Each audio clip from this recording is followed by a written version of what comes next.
Okay. Okay. Good morning. Happy Monday, if that's a thing. Okay, we got over here, over here. Excellent connection. Love to see it. I love to see it. Okay. Good morning. We're working on Entity AI today, I suppose. IDS Ghost, hello. Welcome in. You have made me realize that my little chat extension thingy is not turned on. Hang on. Is it over here? Yeah, it's over here. In the wrong window, that's why. There we go. Good morning. Good morning. Where am I?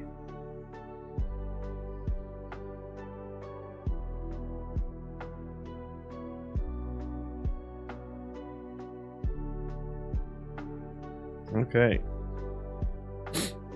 Yeah, so what are we doing today? We're gonna work on some Entity AI stuff, I suppose. It's kind of what the game is telling me. It's morning, but it's not. It's not morning for you? Morning for me. I woke up early today, so we're gonna get a stream in before work. Been up all night. Oh no. Sorry to hear that. We're gonna pass out soon. Get some coffee or something. But yeah, we're gonna work on Entity AI stuff, which is what I'm looking at here. I seem to have broken the combat AI when I was attempting to do more error handling for the move to stuff last time.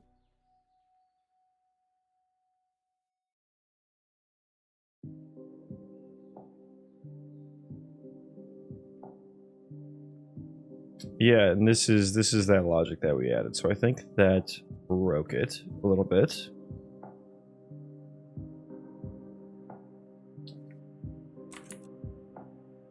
And so we need to think about our combat AI here.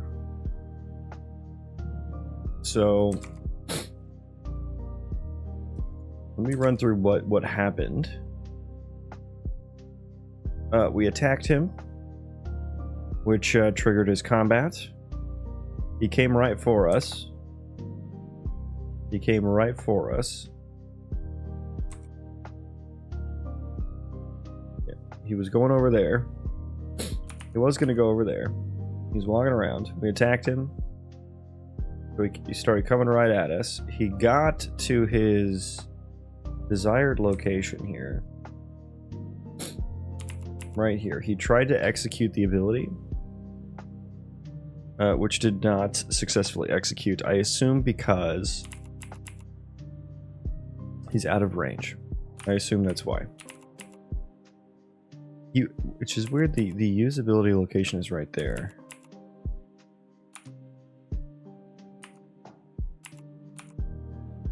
Oh, that's just for the next path point.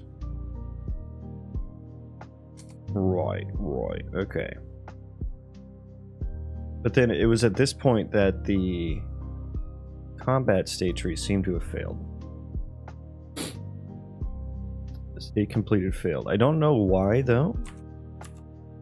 Thought it was in the move to, but I am logging everywhere I return failed. I don't see any of those logs.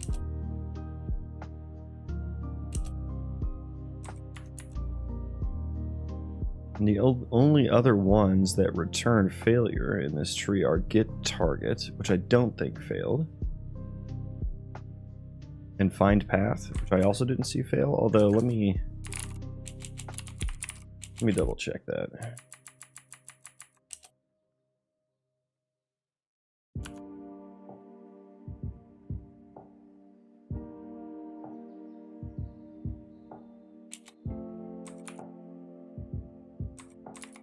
It'd be nice if I could build in like a failure reason that would just automatically log.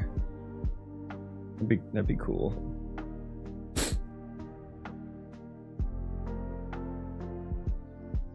So we can fail.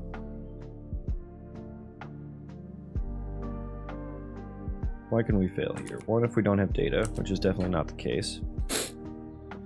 Entity found path failed.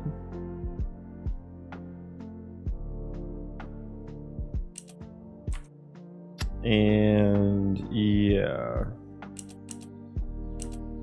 Yeah, why did we fucking fail there? I'm not seeing. I mean, it could have been get target task, maybe. Which is what now? Let's get target task. Get target task. Okay.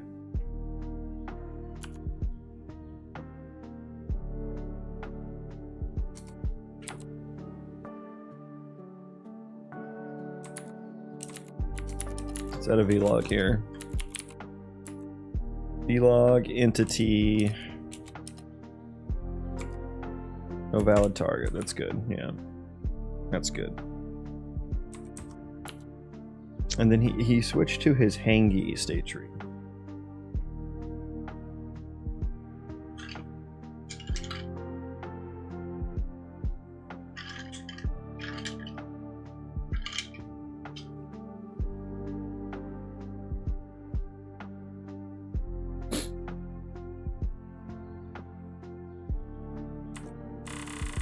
Oh dear.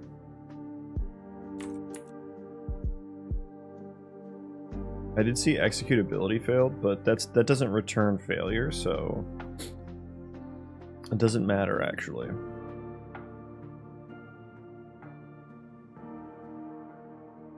Okay, so the mystery, what is this now?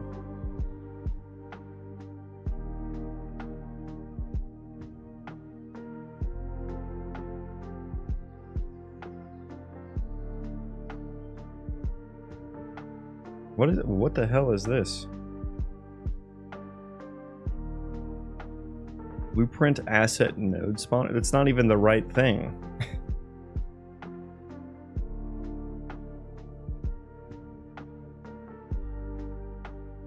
Okay, so live coding just like broke me. That was wonderful. I wasn't done looking. Wasn't done looking at that.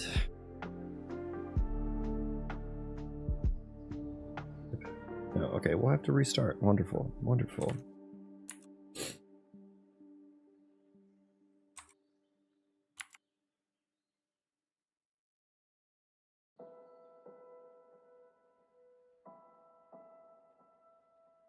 Okay. Building still. After we get combat sorted out, I think we'll go back to trying to, excuse me, spawn things into the procedural terrain world. So that's going to be the fun part. I just need to make sure that everything's working properly before I try and do that. And I've thought about that a little bit, and I think I'll actually end up using PCG to come up with like the spawn areas. Right? Maybe the spawn, like the spawn points themselves, maybe will be, I'll use EQS. I will have to write some of my own stuff for that. But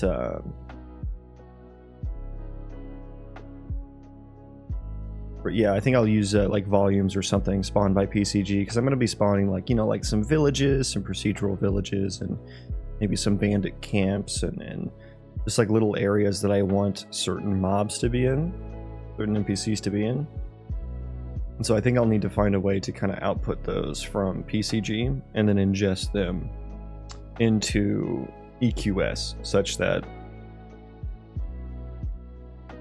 they either spawn things in there or don't spawn. And then I'll probably just have like one overall area for the entire zone to just kind of spawn like, you know, wildlife and stuff. What do I want open here? I want the visual logger open. We want, let's go ahead and play first. Where's our guy at? There he is. Okay. Okay.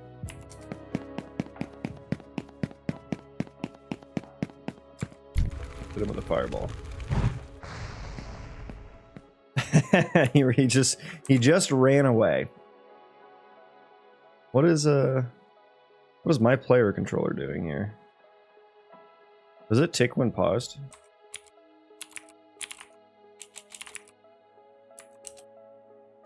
Is tick when paused on?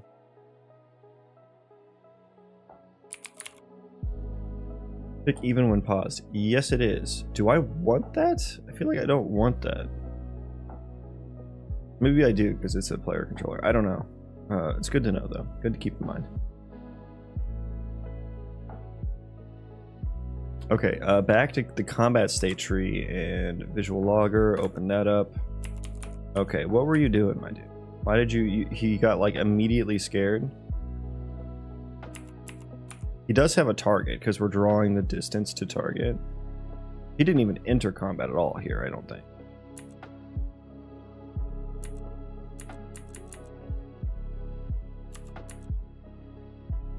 Let me open up. Oh, that's on my player controller. I'm dumb. Not even the right thing. Okay, state tree. He's in wander task here. Okay, he did enter combat for a short time.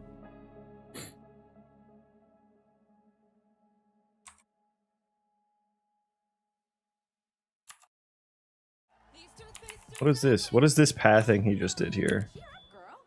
Oh, my nav mesh is not rebuilt. Oh, I'm running the wrong I'm running the wrong playlist here. Oh, we got ads, my bad. Get free advertising out of here. Hang on, we'll get the music back here in a second. Ads are going. Okay, well I didn't realize the nav mesh was all Swiss cheesy. But that's okay, doesn't matter.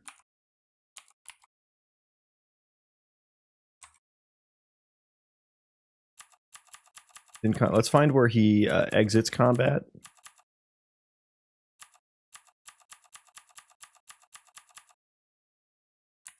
Okay, he's hangy here. Eat food. Okay, here's the last combat frame. Dude, the ads on Spotify are kind of nuts. There's so many. There's like 2.5 minutes. It's like literally, we're back to just having a radio station. Oh my god, dude. Okay, I'm just gonna restart the app. Hang on, this is kind of nuts. I'm supposed to just be playing local files where there are no ads. There we go. But I was not. That's why we got ads. Okay.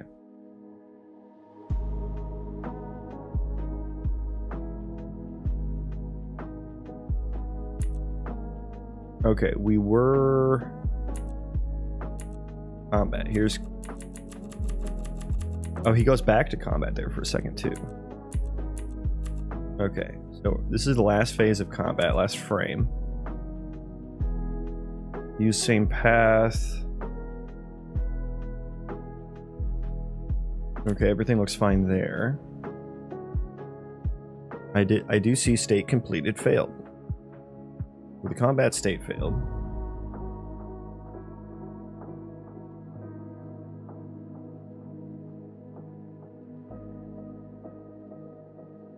Target focal. I should put failed in that message because that did not show up last time. Okay, that is the reason though. Okay, so his, let me see here. Where is your instigator location? Where's your focal location? Okay, right on the nuts. Yeah, right there. Right on the, he's focusing right on the crotchular region. Got it.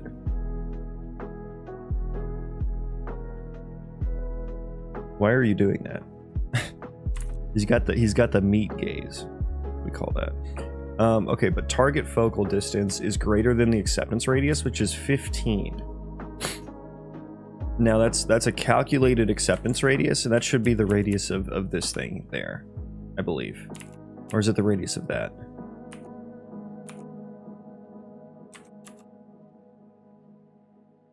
Let me look. Where is... Should be choose ability, right? What do I do again? Calcability location. Okay, it's a completely different. Completely different node. Okay.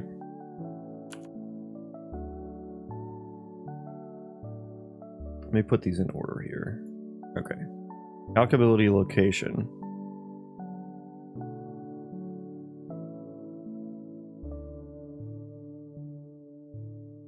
Okay, here's the acceptance radius.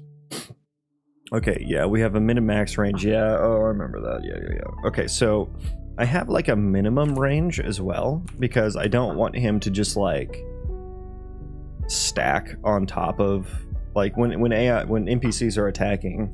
I don't want them to just be stacked on top of whatever they're attacking, right? I want them like side by side.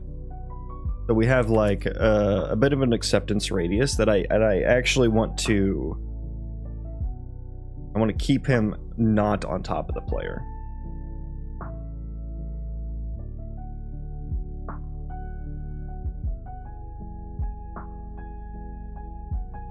So we have a minimum range and a maximum range. And then we divide that by 2. So that the move to location is the center of the min-max range, not the target's location. Okay. Focal location. Instant state of target, transform, get location. Hard to read it, but I think focal location is in there.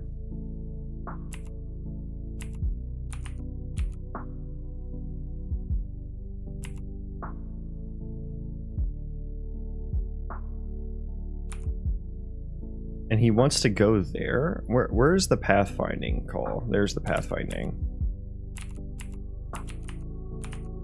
Why does he want to go there? He should be going closer.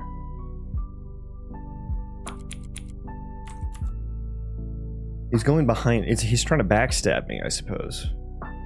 Although I didn't code that, so that's suspicious.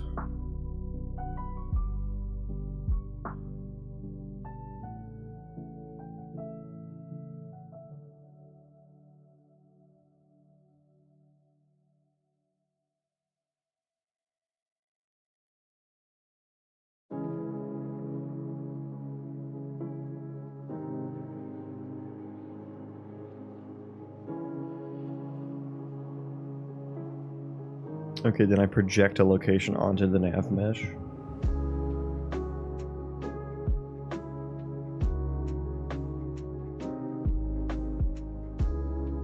The usability location is like the final one, right? Instant state of, yeah, so that's the projected onto the nav mesh location. Whereas, okay, so it's just not... It's not grabbing the one in between us. It's just grabbing one. Randomly off, although I feel like it should just put one right underneath me.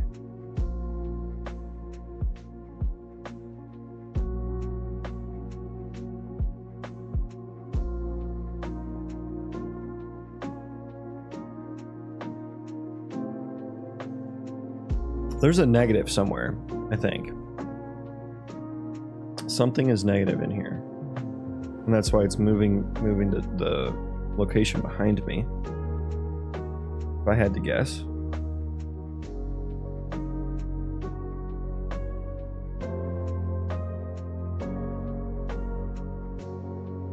Yeah, I really need to step through this to figure that out. Which I will next time, but there's more to uncover here.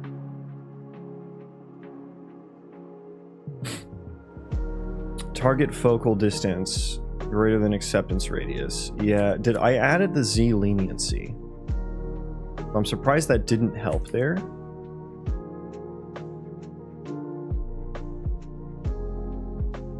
And what this check is doing is saying basically like, hey, you're never going to be close enough based off of the acceptance radius. But the acceptance radius is really small because of that min and max range that I was talking about. So we're kind of at a bit of an impasse here between the two.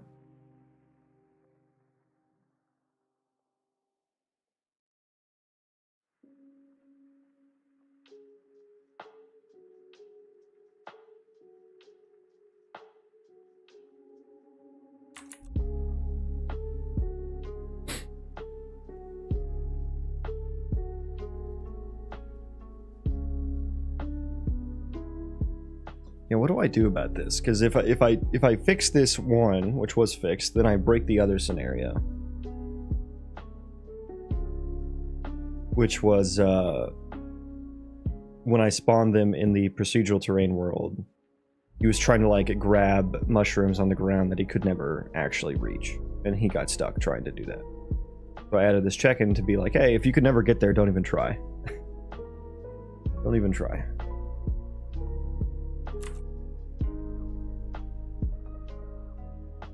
And then I added the blacklist for that as well. Excuse me. Okay, so yeah, how do we solve? I mean, I could just like add a little property onto the move to task for like, hey, should you try to move there if you can't all the way get there? But I feel like there's probably a better way to code the combat location.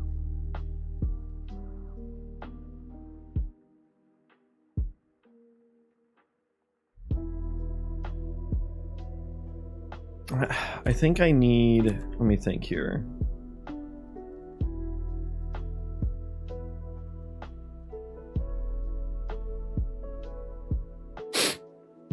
Distance between the target location and the final destination, which is the focal location.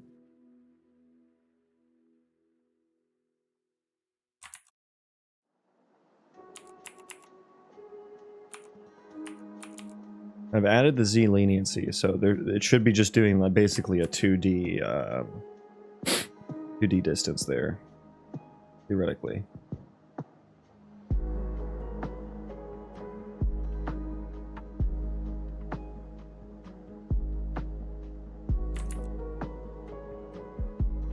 Thing is, like, I could increase the acceptance radius, which is, I think, what I had before, to basically make this location larger. This one. The yellow. But then what the side effect of that is going to be that sometimes he's going to be standing directly on top of me, and that's not good for combat. So I'm kind of thinking about a system where I have like more than just the target location and the focal location for a move to. I might also have like a desired location or something, an optimal location. It just seems, it seems so complicated though to reconcile.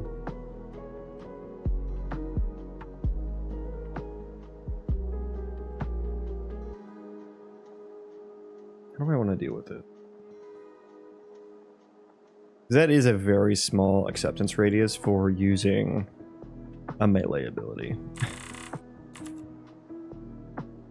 And I guarantee if I spawned a caster instead, it would be better, because their acceptance radius is essentially, it gets set to the, basically the range of the spell.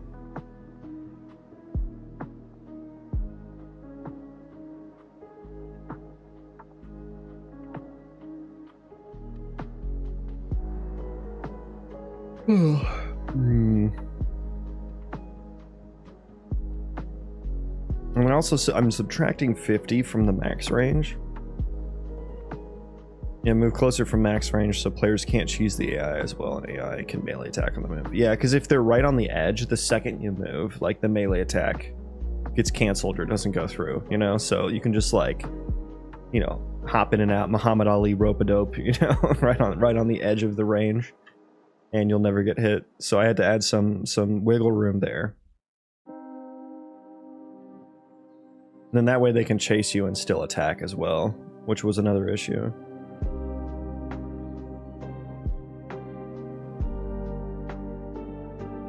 Default the min range to the target radius so that our NPCs stay out of the hitbox area. Yeah. Ability data. Instigator avatar radius. Target avatar radius. Which I've done some... What have I done here? I've gotten the target radius, but then I multiplied it by 1.1. and then added the instigator avatar radius times 2. Why did I do that? And the minimum range is the minimum of that number versus ability max range minus instigator avatar radius. I feel like that's I feel like this is the negative number here. that might end up being negative in some of these cases.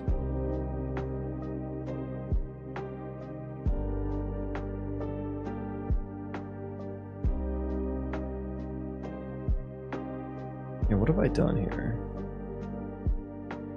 The ability max range, which would be like 150 for melee attacks, minus instigator avatar radius, which is 30. But ability max range is actually 150 minus 50, so it'd be 100, and then minus another 30, so it'd be 70.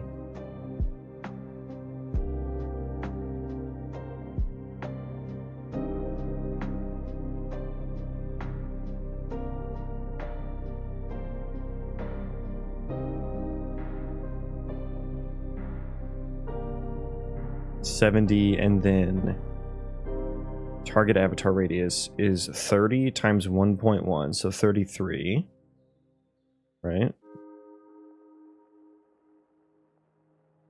Plus instigator avatar radius, 33 plus radius times 2, so 60. That's 93. So I have 93, and then what did I say this was? It was smaller than 93, so this one. That's the ability mid-range.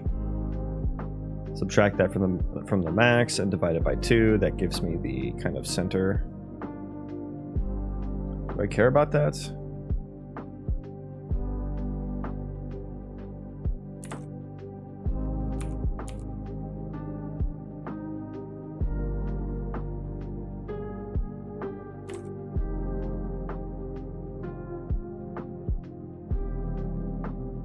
Yeah, I guess the issue I'm having here is that the focal location is not what I should be using to distance check the task here.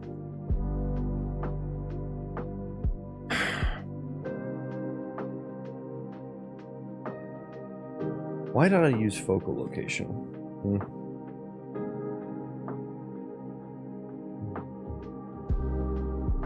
Should I just get the last path point rather than use the focal location? No, because sometimes it gives me a path that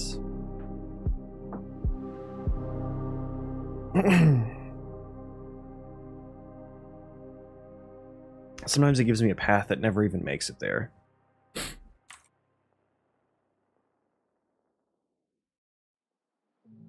What's my instance data here? I only pass in path and focal location. I guess in the pathfinding task, which comes before the move to task, you need a path to move along. I could, after we get the result, do that check because I do have the desired location here, target location. And then maybe I can just pass in like a value here for like how close we should be, which is kind of a de facto acceptance radius, but works maybe I guess it'd be a little bit different than the acceptance radius. And then that way I could take this logic out.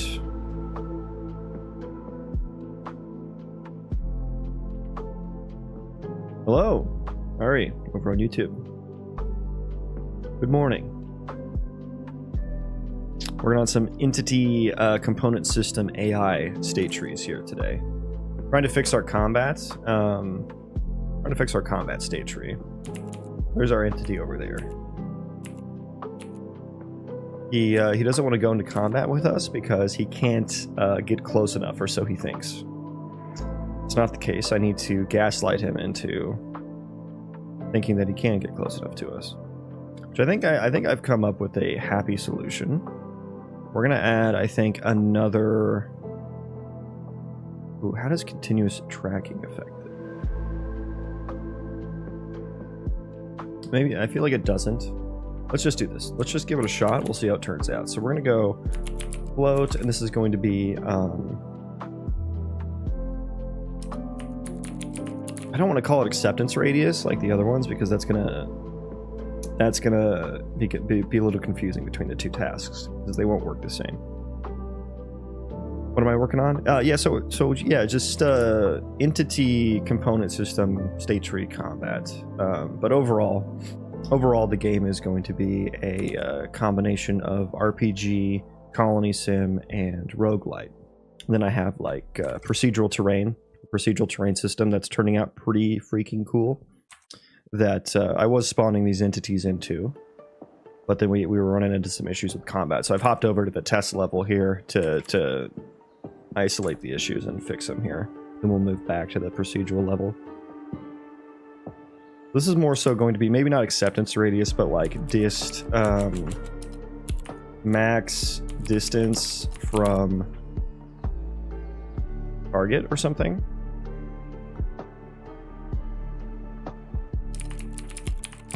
Max distance from target location. And that's something that's passed in. Yeah, that's an input. Although, let's make it a param.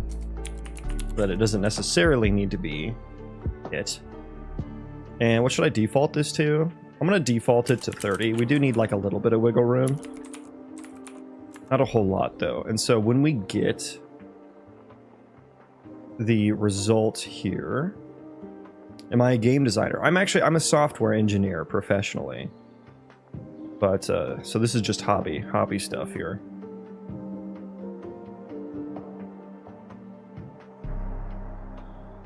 Output path. Yeah, we're gonna in place here for each one. Yeah, okay, so then let's grab the last one. Let's grab the last one. Instance data, output path. Is there a dot last? There is. Nice. I should probably do some error checking. If the points is less, if it's empty, we're just gonna fail. Well, rather, we'll do that check here as well. If instance data output path is empty or last point,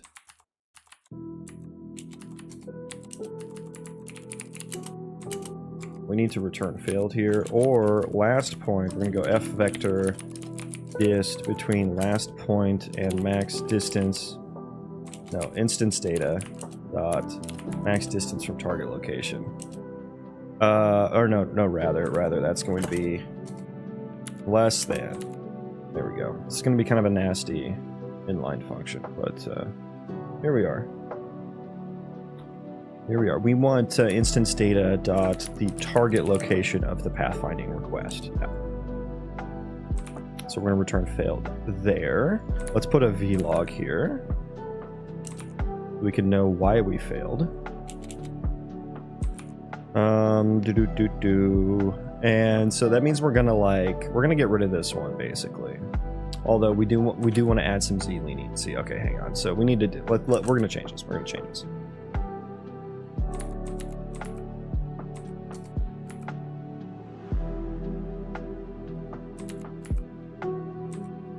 Let's just do. We'll get this condition out of the way.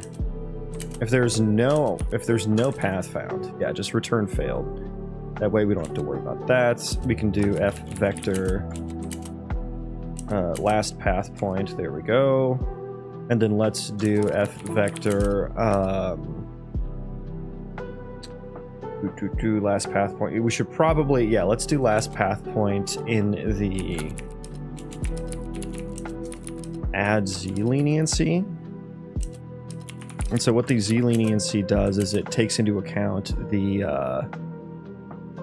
half height, or rather, well, the full height of the entity target and instigator capsules to, like, you know, I have some leniency in the Z direction.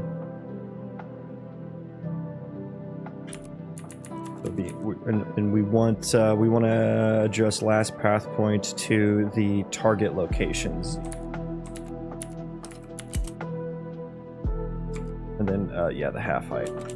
chat there. I'm a student of game dev, and I have a lot of problem understanding the programming side in Unity.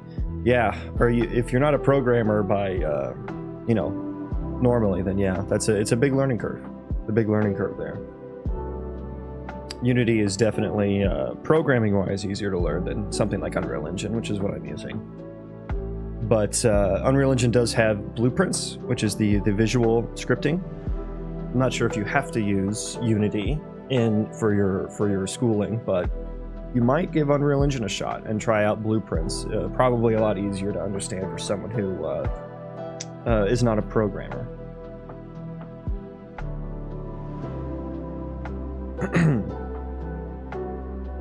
What we need here now, though, is the avatar data. Let me copy that from here.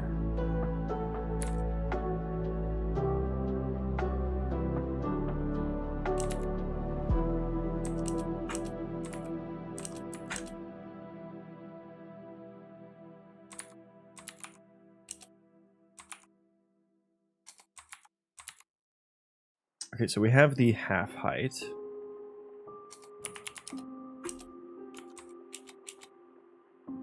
Okay, so we're adding the Z leniency now on that last path point.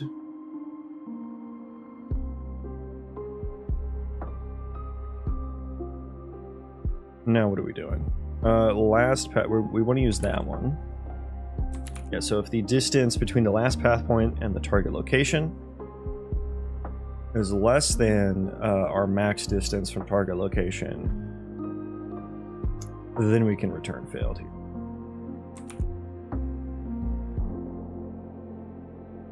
And let's actually get that distance. Let's save that.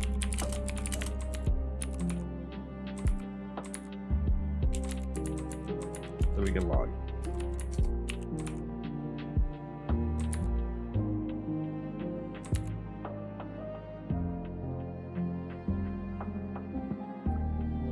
F entity find path. Find path.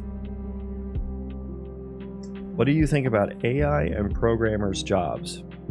So I assume you want my take on like if programmers' jobs are going to go away. Kind of scares me. I'm not too scared. You know, I don't think it's unreasonable to be concerned. I am somewhat concerned, but my opinion is that I don't think our jobs are going to go away at all. I think they are going to change quite a bit. And you know, I've been a software engineer for almost 10 years now. And the better I get at writing code, the less I actually end up writing code.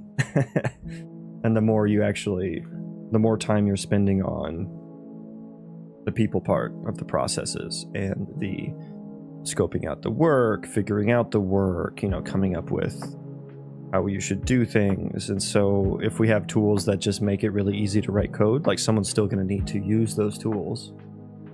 And so I think the job will change from, I think, maybe I'll say it this way, like you'll see less computer programmers, but you'll see more architects and engineers, I think is what the situation will be. But you know, there could be another massive breakthrough in AI, and then we get to kind of state where everyone's jobs are on the line, you know, a super intelligence type state. But I think we're probably at least a couple different breakthroughs away from that happening.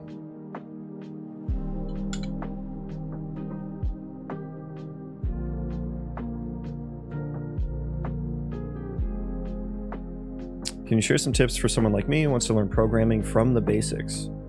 I would start with so you were saying you were using Unity, so C#, not a bad starting language. I think one of my preferred starting languages would either be like Python, JavaScript. C# is pretty good. That's not a bad start. But for me, I don't retain anything unless I'm doing something with it. So I like to learn what I need to complete a project, right? I don't want to just follow a tutorial and then do nothing with the knowledge because it doesn't actually like solidify itself in my mind, right? So I would find a project that you're interested in, that you have motivation for, to work towards, and then just start trying to overcome each obstacle, right? Break it down, break the project down into like the simplest form, right? Don't think about the completed project and try to just go at that from scratch. Break it down to its like simplest, most naive, you know, minimum viable product or whatever, and just start trying to take a crack at it. Google a lot, use AI if you need to. Just make sure you're trying to understand what the AI is outputting. Don't just copy paste and don't think about it, right? Actually try to understand why the AI is giving you what it's giving you, and why it works, why it doesn't work. It's going to be a lot of trial and error, and there's going to be a lot of times where, you know, you feel pretty discouraged. I still feel that on a almost daily basis, and I've been doing it for, like I said, over 10 years now. Coding for over 10 years, getting paid for it for almost 10. But yeah, that's how I learned. I dropped out of college though, so I'm kind of a pretty self-taught type of person. But that's what worked for me. But yeah, our find path. We'll say final destination too far from target location. Well, we'll say final destination D from target location. I don't need the for entity part because that's automatically logged now.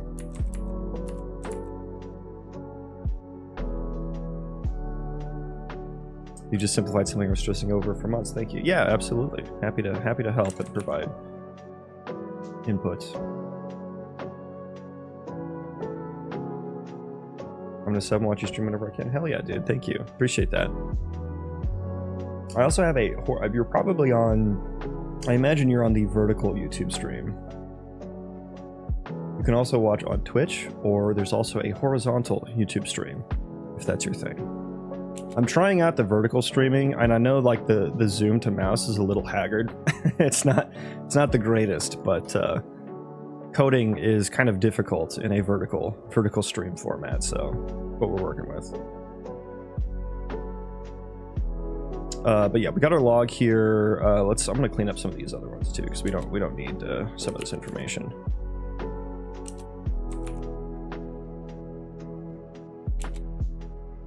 Found path failed. That's not even getting used, so ignore that. That one good. That one's good. That one's good. Okay, we're all good here.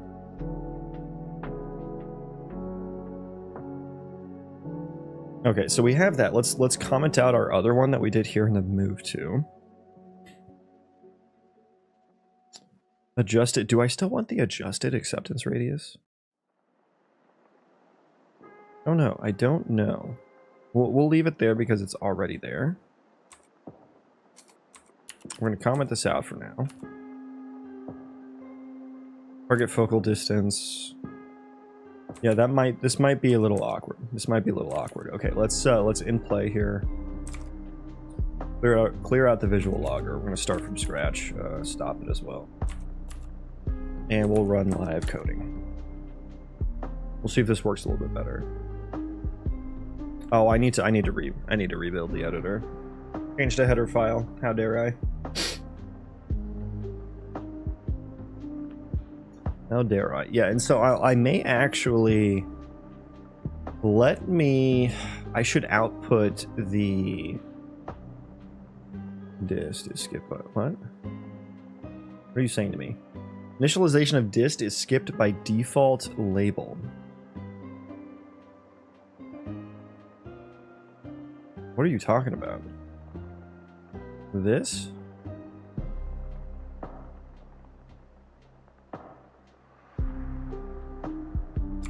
I've never seen an error like that before. What was it? 103. Okay, it doesn't like my initialization of this variable here. Why? And in combination with the switch case, which the switch case, I'm only using one fucking case. So actually, let's do this. It's a little ugly. We'll just do a regular old if statement. Where is my path result? If path result equals success.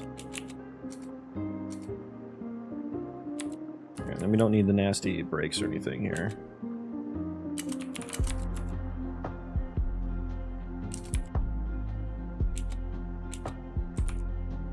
Is that good? Oh, I need path result dot that result. Which, by the way, what can this be? Invalid error, fail, success. Okay, yeah, so 3 different types of failures and then a success. Okay. Hell yeah. I feel like that's gonna fix the issue. I don't actually know what the issue was, but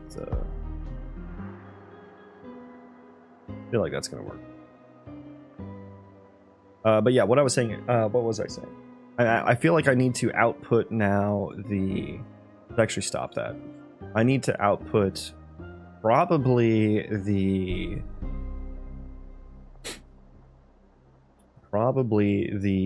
weapon range from this task now, because that is now going to get passed into my, like, what did I call it? Max distance from target location. So we just output the ability.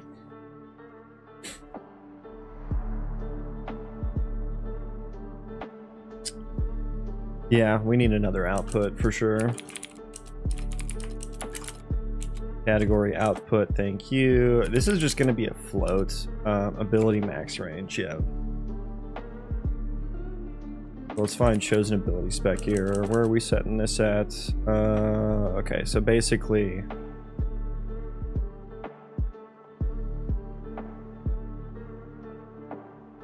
Yeah, right here. So this is where we'll need to do it. Ability max range. Should we just do something like that?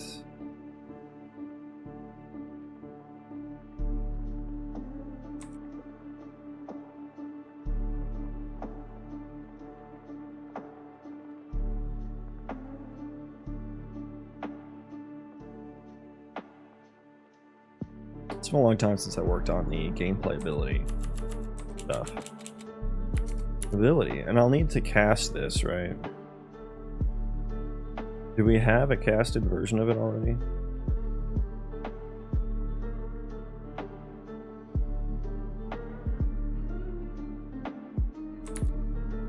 In there. We'll need to recast it, I think.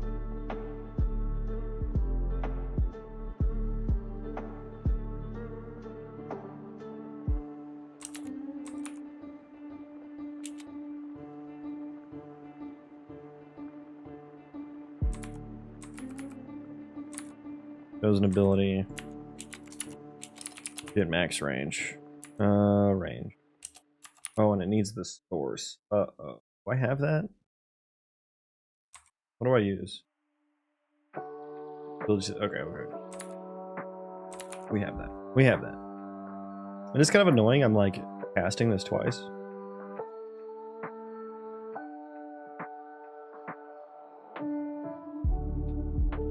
Chosen ability, yeah.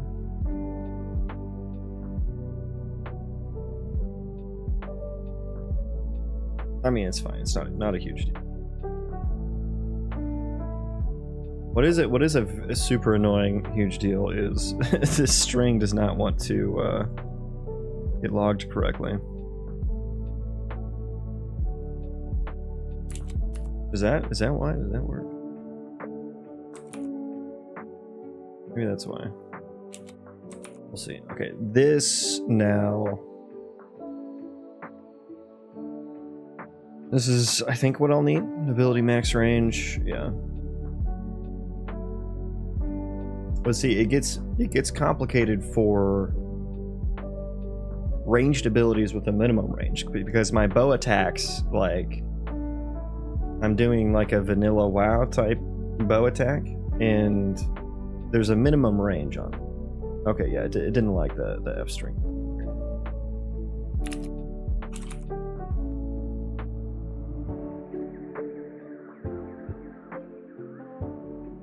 But yeah, I'm doing a vanilla WoW bow attack where there's a minimum range, that you have to be at to use it. Like, you can't be melee range to use the bow. So that's where this, what I just wrote, gets complicated, because there was no min range. So I may need to output a min range there to do the check. And for most things, that'll be 0.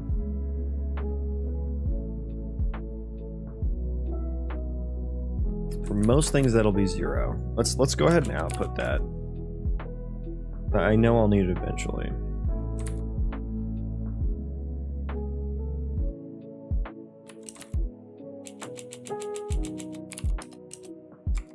Yeah, there we go. I'm back from yesterday. Do you remember me? I do, yes. Okay, so min range, yeah, it's gonna be 0 for most things. And I'm not gonna do anything with that yet, but it's there for the future.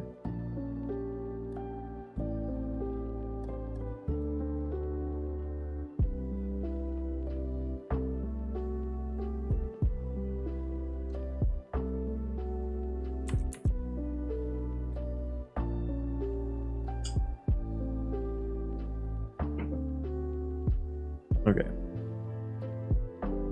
So we'll see how this goes. Hopefully this will help with the combat quite a bit.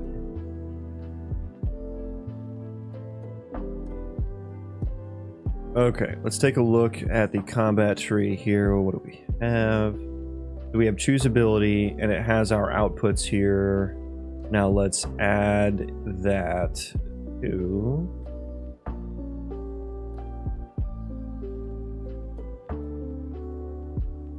I'm gonna try and come in every day just to say hi. Well, appreciate that. Thanks for stopping by. Hello. Max distance from target location. So now we can bind this to what now? Choosability, ability max range.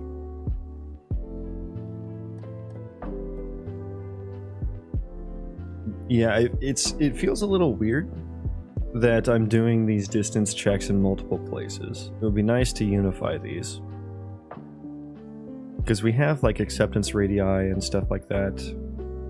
That's very similar.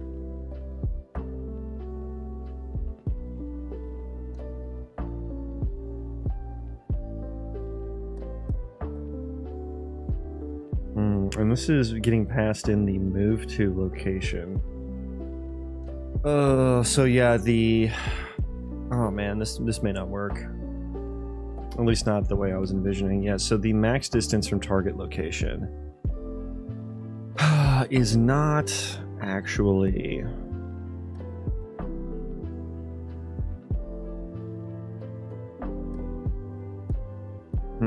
Okay. Oh, I kind of want to undo everything I just...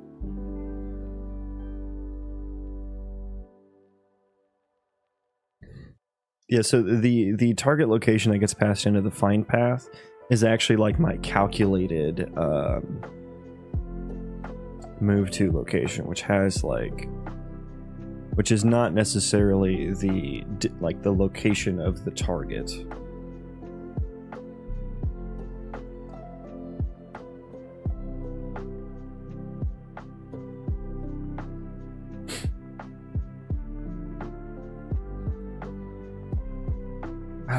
Yeah.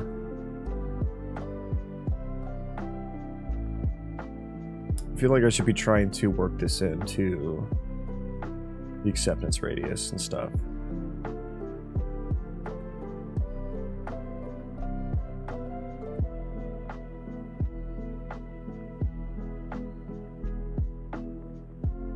Max distance from target location. The move to location is going to be this point that I've come up with from the calcability location. Maybe rather than doing that, maybe rather than coming up with this, so here's what the, get out, good old MS Paint here. So let's go, let's give me some circles here. So bad guy, good guy. Let's get yellow too. So bad guy has a range on the weapon. And so that range is going to look like, you know, maybe like he wants to be like, maybe right there is the range that he can use it from. Shitty circle, but you get the point. So I then use this point here. It's like, this is where the max range is, right? And then there's also going to be a minimum range. So it's actually like, I should draw these in here. It actually goes to like the center here. But then I want to add in the radius of the character so I'm not standing on top of him, and then like a little bit extra so I'm not just like, you know, right in his fucking face. So really where we want is like right here. And so I use that point, and then I set the acceptance radius from there. Oh god. From there. Something like that. There's the acceptance radius.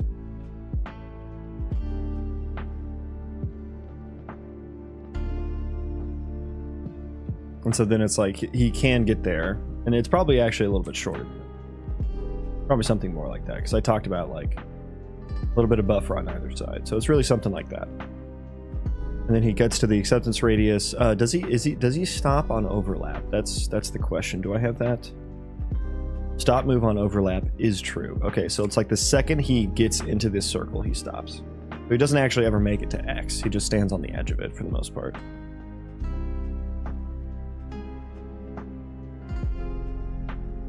But I'm thinking maybe I should just change, and I'm calculating this, I'm doing this math in the, back to me, in the calcability location. But I'm thinking maybe I should just do it as a part of the find path node. And then that way, it's a more generified. Does that make sense? Generified?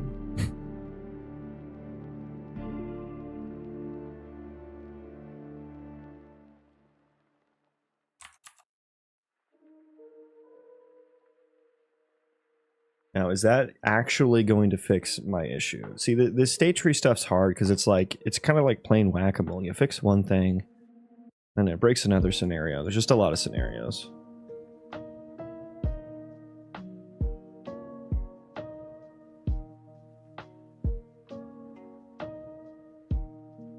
Then this task really just becomes like extracting some ability. Excuse me, extracting some ability information.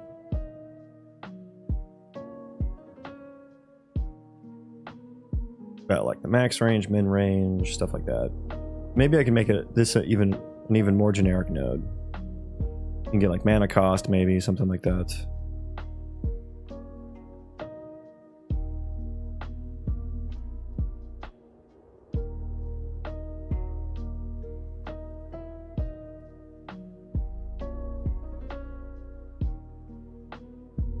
Building min range and max range. Now there's also the avatar radius stuff.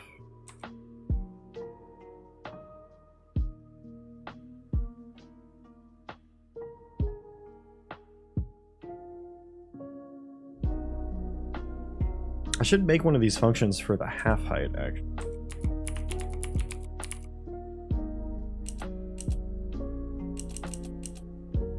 Yeah, I should do that. Go back though. That's a side quest. We're not going to do that right now. Okay, let me think about this. So the only extra thing we have in here is like building out a little bit of buffer. Having a little bit of buffer radius.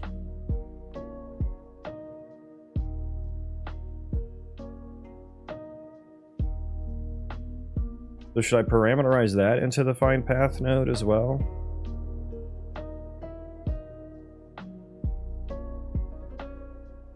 I can definitely do min and max range. That's not too bad.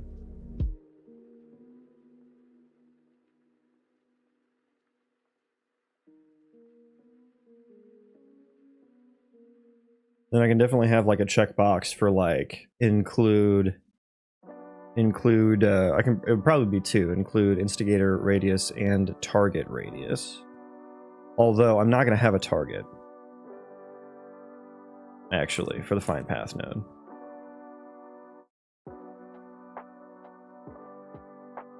So that would need to be passed in.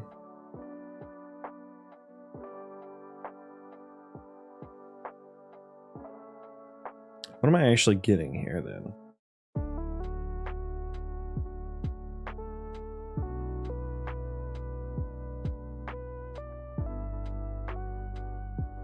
As it still feels like I'm gonna have to do a lot outside of the find path task.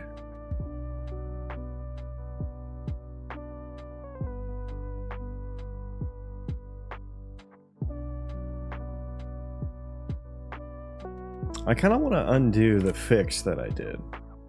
I want to just get rid of this completely. And then do that check.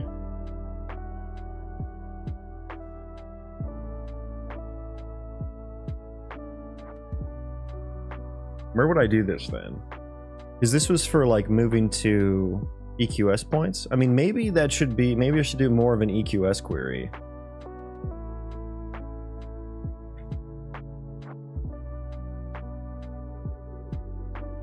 Should I change that to an EQS query? That'll get desired points? Oh, I was just looking into that yesterday. As with all Unreal Engine systems, it seems really nice for what it's built for. And if your use cases include the things that it has native capabilities for, it seems really nice. But there was a lot of moving parts, and so it was kind of hard for me to... It wasn't clear to me as to how I would overwrite that to work with my systems, because I do need like custom things.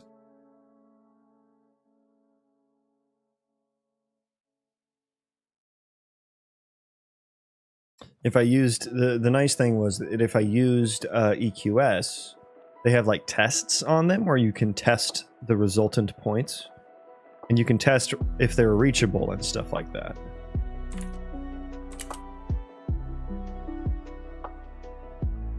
Let's look at that real quick. Let me think here.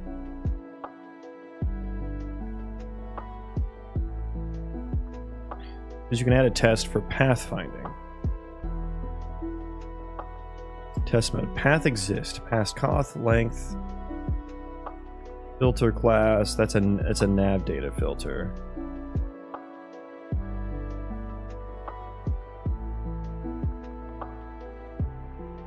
Okay, a lot of this is still pretty foreign to me, but I was hoping there were some extra parameters there.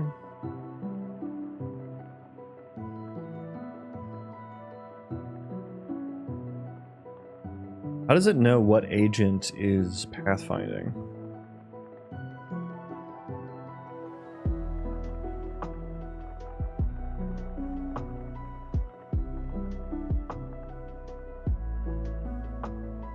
But there's also distance checks and stuff like that. Like I can test the,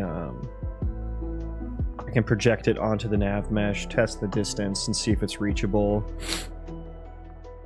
I can pathfind to it, but I guess what the pathfinding is, I guess, what are we doing here? Nav properties, the radius and height. I should probably not hard code that.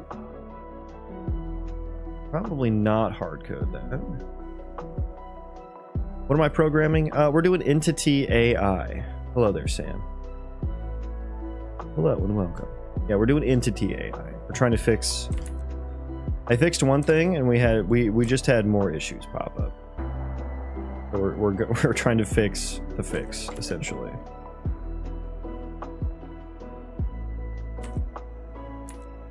Let's, you know what, let's pop over. I want to remind myself. And I don't remember, what world are we on? Are we on a Wuxy Wuxy world or not? Forget what seed. Oh yeah, I'm not spawning PCG. Oh no, yeah I am. Okay, we're good. We're good. Yeah, so we just got our procedural terrain system working quite nice. Quite nice. There's still more work to do on it, but go away, please. No, thank you. No, thank you. Yeah, procedural terrain going burr. Let's wait for PCG to spawn and everything. And we were trying to get... What I really like here is that you can see the altitude offset actually took effect here. This zone is lower than this zone. I love that. I love that.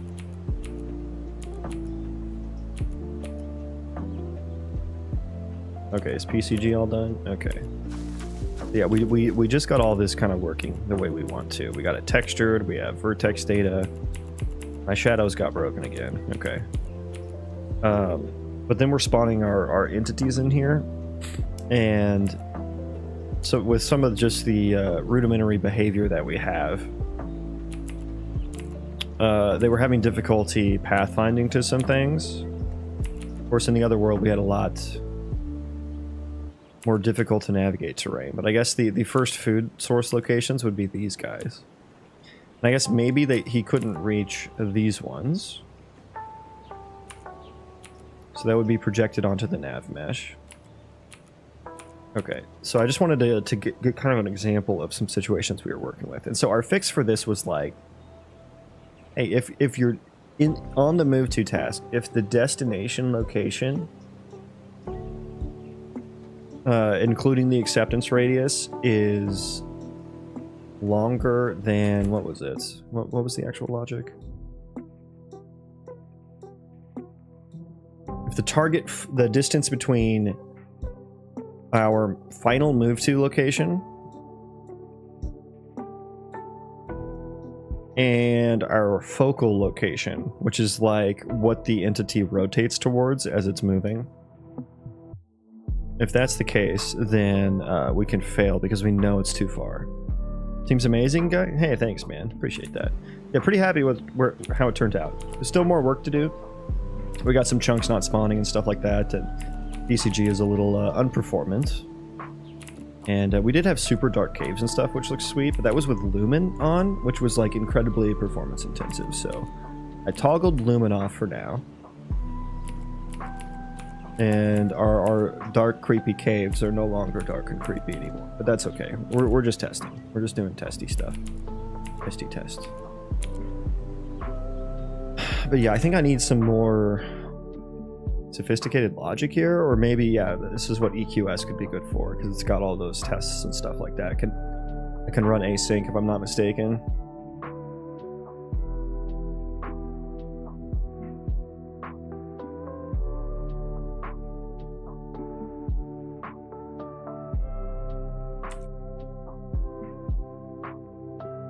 And the zine leniency is a thing for sure. Okay.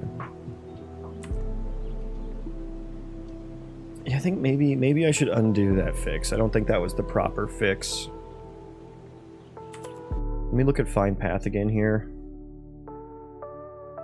Okay, so one thing, let's fix this real quick. This is something that needs to be fixed here. You, let's just take you. All of you can go under here, essentially. Then let's make a... Go to my generic utils, get actor half height. Where's radius? Get entity pawn radius. Yeah, give me one of these, except for get entity pawn half height.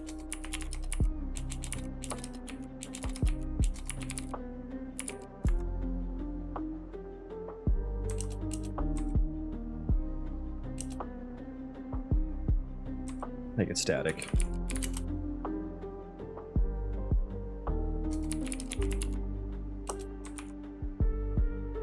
Okay, back to where was it? Find path. Now let's actually pass in.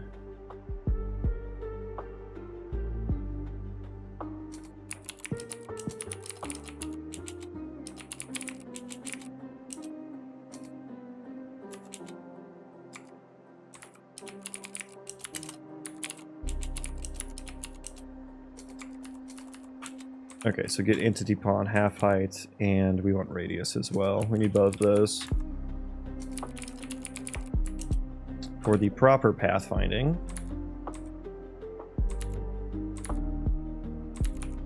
There we go. Now we have the proper pathfinding properties. Nice. Okay, let's go to the actual pathfinding request here. Start end. Yeah, so we don't actually ever like... Let me look at this pathfinding query. What else do we have here? Nav agent properties.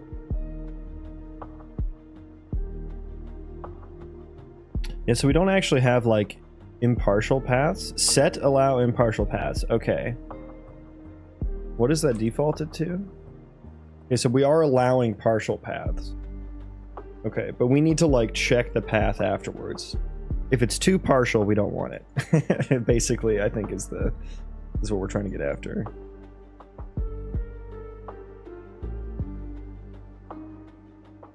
Yeah, because in this, oh, this is there's so many different ways to solve this. I'm useless here. I'm actually a data engineer. YouTube proposed your live, but it's really nice. Have to go back to work. Oh, appreciate you stopping by. Have a good day at work. Yeah, YouTube Shorts kind of crazy actually. Kind of crazy.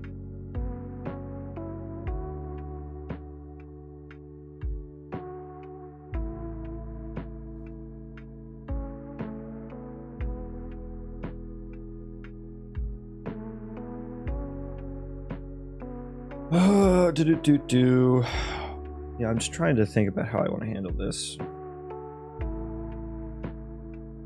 So we do get the partial paths. We're getting partial paths, which means that like we technically could find paths to these guys, and it might like put us just like right there, right? Either right there or right here on this edge, which could actually be fine.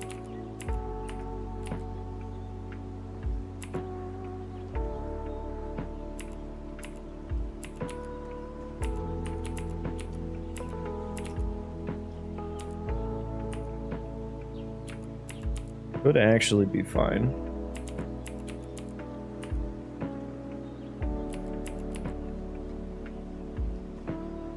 Yeah, maybe this is where I need to make the jump.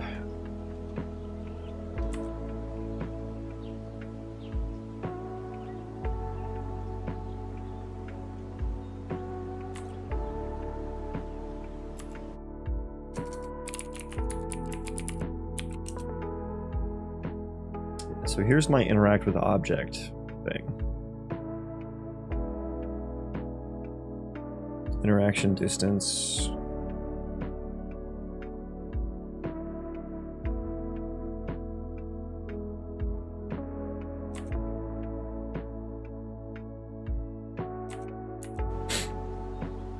What's the distance one look like here? Distance 3D. Distance to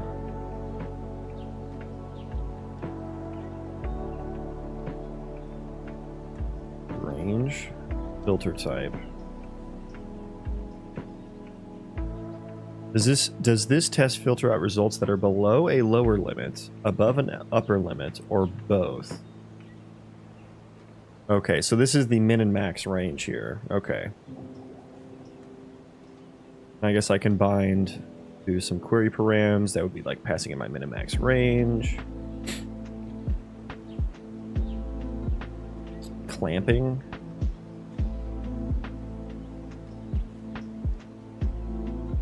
Oh, this is for the scoring. Yeah, it's got the built-in scoring system too, which just adds another layer of complexity, but that might be something I want to use someday for some things.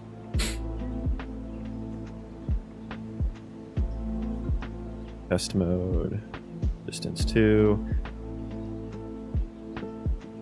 Yeah, I guess I would need to have something that calculates. I don't even know how to like bind data and stuff here.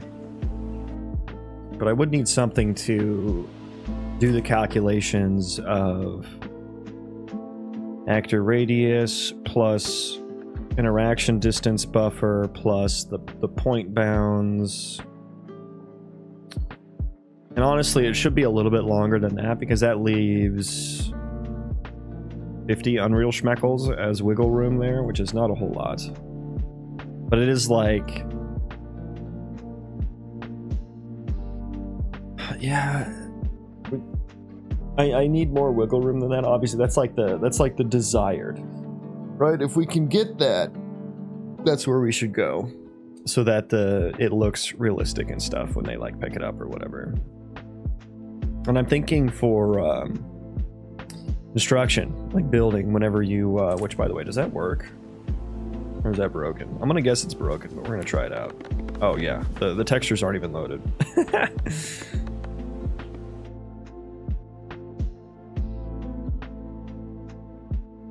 Colony is null, that's fine though. Oh, this building is null. Building is null. Because the class is null. Okay, whoops. Okay. And where are you getting called from? You're getting called from blueprints. Yeah, so I guess building's broken right now. Understood. Buddy, you got something on your nose right there? There's some eye boogers too. You're a little dirty, buddy. That's okay. You're cute.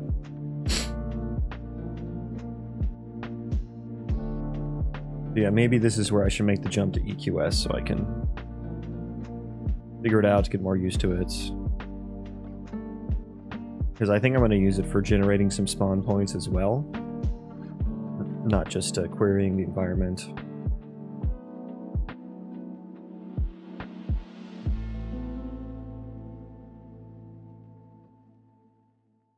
But it's just kind of hard to piece together all the different moving parts of it, because I'm going to have to override a lot of this stuff in C++. Let me look at distance again here.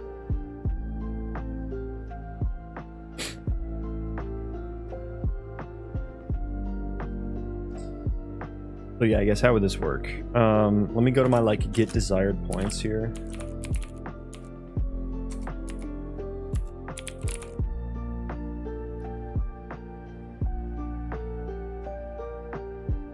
Oh my god, there's something. Where's my project?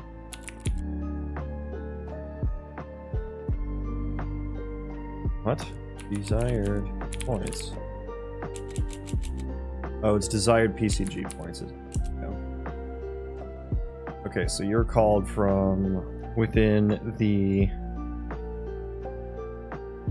tasks. Yes. Yes. Okay, so I guess I will eventually need to call this function, but I guess this function instead gets called from an EQS query, or maybe I pass in the points returned from that into the EQS query. A little vague to me at this point.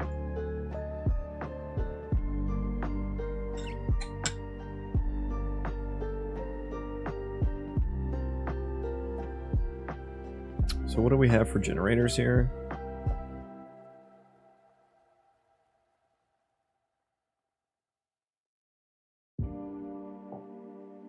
Current location of querier. In the query context as well, man, it's all just super vague to me. I did make the test gen. Okay, I'm gonna be right back real quick. We're gonna be right back. 2 seconds.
Okay, we're back. We're back.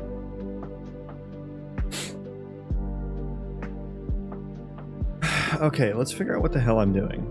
I have gotten literally nothing done since I started streaming an hour and a half ago.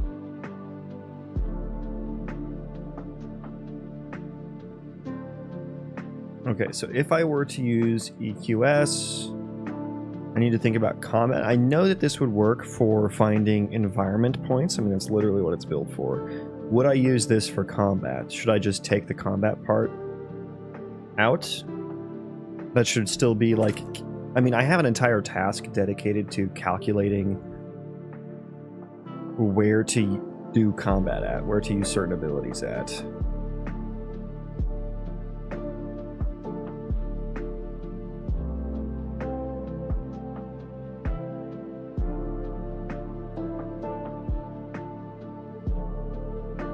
So I guess, yeah, I was thinking of just like getting rid of this. Yeah, do that. Yeah, I think that's probably fine.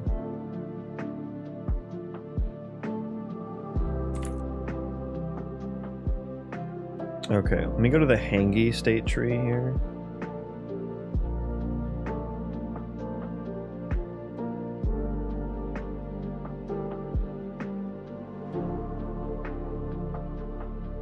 Find food task. Now,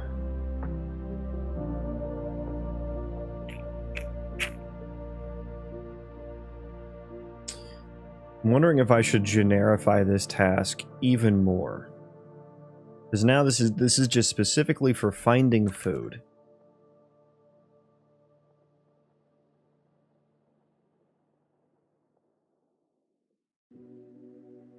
Oh yeah, and this is the colonist task.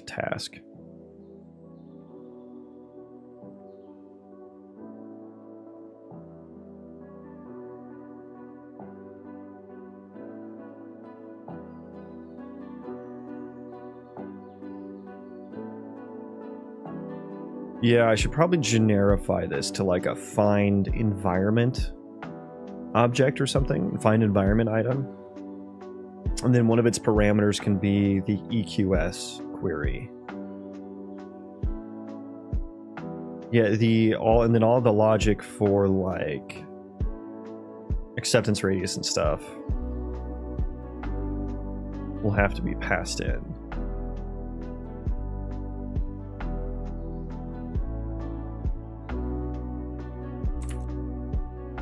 Look at this a little bit more. There are query params, and there's context. I suppose I would need each of those.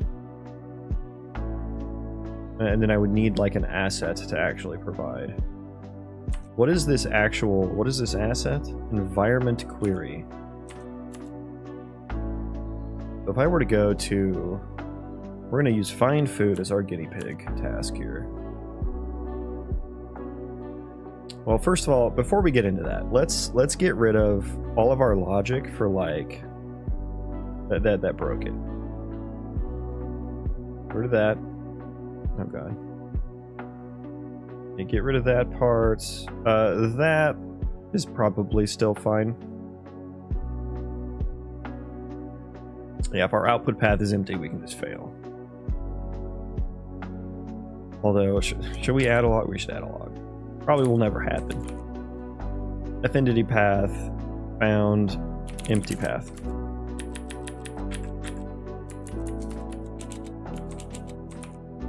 Okay. Log every failure.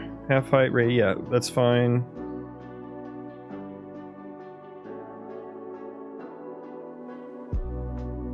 Remove to task. Yeah, we're gonna get rid of this.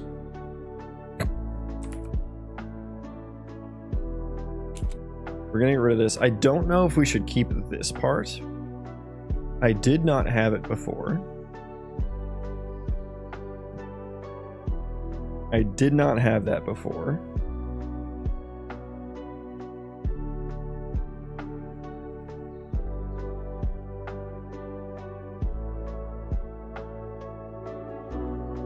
I can also change this to the my generic utils version of it. Get entity pawn half height, entity subsystem, and entity.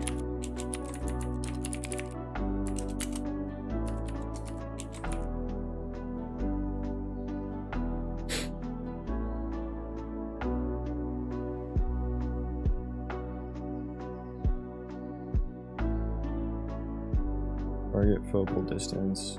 Yeah, this is just shrinking the acceptance radius. I forgot about this. Do I still want to do this?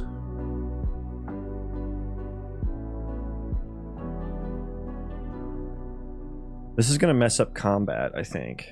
We're gonna comment it out for now and leave it as it was before.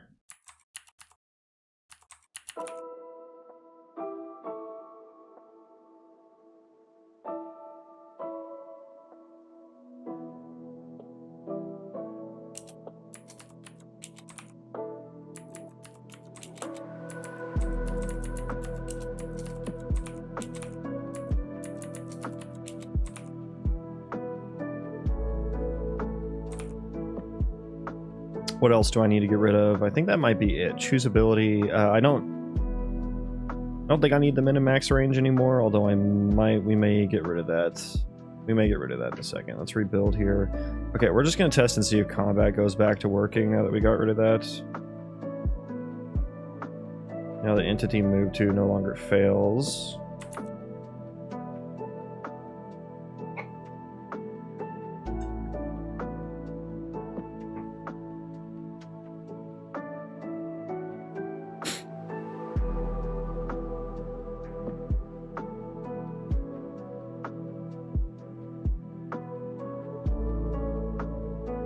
Okay, let's remove those. Okay. I didn't mean to do the procedural level, but I suppose this will work.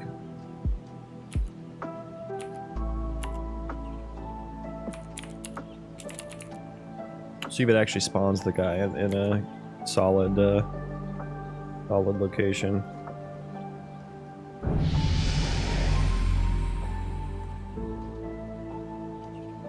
Did it actually spawn a guy?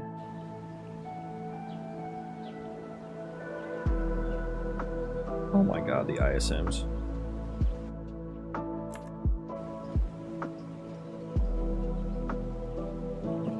Oh my god. Oh no.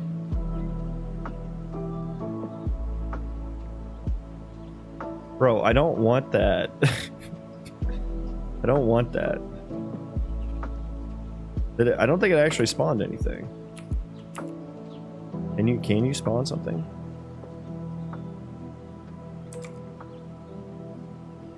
There we go. Now we spawned him. There he is. Is he stuck? Are you stuck, bro? Step, bro.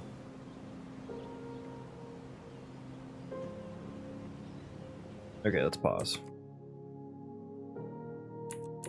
Step, bro, are you stuck?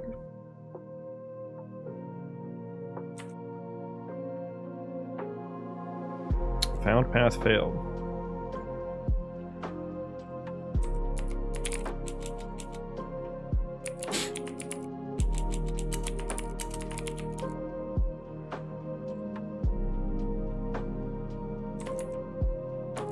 Is it because you're floating? Is that why? I mean, you should... Ah, I see. Why did you spawn hungry? Or were you always spawned and you just weren't doing nothing?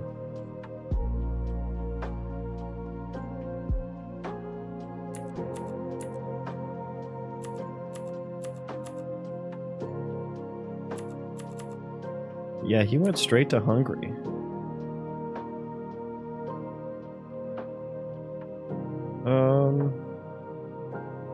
Yeah, I mean, I guess enough time passed. But here's what I mean. He's stuck now because he can't find a path to this. Shouldn't he be blacklisting him? Is he? Let me pull out the output here.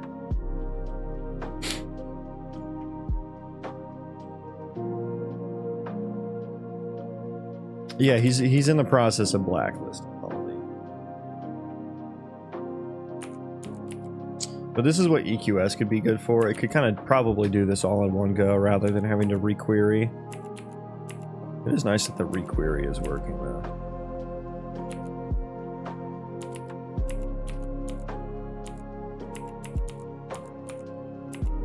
Yeah, I guess he's never going to be able to get close enough to pick those. Okay, so I guess let's just keep watching. Here he goes. He has found none. He should be wandering now.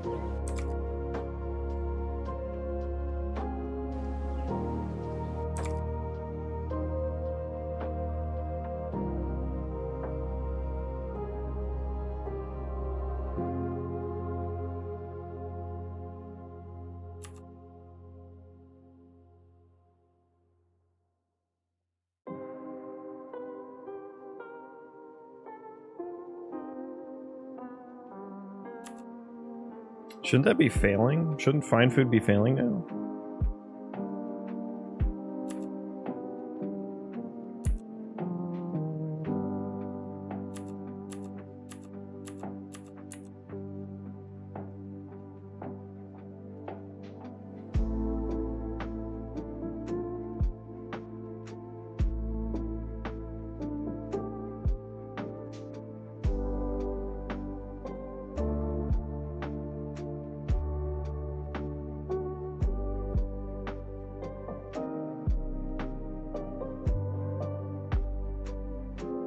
What did he find? He found a path here. What are you trying to do, my dude? Find food location.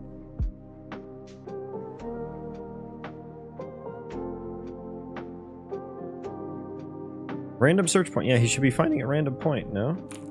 Oh, there he is. The wander target's there.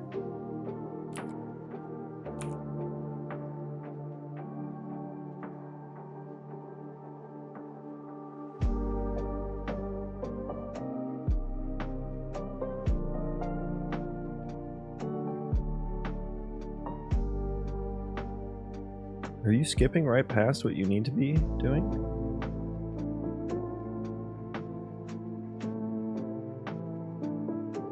Move to and find path. Did those fail? Found empty path. Wait a second. Oh, yeah. No, this needs to go down here. That's always going to be empty now. Oops, okay. Oops, I messed it up.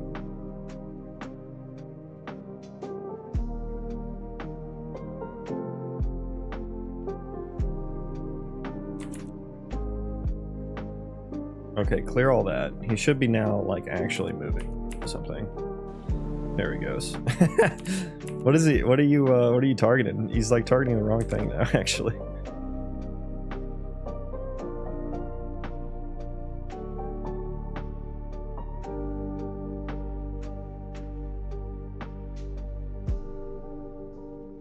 Is he targeting me?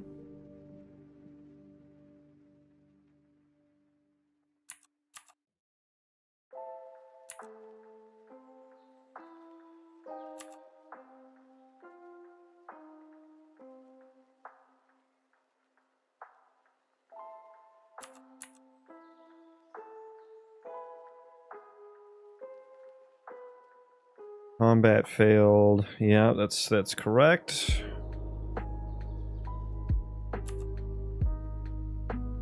Move to food or wander location.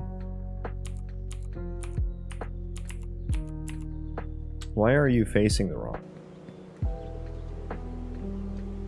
Did he find food now? He did. Oh, he actually found a path to it too. Oh, nice. He's actually going into the caves. Hell yeah.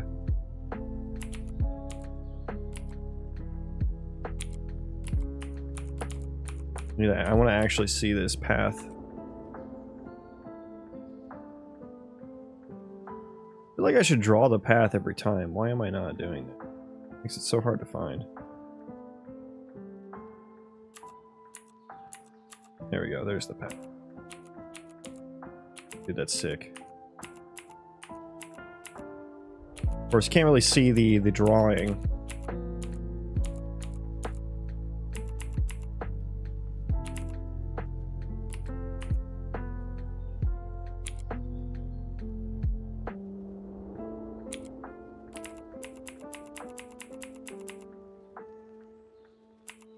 Alright, so he's actually gonna come eat this food.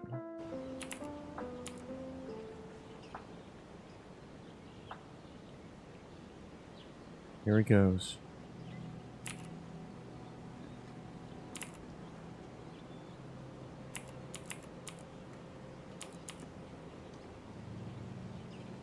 Uh-oh, he got stuck there for a second. He rotated the wrong way. It's kind of funny. Now okay, so here's here's a good example of some wonkiness, because it was radius based and he was standing above it. He radius traced it like directly underneath him, and then he's just walking by this other food. If he's starving, like, that's not exactly what I would call reasonable.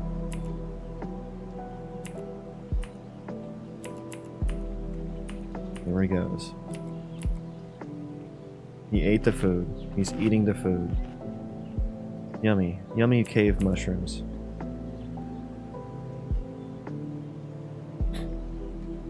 Okay, let's go down there. Because we need to fight him. Oh god. Yeah.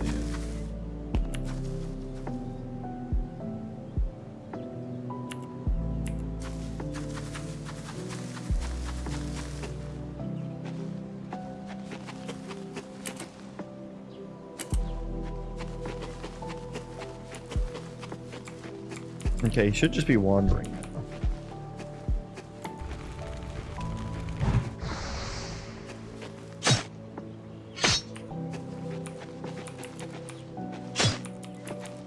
Okay, his turn rate is not very fast.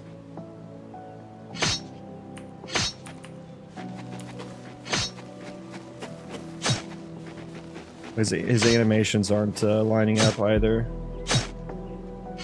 Okay, I'm dying actually. Oh, gee. Oh Jesus. And he should be able to attack me while I'm sprinting away. Sure. Do you have a minute to talk about our Lord and Savior?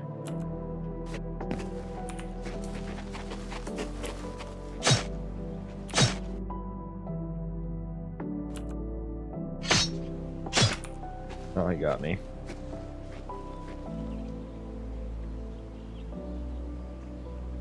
He's got more health than me.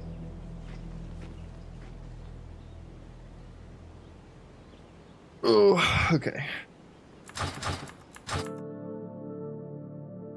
The combat sort of works. Let me go back over to the test level.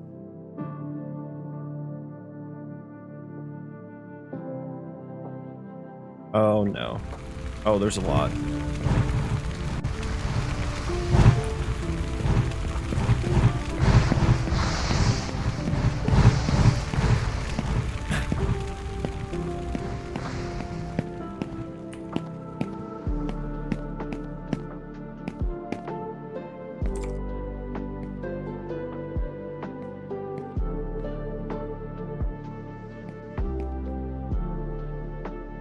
Well, nothing's failing. That's pretty cool.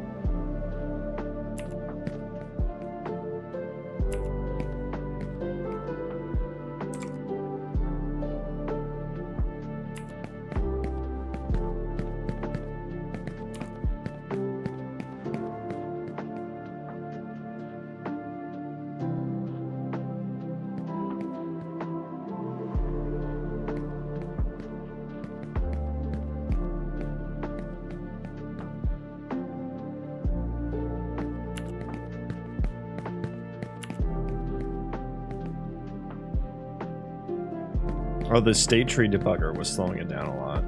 Okay, their rotation has broken now. Hang on. What did I do? What did I do there?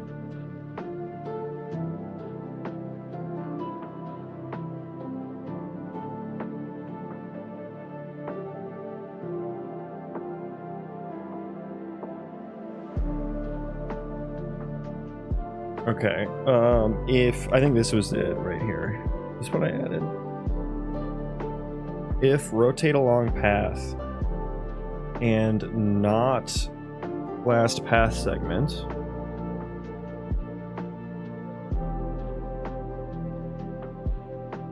focal location. What is the focal location on the wander?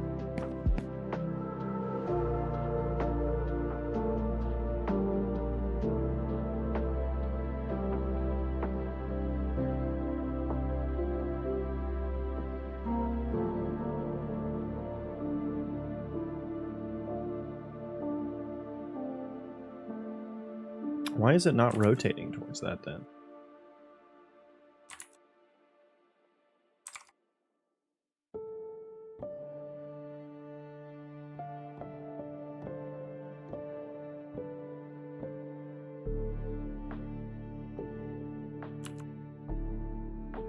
Bro, you fucking serious? No. Wait, what is this? What is this error? Grab debug snapshot.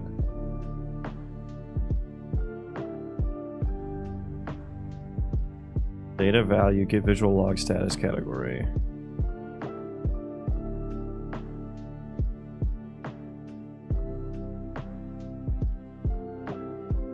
Yeah, what's null here? Attached actor dot key. Okay.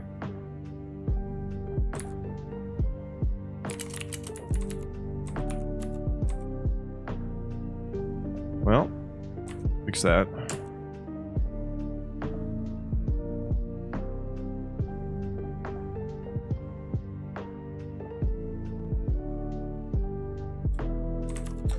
What was the deal with the focal location? I was trying to see what they were rotating or attempting to rotate towards.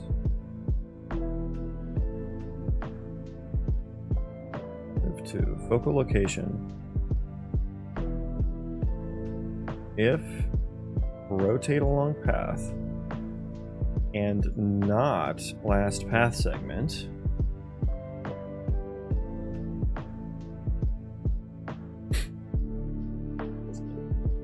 When they're doing the wander task, it should be one and the same.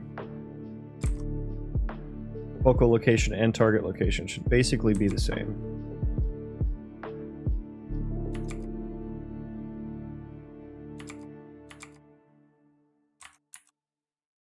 Go to the right level. Now, I call that entity test single, and it's not. The other entity test is actually the one that's the single one.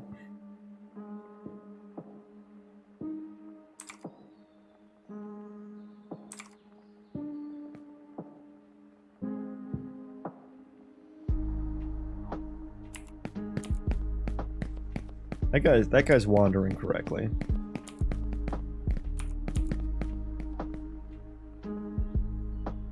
No, now he's not. Now he's not. Okay. Why is focal location just 0? Is that the issue?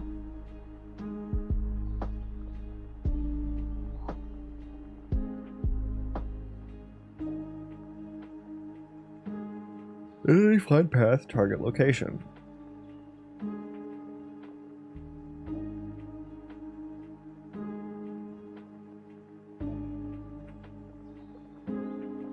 I mean, I guess it should be just that, right?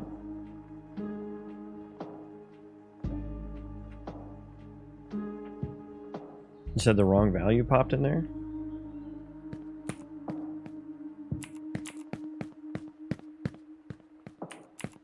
Oh, but that's for the, so he's doing the wander. Okay, he's doing it properly for wander, but it's for the hengi. For the hengi tree, he's not doing it. Move to focal location. It's move to food or wander location. Right, so I changed the focal location. So it's actually, yeah. Okay. More issues. So when they can't find food, they don't know. They rotate towards 0, 0, 0. Me too. When I can't find food, me too. Ah, boy.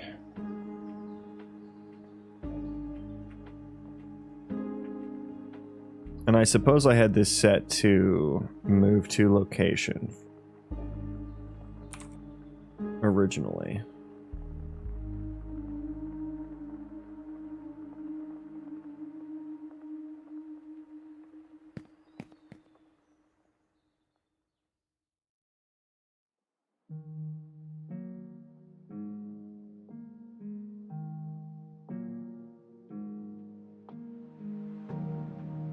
Okay, he's still not.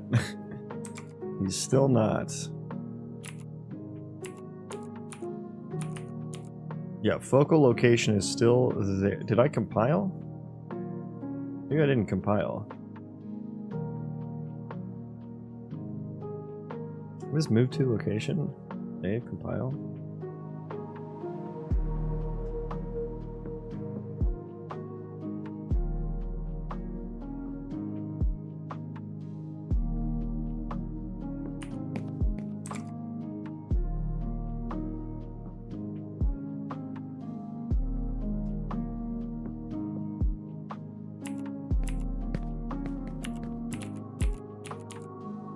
There he goes. Okay. Yeah, I guess the compile didn't go off, even though it said it was fine.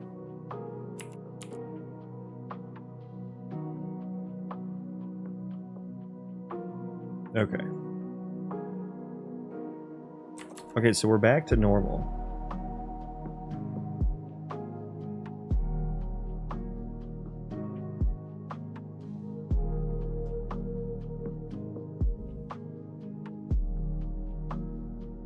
Okay, so I guess here's where I need to start overriding EQS.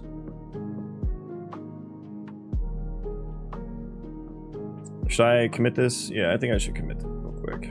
Get a fresh, clean date. Late. Might as well get rid of these two because I'm not using it for anything.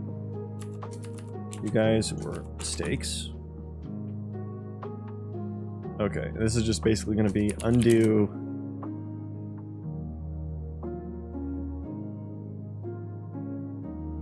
I have no idea what that means. Undo, what am I doing here? This is undo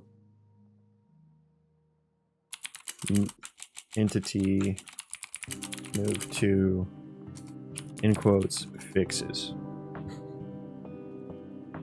We're undoing the fixes. Okay, so now I want to, we're going to use the find food task. And I am actually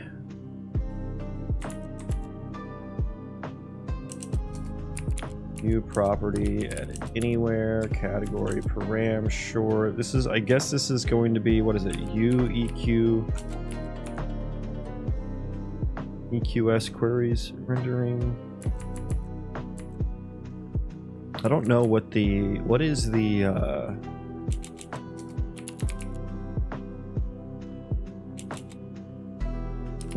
inv query generator? Inv query manager node option types. What is the asset? Let me open up my entity spawner.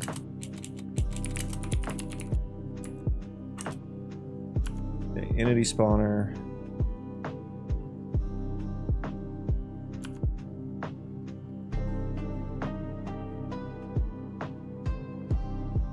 Okay, so F EQS parameterized query execution context query template UInv query, I guess is just what it is. Okay, so I kind of had it, yeah.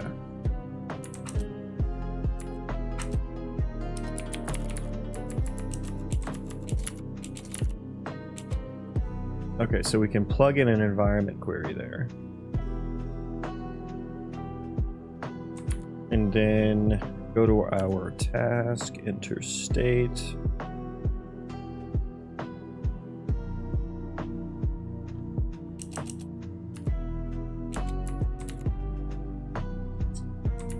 Instance data dot environment query. Let's check if it's actually set first. Instance data environment query, and then how do we actually like run it? How do I do it in my other thing here? EQS request. All right, this is the parameterized request template query. Let me look at how this shows up. I've forgotten how this shows up. Okay. EQS request. So it's this thing, I think. EQS request template query config. A param name. Okay, so I can set. Oh, that's how I set params and stuff. Blackboard key. No, don't need that. Run mode. Single best item.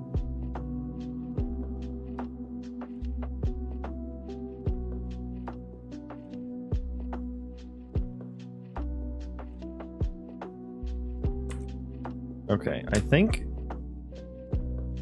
template config, run mode. Yeah, I think we would want this then.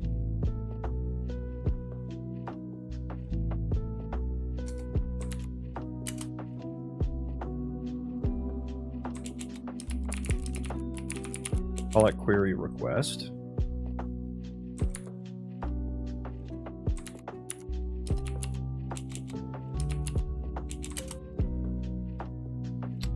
Is valid. What does it do for validity? Be initialized, which is always true. How does that? What? Oh, but when we create it, it sets it to false. Okay. Init for owner and black. Excuse me. Init for owner and Blackboard. I guess that's when it gets set to true. But I don't have a Blackboard though.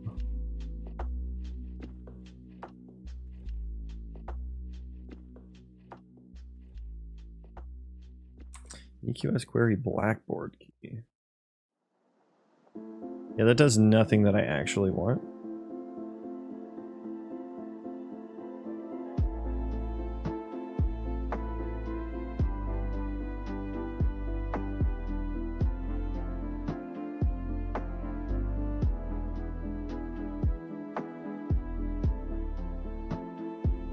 I really just need to know if it has stuff on it.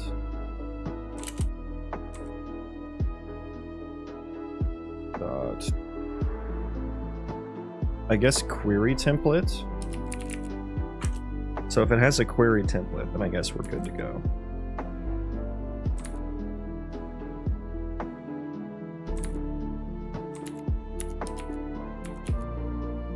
So then we can execute. Wait, what other ones are there? Blackboard component and then a finished delegate. Okay.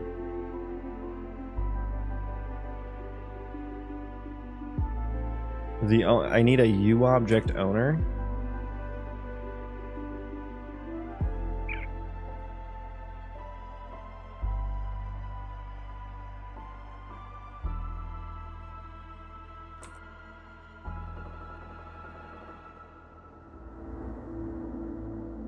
I guess I would use the proxy actor as the owner.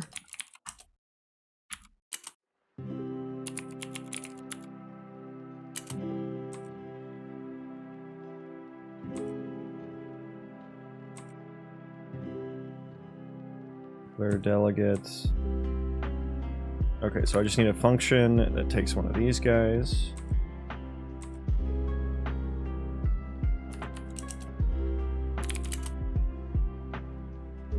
On EQS query finished.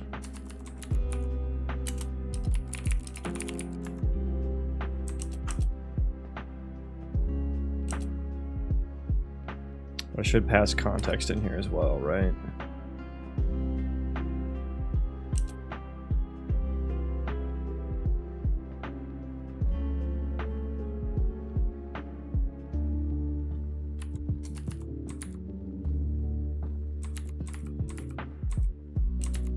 Here's how I do in the other class.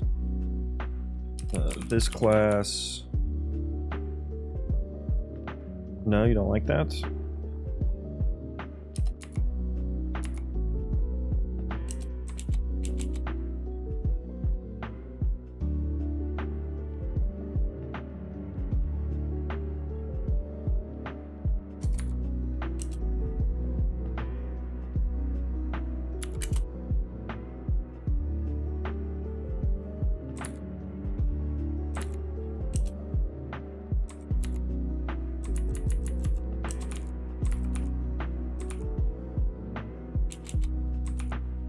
Okay, is that valid? No, it's not.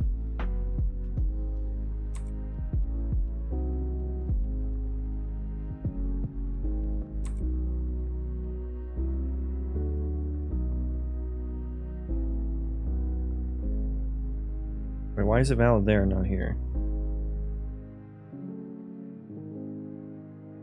Is this needing to be a U object?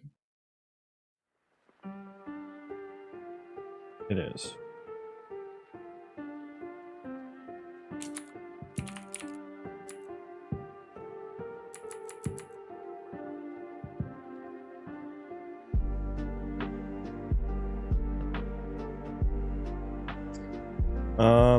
Not a struct. I see. Okay, so what is the signature for create U function?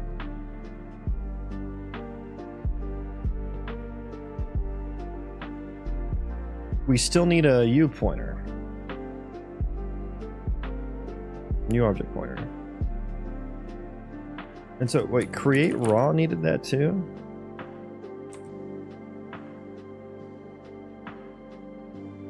User class in user object. How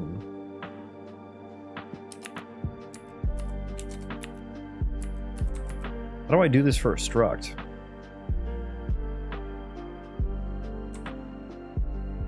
Can I create a delegate for the struct? I can use a lambda. Shared pointer? Create static?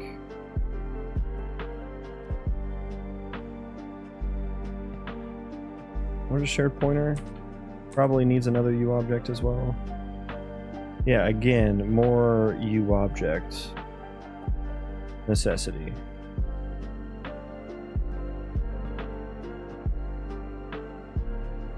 Can I do this?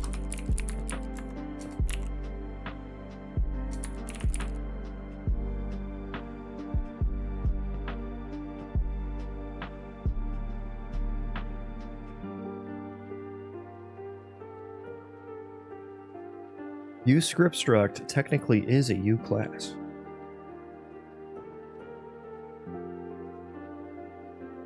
Okay, let's do it with no parameters at first, just to make sure we're doing it correctly.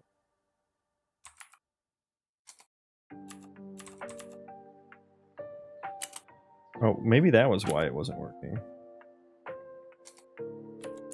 Didn't realize I borked that function definition.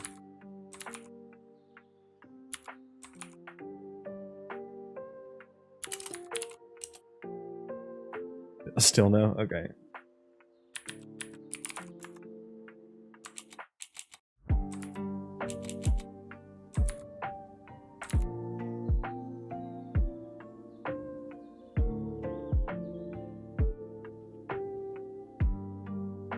Oh, it needs a U object ref. Okay, weird.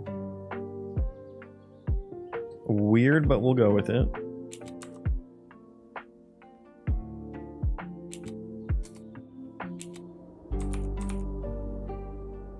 Okay, so that does work. Okay, so it just didn't like the context. Okay.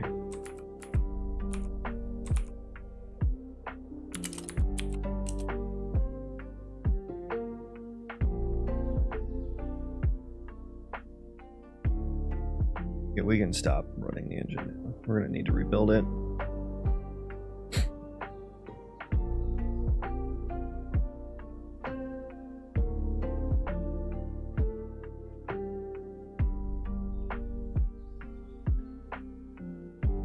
Do I need the...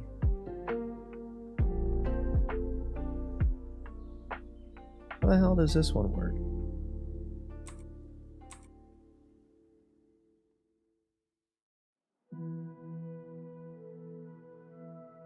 Can I not do refs? Let's see if it's the ref that's the issue.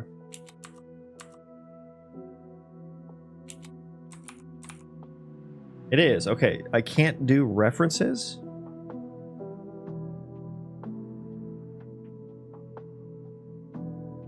It's going to be a bit of an issue for me.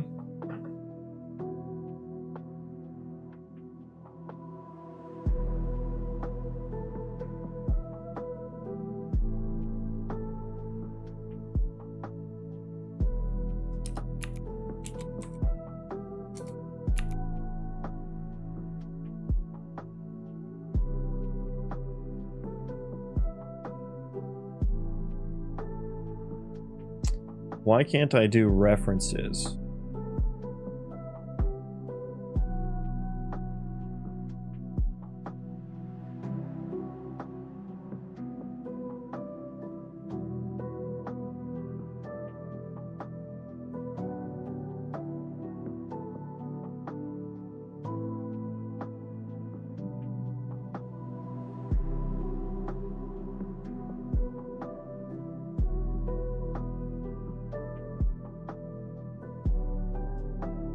Okay, let me think here. Unreal Engine, delegate,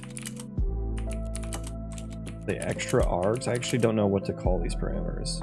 Unreal Engine, delegate, extra args, refs. Delegate with extra parameters.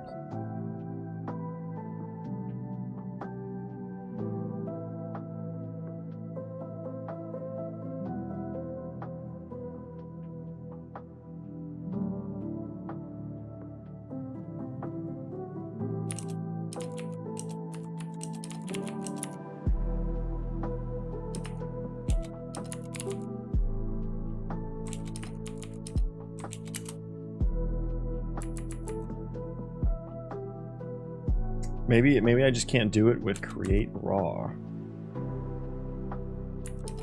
Because I definitely need this to be a reference.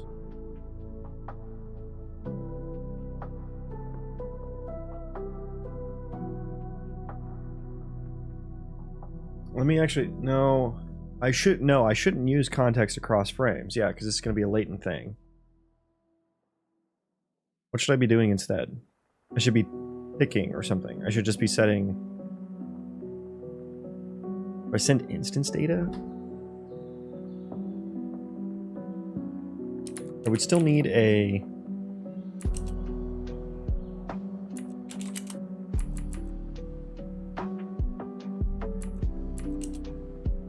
or create static can.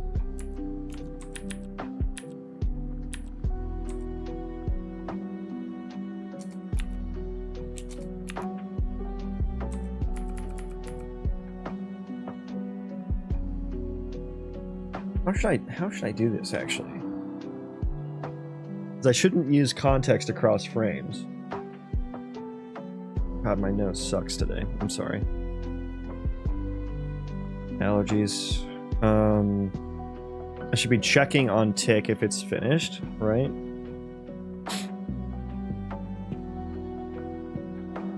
I could just do a lambda. Maybe I should just do a lambda. That's probably the simplest. I do need to get the results. Well, okay, what if we did create lambda? Oh, that works.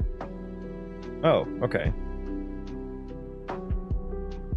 But I still probably shouldn't be using the context, I don't think. I need the instance data.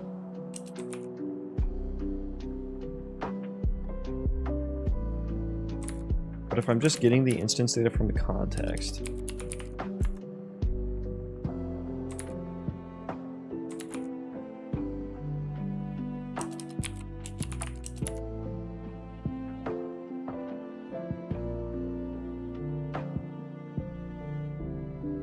I do want to put the query results on here.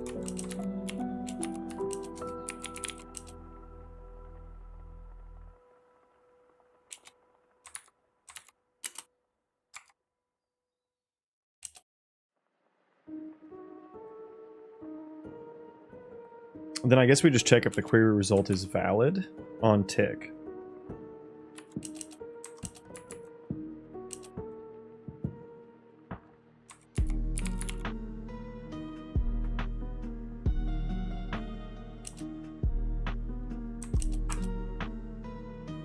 Right.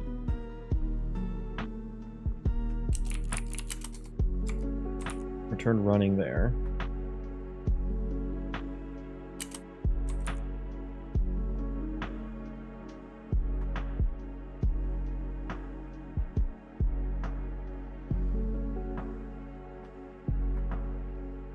Wait, I think this is what we should...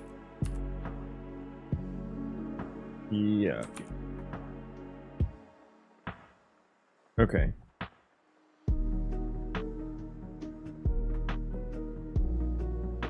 Okay, so if we have... Get the instance data again. We have the instance data dot query results dot yeah, query results. What do you look like? Query results. Items. Item type. Oh geez.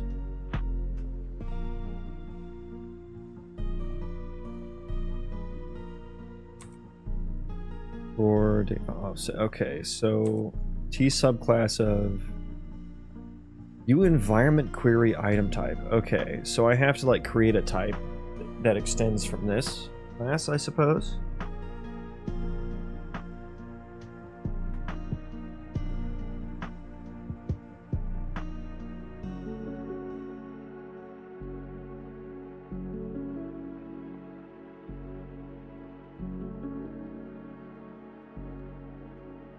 Okay. Then I actually have an array of item. How do I actually use this? Hey, look. How do I use this? What did I do in my class? Oh, there's like functions on it. Get all as locations. Okay, that makes it get all as actors, get all as locations. Okay, that makes it a little bit easier to work with.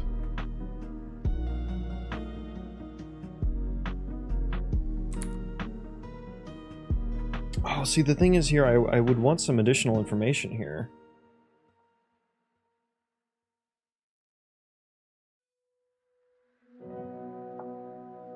I need some information about the points themselves as well.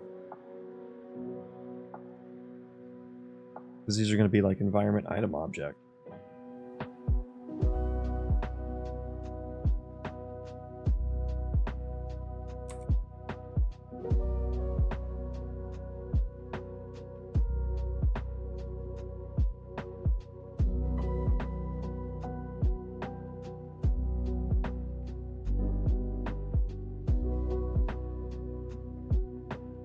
Yeah, what do they do here too?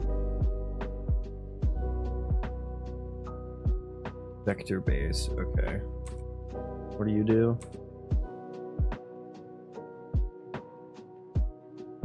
You just return 0 vectors. Thing, okay. Get item location with raw data, but then it just returns nothing. So wait, what does that even fucking do?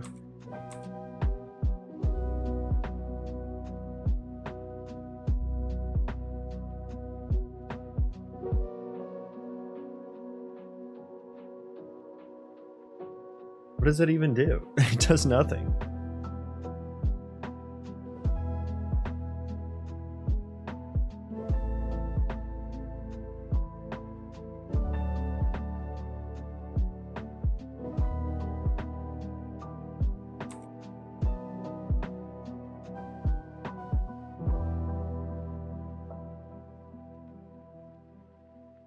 How does this function even work? I can't find anywhere where it's overridden such that it actually does anything. Let's find vector base. Is there actually another class?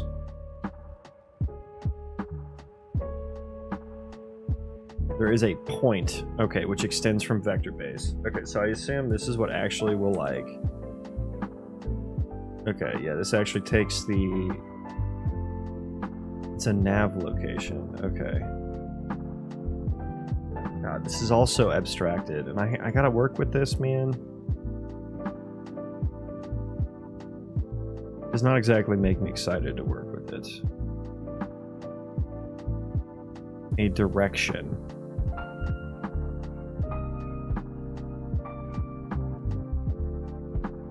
How does an actor extend from vector base?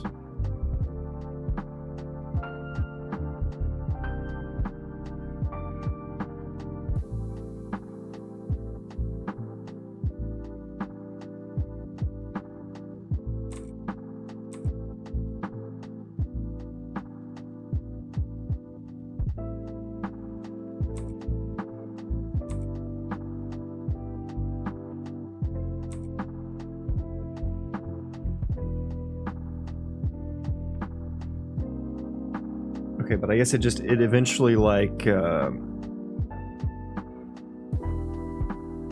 this syntax is super weird to me, but I guess it's just taking raw memory and casting it to the desired type.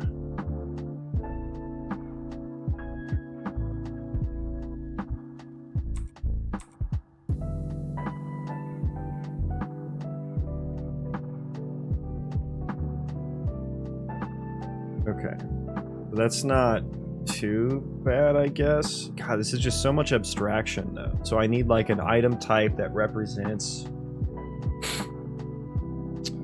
my my PCG points.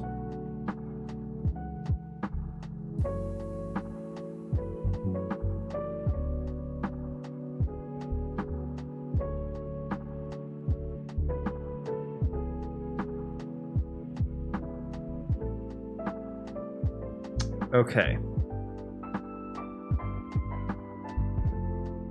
And I guess that can be the PCG point query result.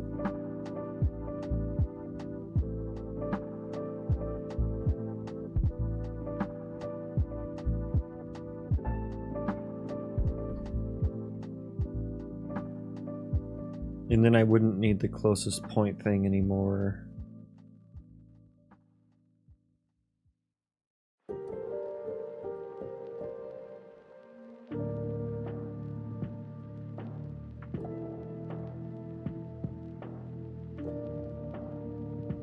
Okay.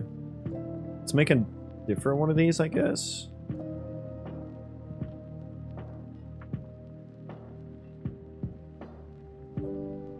I don't even know what I would call this.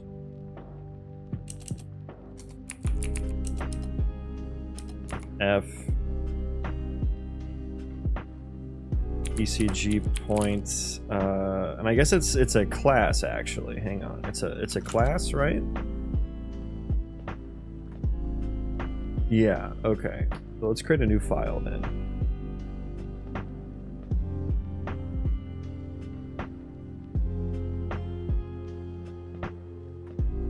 Where would I put this? Data? This is a part of, I guess this is a part of the entity system, but it's actually not. It's kind of outside that. Let's put it in data. We are going to extend, I guess environment query item type vector base is what we'll extend.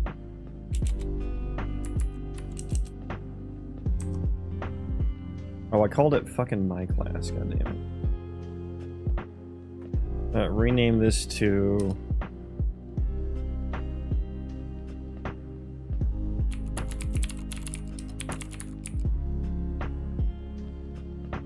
environment object EQS type or something.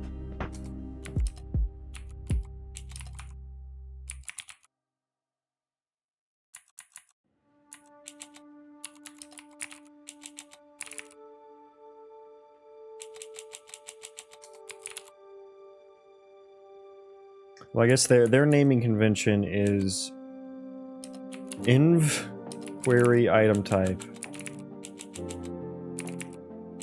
If I can spell it. And then underscore the type.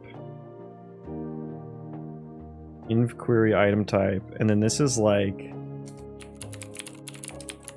environment item or object. I forget what I called it.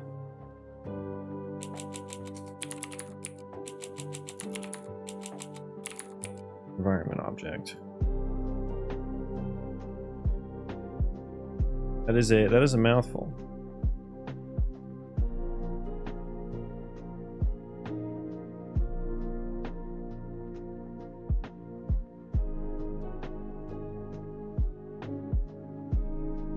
And so that should have an F, and well, we should basically copy what we have in the procedural terrain subsystem version of it.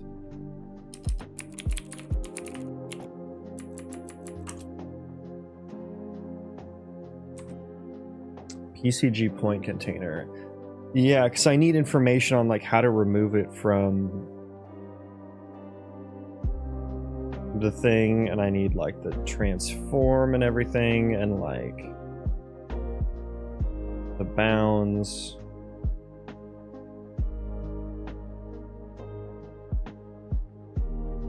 I guess I kind of need all of this. Let's just put the PCG point container on here.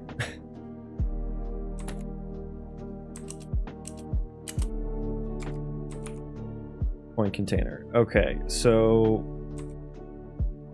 now what do we do? Show me that class that we were looking at, the point class. Okay, so we need to do like a get value or something.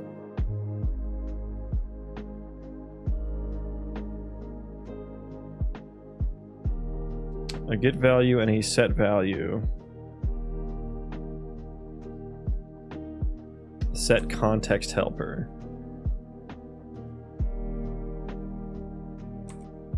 Context data. Does every fucking class need one of these? I guess it's for the different types that can be used.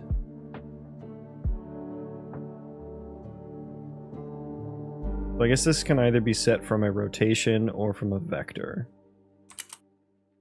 And then let me look at the other one to understand it a little bit better. So this is a nav location.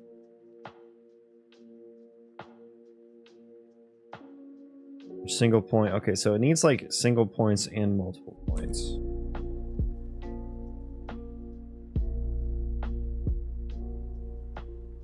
So I think I'm just gonna copy all of this here.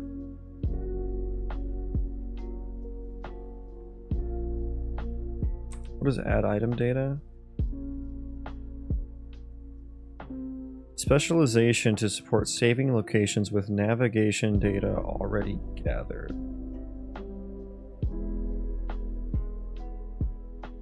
Okay, I don't think I need that one.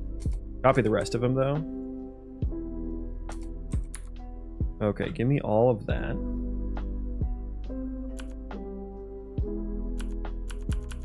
Why does my F10 not work?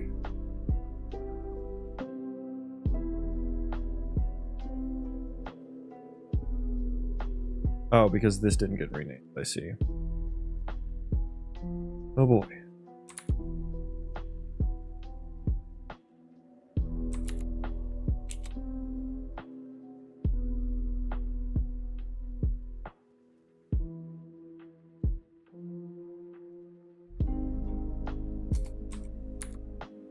Okay, all of that goes in there. Rename all of this to rect type.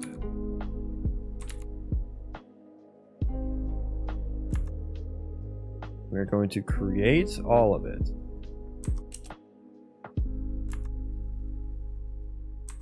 Except for you, because I guess you don't want to be created automatically.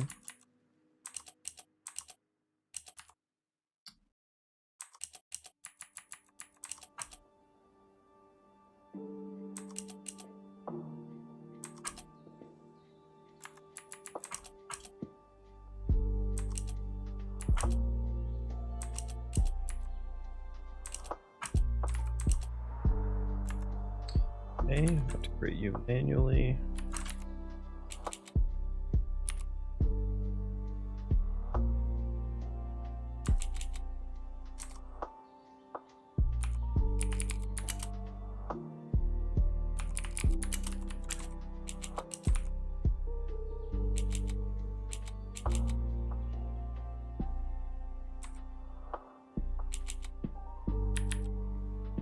Wait, were those all const?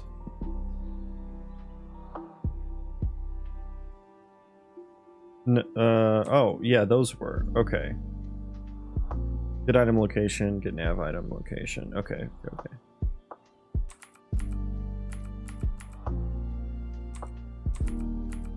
Those ones were not static.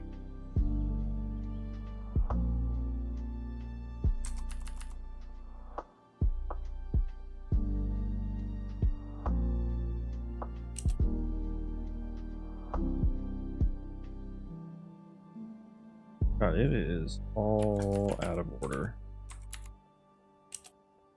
Okay, these ones are all const, I think, right? But okay, yeah, those are all const.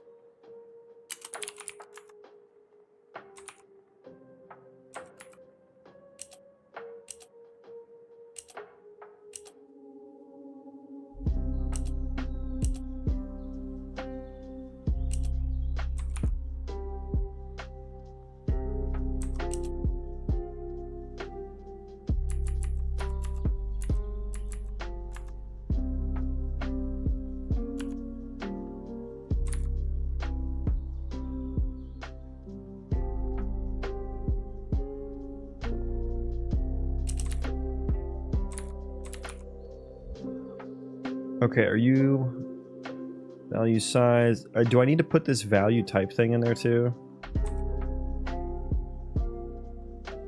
Type def constant. Where is that used at?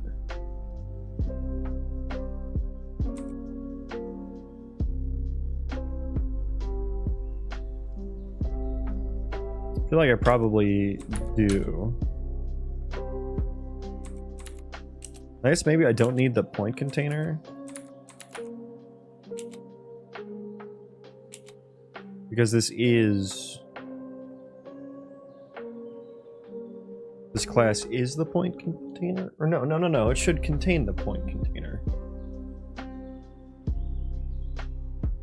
I'm confused. Wait, I'm confused now.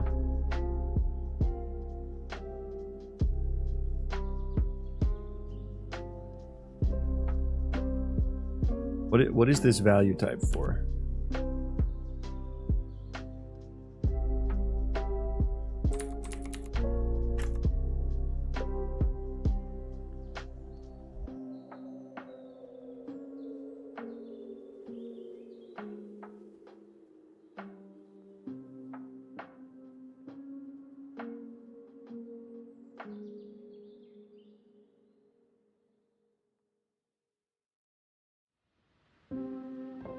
Okay, yeah, all the FNAV locations.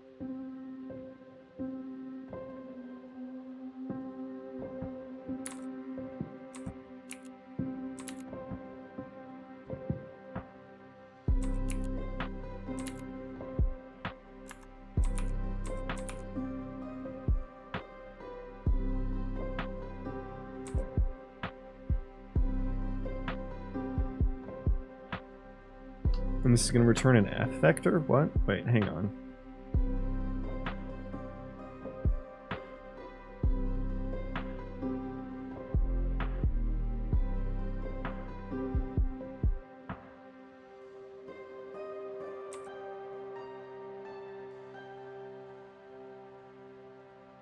What? How does that work? How does that even work?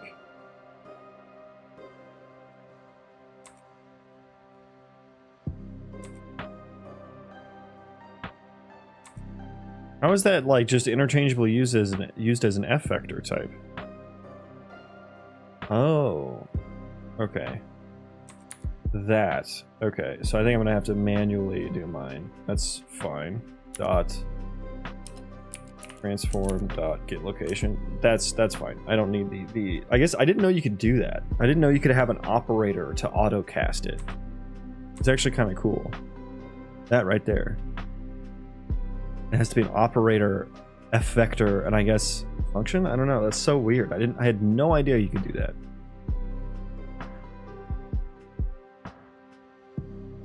Wild. Okay, that makes more sense now. Now I gotta like get this stuff squared away. Okay, what are we doing here? We're setting a value. I still have no idea what these contexts are doing here in this context.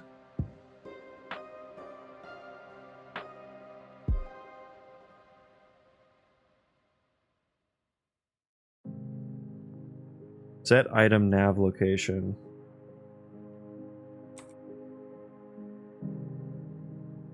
Those, yeah, those aren't really used at all for me yet. Update location data in existing item. I don't know if I'll ever need that. Where's that called from? Reject.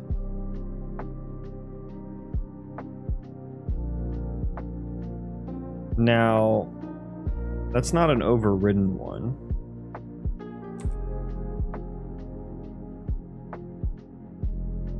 Okay, so...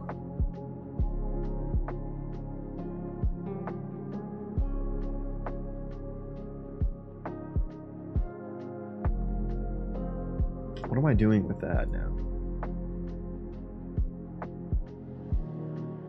Whoops.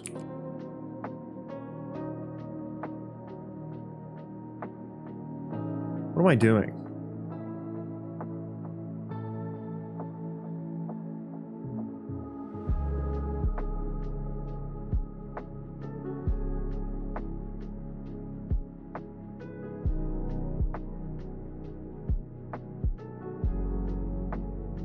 Am I returning like the actual points of the objects or like the points to go to?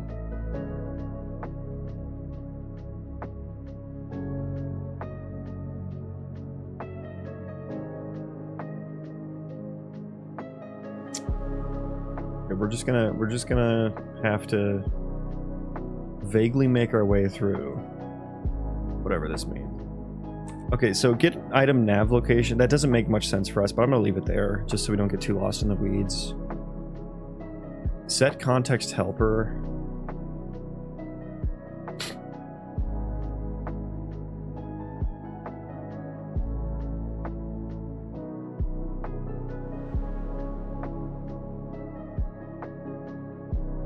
Where are you guys used at?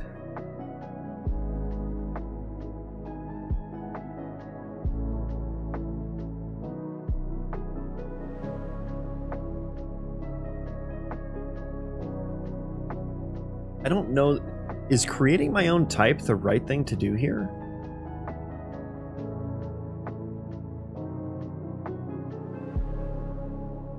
Is that even the right thing to do here?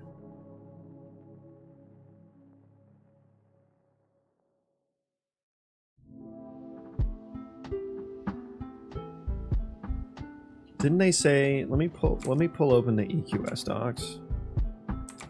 Do I have those open? Yeah.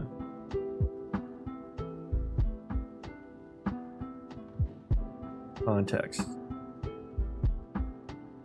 Context provide a frame of reference for any test of generators used. Generators, context, multiple locations or actors.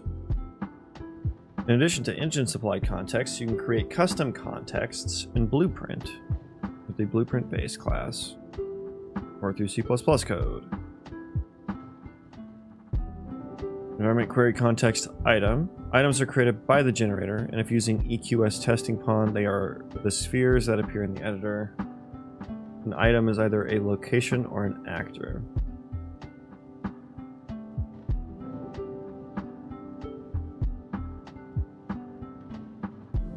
Where is the pond that is currently possessed by... okay.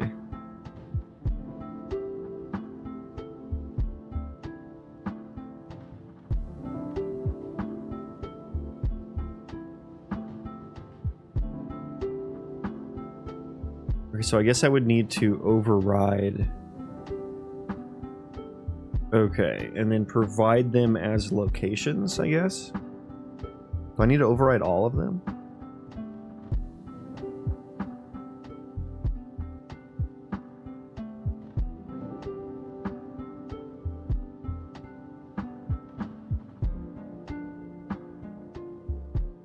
Okay, okay, I think that's a little bit more clear.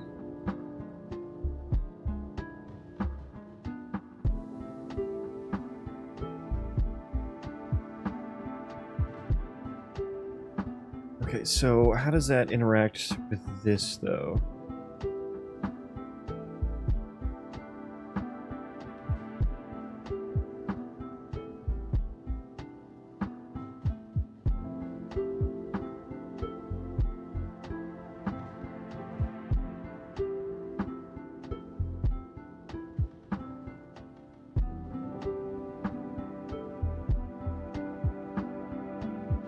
I'm gonna get these query results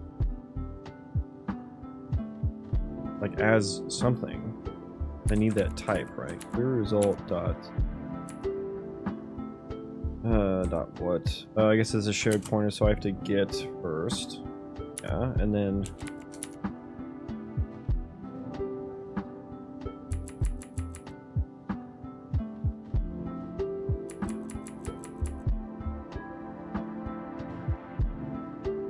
items. Let me look at get all as located.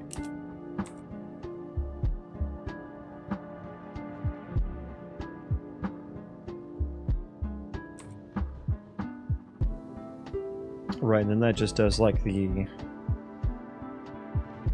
I guess I would need my own function to convert it to the type that I want.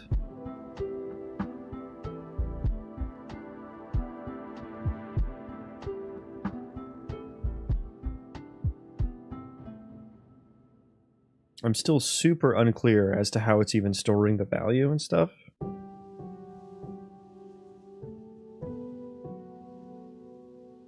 I mean, I suppose the get and set value are what's doing it.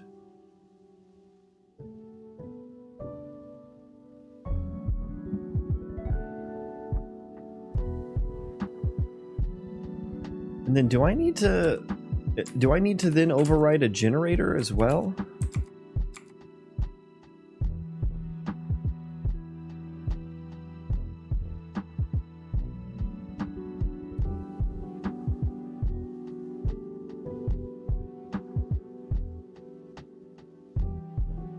Generators are used to provide applications or actors. Items, they will be tested and weighted.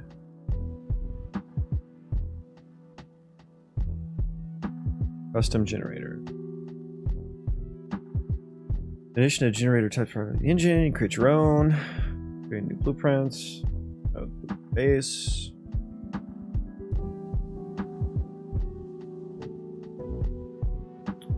There's a function you can override called do item generation.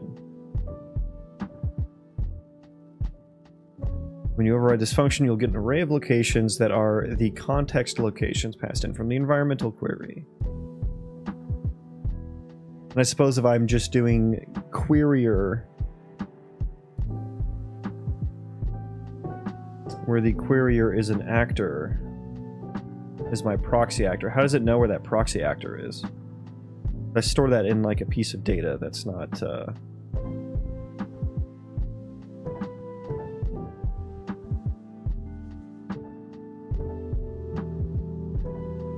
context locations. And so let me read about the custom context.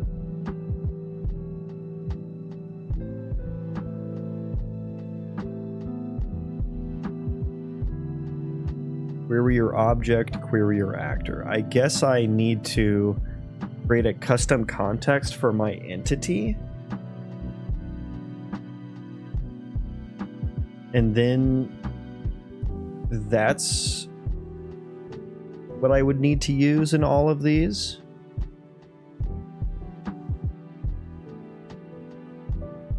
It's like, this is such a generic system, it's so hard to think about. Provide single actor, query your object, query your actor.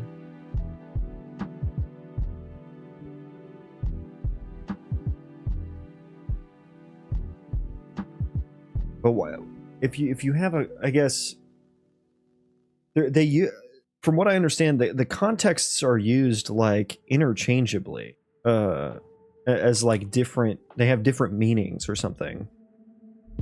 Let me make this compile real quick and open up the engine again, because I just need to take a look at some stuff here.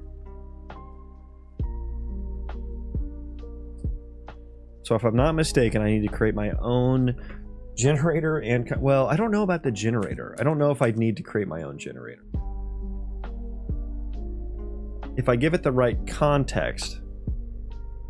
I mean, I guess the generator doesn't know how to search for PCG points though. So I guess that's the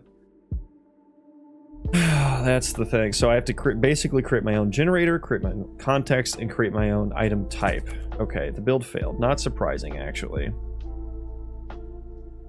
Inconsistent DLL linkage. Wonderful.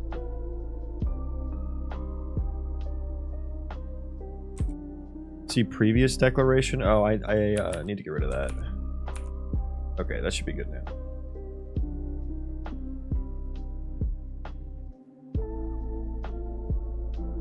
It's like I have to create my custom everything for this EQS thing, but I guess the thing that I won't have to create... Oh, what the hell is this?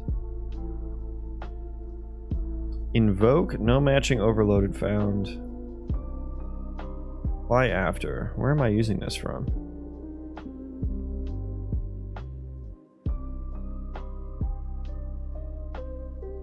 Oh, it doesn't like the binding. It doesn't like this now. Okay.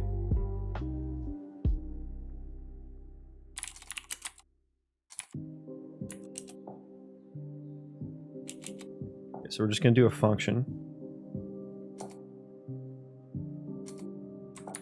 Takes in this. Does this. Context. Okay, is that fine?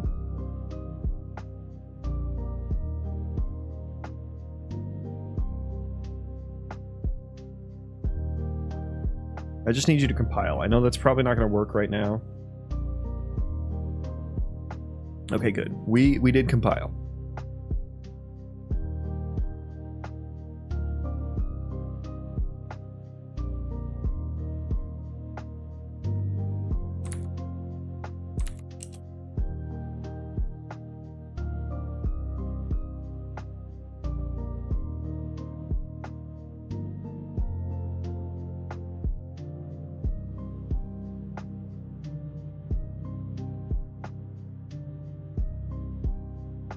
Okay. Let me look in here now. So, if I'm not mistaken, now we have our generate around. That's the context. Wait, no, we didn't create the context. The context is what is going to... Oh, I've already lost my train of thought on what it was supposed to do. It definitely provides the querier location. But how does the base querier one work, right? Like, why would I create my own custom one?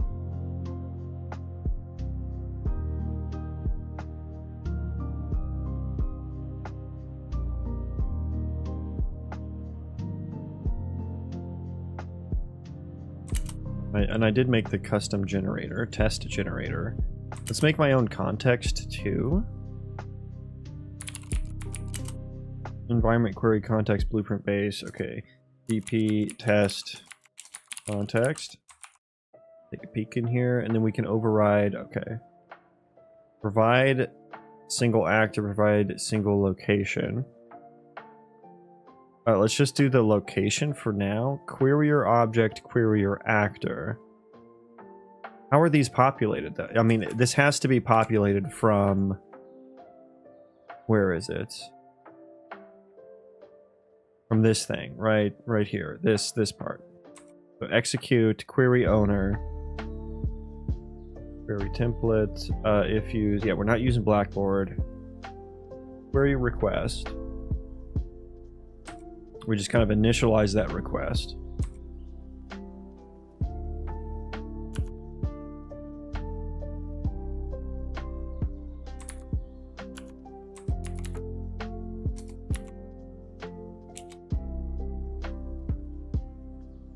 Is that just inlined? Oh, it is inlined. Okay. So it just sets owner there. And then I guess let me look at the code for the blueprint base. These are the overrideable one. How do you get called? Provide single location. Let's find you.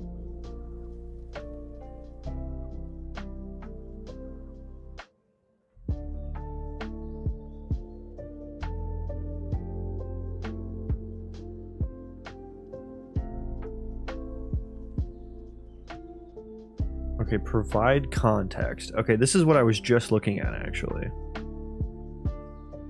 And then that's where it calls the set context helper.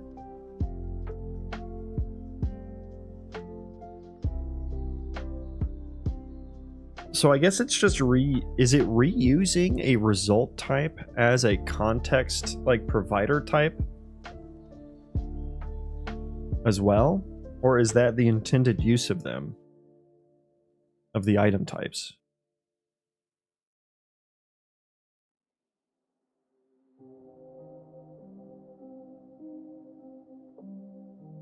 And how is query or actor? Oh, it's just the object casted. Okay.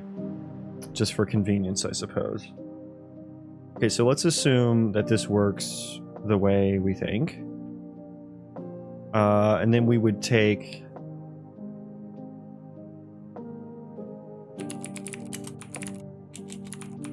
Can I do this in blueprints? Get my entity subsystem.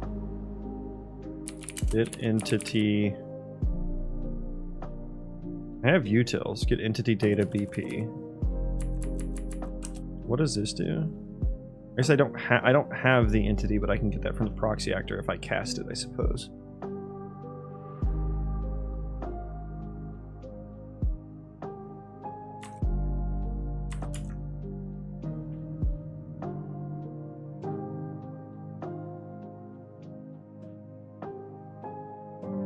We have the actor cast to proxy actor.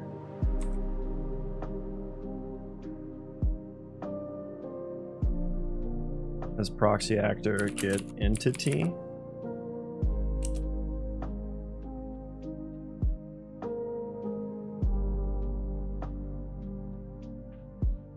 Oh, and I can just call it from a source object. So I actually don't need to cast it, do I?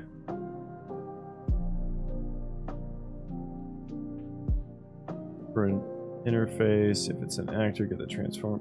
That's probably not gonna work. Does proxy actor extend the entity interface? It does. Get entity. Well, I guess get entity is not blueprintable. Should I make it blueprintable?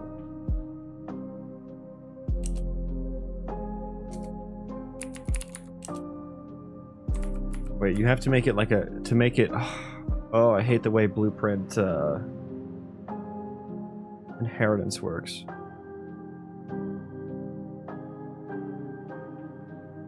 I think I'd rather create a static function for it, honestly.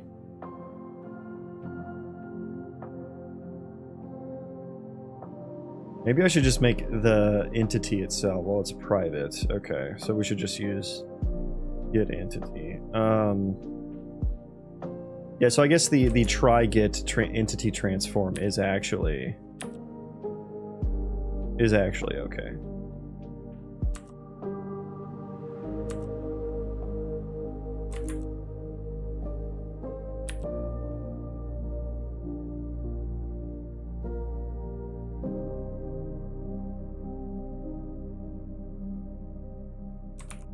That is actually okay. I hope. We'll see. Okay, so we have a test context. So let's I guess I should create a new EQS thing. Yeah, environment query. Okay, so this is EQS. We'll call it find food. That's what we're trying to do here. So generators. Yeah, I guess this is where I need the custom generator. Okay. Oh, I have the test generator. What, did that show up? I did. It did. Okay. The test context test generator. Do item generation from actors. Context add actor. What is context locations? So there should only be one, right? Context querier at test context. Test context. Let's rename that, I guess. BP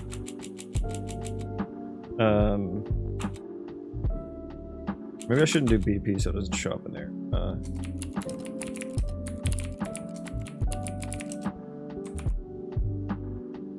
Inv query context entity. Yeah.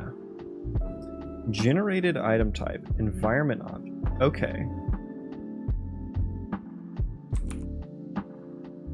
Is that not up to the... Wait, how does this fucking work? Context doesn't even return anything. Yeah, what did that say? Excuse me.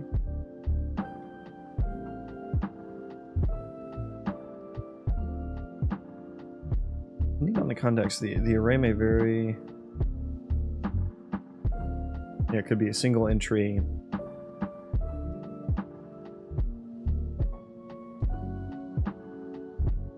Since functions can only return one value, the doItem function has two arrays it can pass back to the environment query: add generated actor and add generated vector.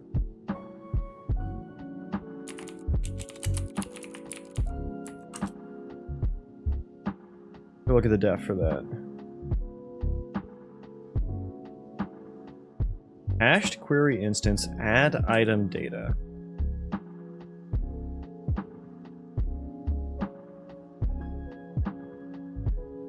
What did it say about item types or something?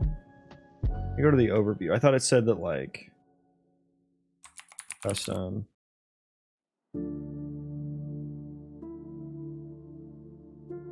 can create your own custom generators through Blueprint or C++. Custom tests can only be created through C++. Okay. I mean, I probably would want to put this generator in C++ anyway. I think I'm going to need to actually add proper values.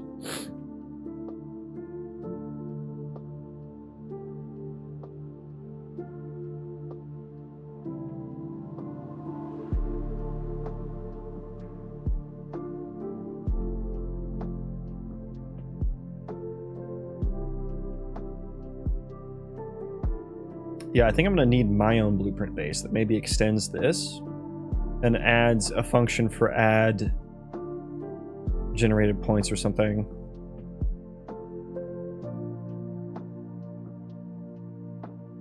And so there are, like, parameters, right?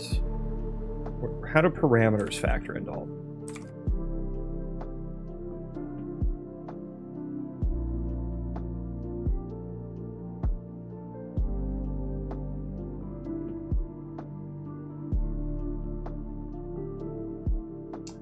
Let me guess here. I'm gonna guess if I add a public variable, new var, boolean, compile, save, it shows up there. Okay.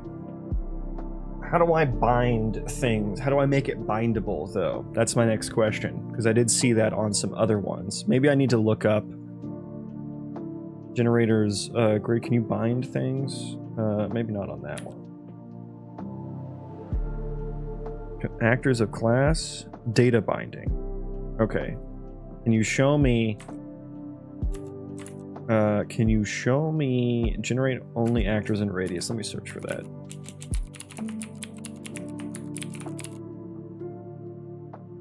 Yeah, there it is. Okay.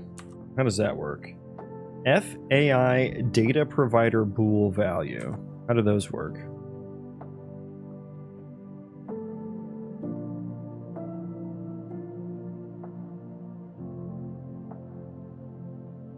I do think I would want to bind data, although I don't know how do I actually bind data? Let me look in the food task here. Query request. What other? Query config, perhaps? It's an array. FAI dynamic param. Let me find usages of this.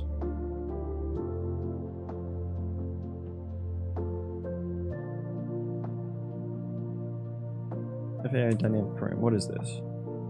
Param name, param type. Okay. And it also has a Blackboard key and a value. The value is a float. Okay. Does it wait, does it have to be a float?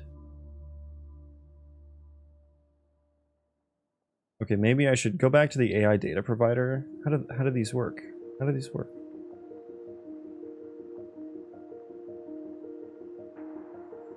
How does path to item work?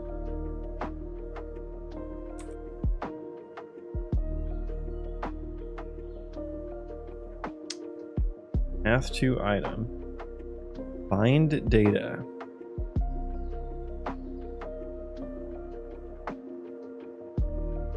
Okay, so you actually have to have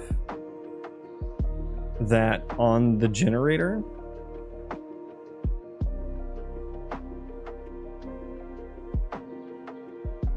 So how would I was hoping to do this on a more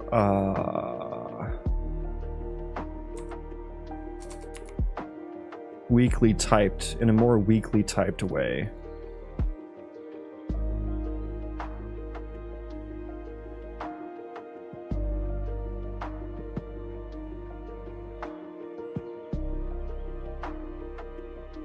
I don't want to have to use a blackboard because that's just like an extra layer of abstraction I don't need.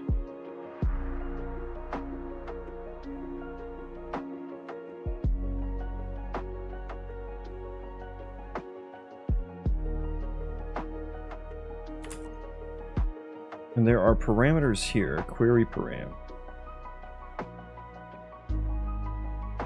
Oh, okay. AI data provider underscore query. Oh, hang on, what do we have here? RAM names.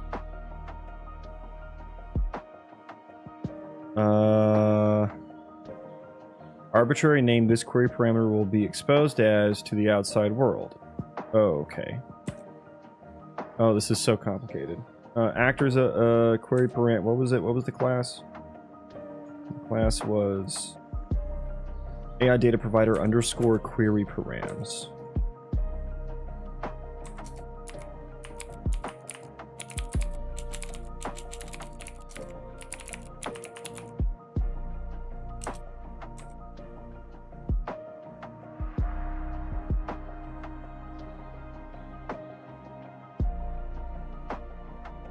Data binding. AI data provider. That's the original thing.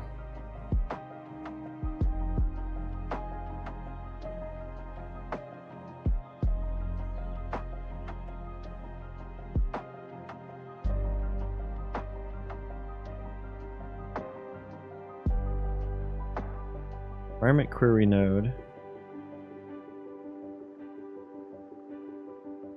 It's just in editor things. Environment query. Environment param provider. Param name. Named values. Required params.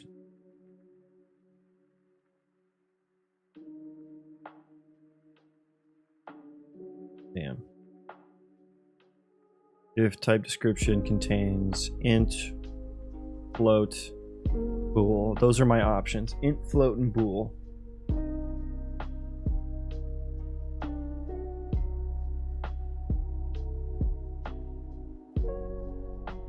Okay. Parameters may be too much to grok right now before I even have a working understanding of this.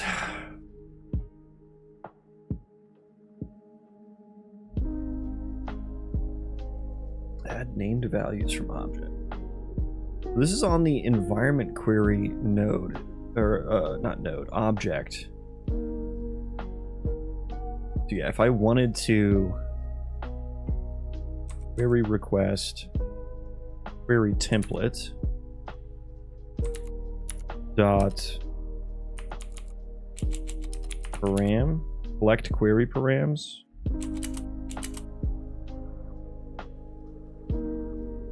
Yeah, there's not a whole lot there. Oh, it's because collect query params set.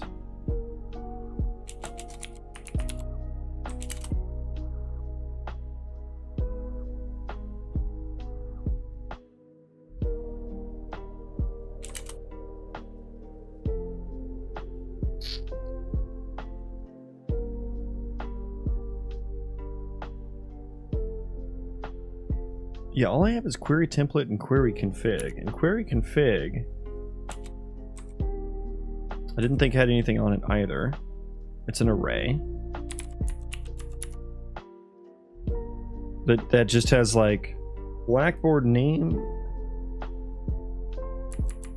Huh, okay, where's this value used from? Because it's just a float. Did we just like use that in the fucking... Go back to this one.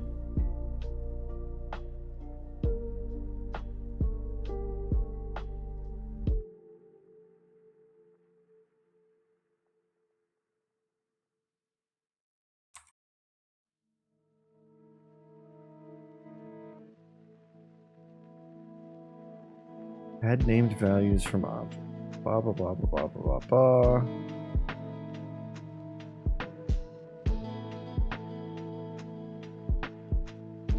I don't actually see like how the values get added though.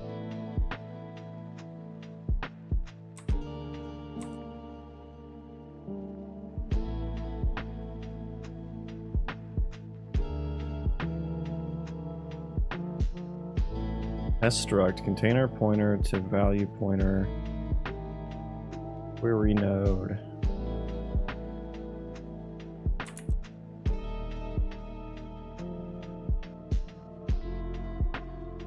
I don't understand how the data binding. Does it talk about that here at all?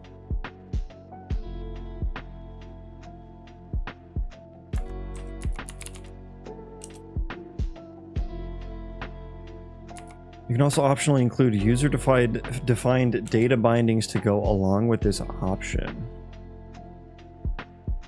But how would you even... this is exposed as like behavior tree nodes. It's exposed as a behavior tree node. But how would I just like pass data to it on my own without a behavior tree?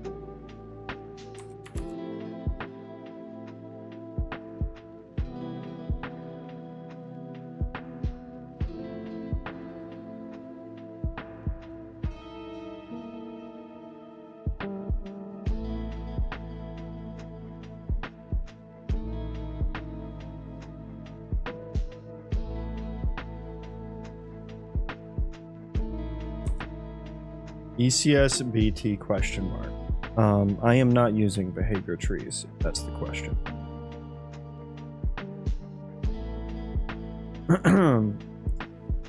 This all seems to be based around a Blackboard, which I do not want to have to use.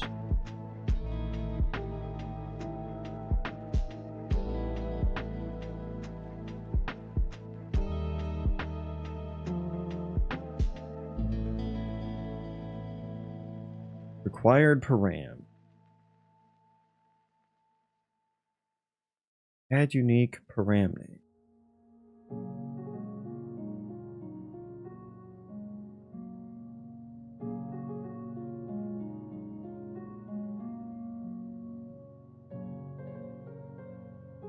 Yeah, how are these values actually interpreted?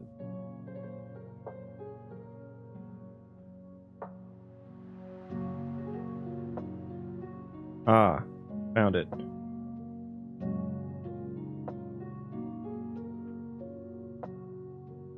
Okay, yeah, it just kind of casts them. Okay, so I'm limited. And the thing is, like, I would want in more params than just that. Okay,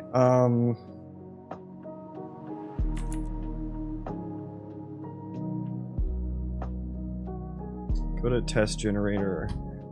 So I would have this, and I would have like a...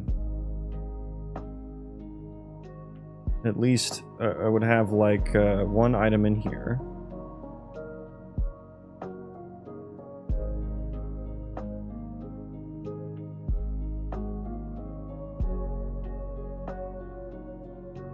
I would want to add params and stuff to it. But I guess those show up here. Okay, so that I think that those would just be my params. I don't think I would want to do data binding. I don't think. I have no idea what the fucking data binding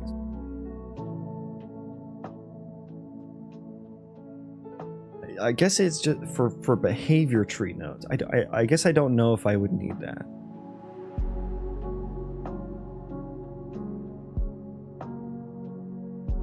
Random number. And data provider query params is used with environment queries. It allows defining simple parameters for running queries, not tied to any specific pawn, but defined for every execution. Yeah, let's ignore data binding for now. I don't even know if I'll need that. I think what I need now, so this test generator, let's now rename this. What's the naming convention for these? Can I override the name?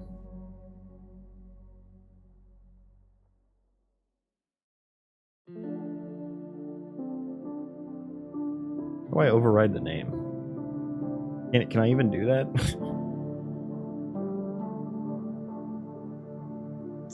Generated item type. Oh, we can define the default for that. Yeah, we definitely want the environment object there. Context entity. There we go. Yeah, define the defaults. That's nice.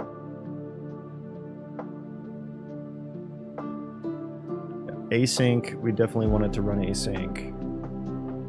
Option name. I don't know what that means. Is that how it shows up here? Let's try. ASDF.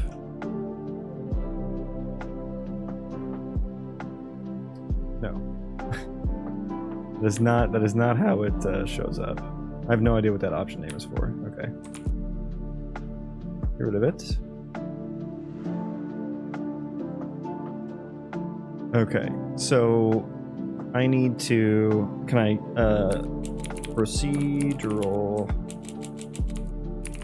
terrain subsystem, and then do I have get desired PCG points?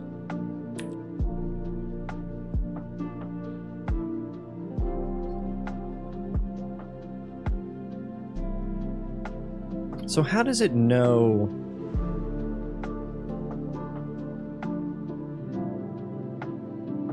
How does it know when it should be done running?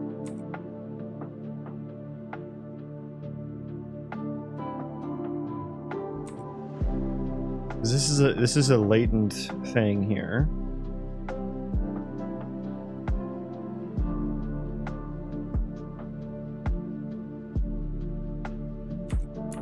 Yeah, I'm thinking maybe this generator should be just entirely in C++.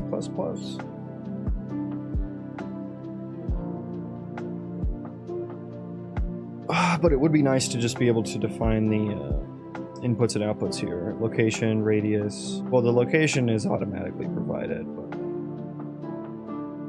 all of these other things should probably be exposed as parameters.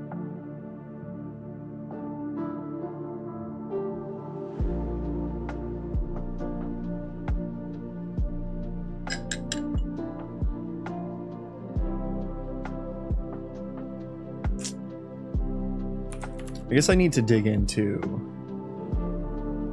how does this blueprint base actually work? Add a generated vector, cached query instance. Yeah, we just hit you. How do you actually like run though? Generate items. Where are you called from?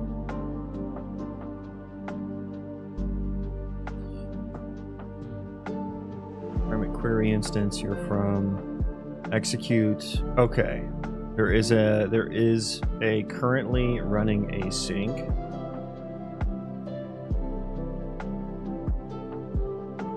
That I suppose probably can run it. Yeah, can run async. Where's the currently running async?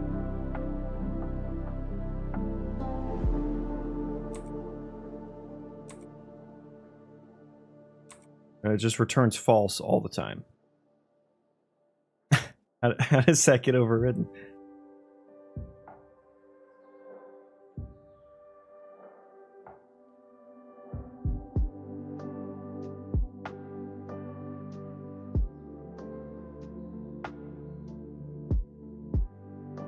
Okay, that's only... How does this actually run async? Am I being crazy here?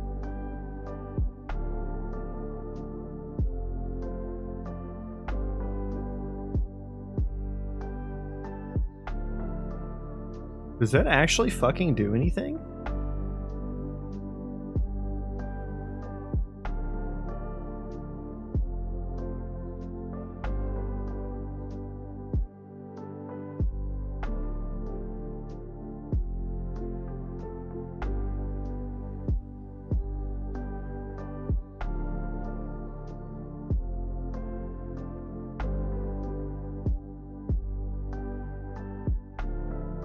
Wait, so that parameter literally doesn't do anything.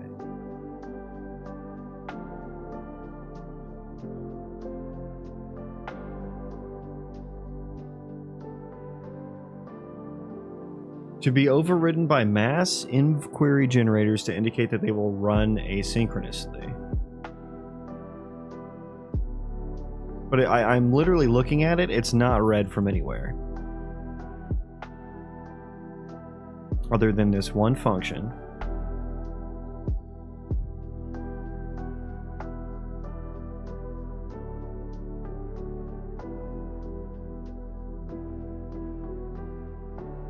Okay, so I'm gonna guess that just maybe didn't get implemented yet, and that's maybe a 5.6 thing that's gonna get added.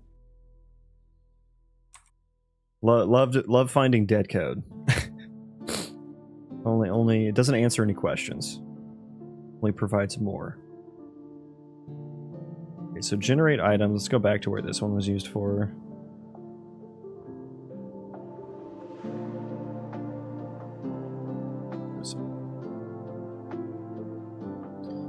Generate items, execute one step is the function it gets called from. Okay. And so this just gets called from just calling the execute, I suppose.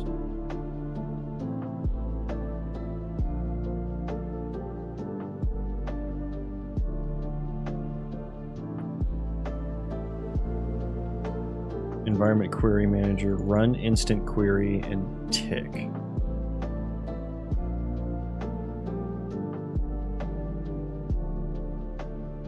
It has a notion of running queries.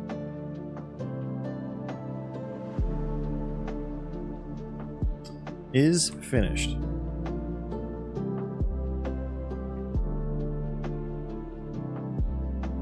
Status not equal to processing.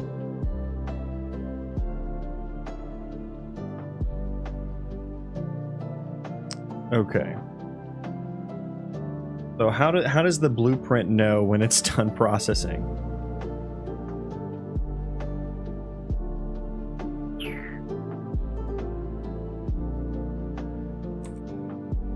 Environment query. So you have an instance on you somewhere, right? Yeah. Where was it?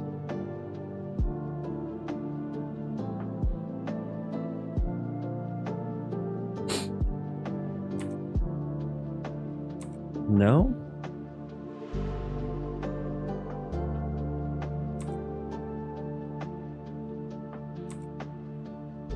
Cached query instance. Oh, it's at the bottom. Okay.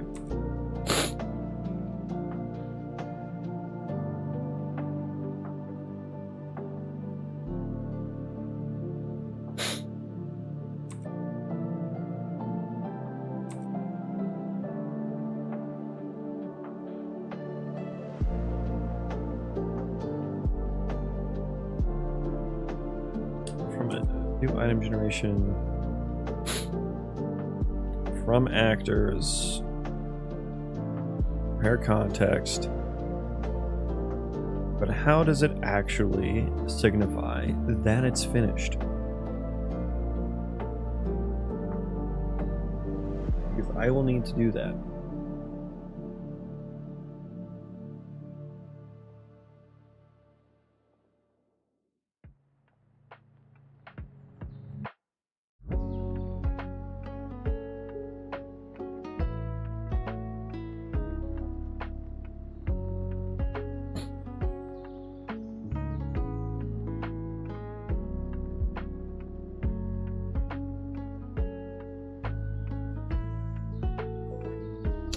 Okay, what is this environment query manager? What is this supposed to be doing here?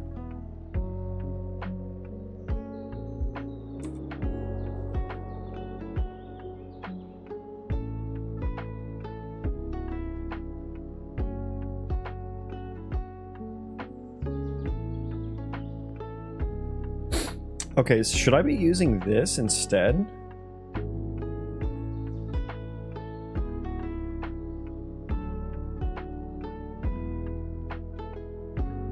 I'm just kind of like ad hoc running them. Should I be using the environment query manager?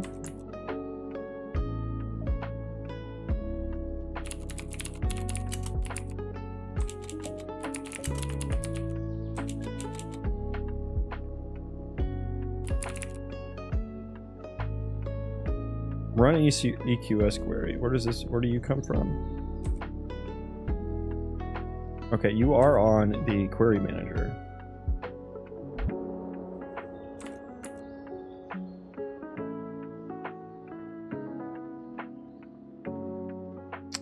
There's query instance wrapper class. What is that used for?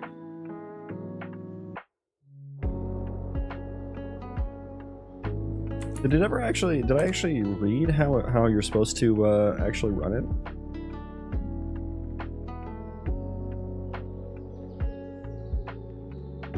Let's go to quick start actually.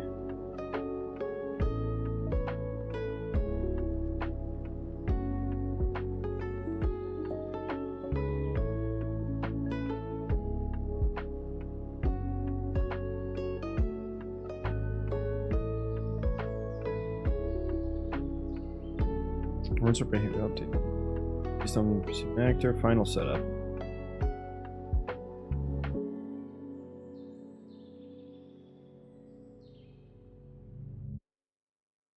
Wait, where does it actually run the EQS query?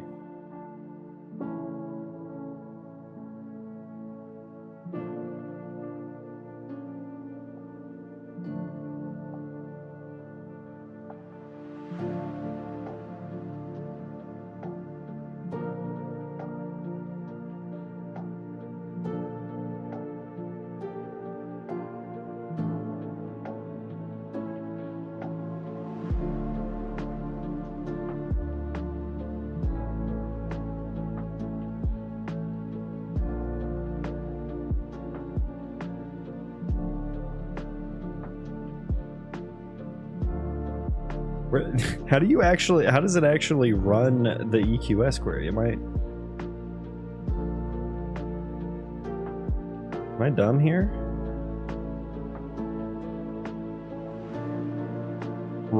There we go. Okay, so it runs it from the behavior tree, move into position node. That's gotta be the same function I'm looking at here. I'm just gonna assume it is. It's probably a pretty safe bet.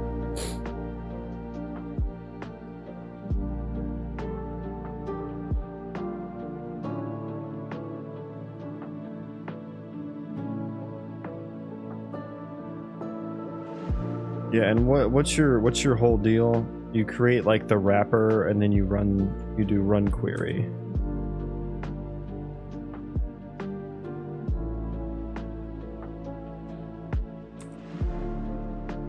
Run query.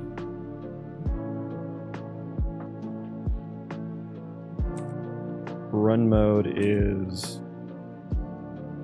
I see, that's what run mode is. Okay, run query.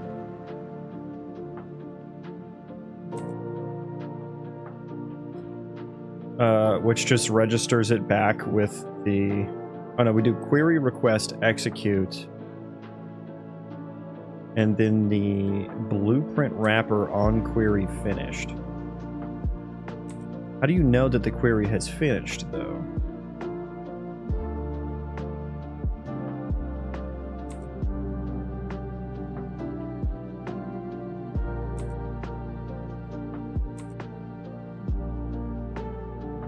God, dude, there's so much abstraction. Crazy.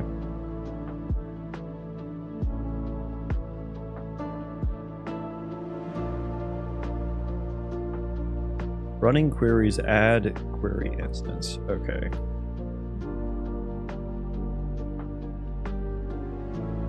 But then, yeah, it ticks and checks if they're done processing. But, like, how does the blueprint one do that is still my question.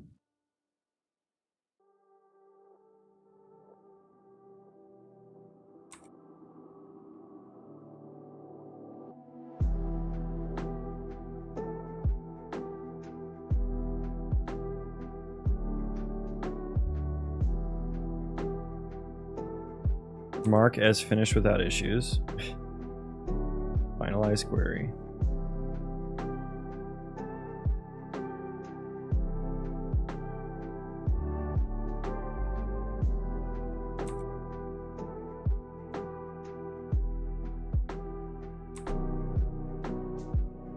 Add item data. God, the way this all connects together is so fucking... so fuzzy.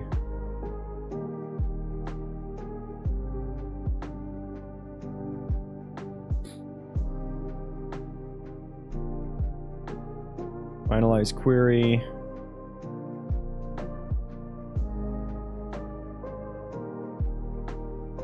Just execute one step, which is where it like...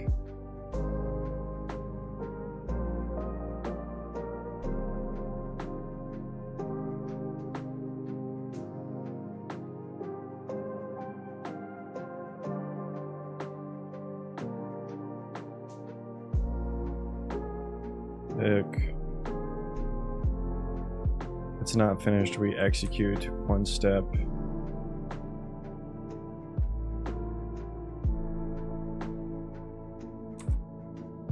A list of what is it? What is an option? Oh, the okay.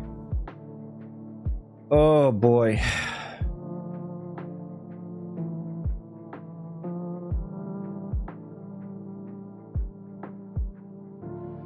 Oh, here's is currently running async as well.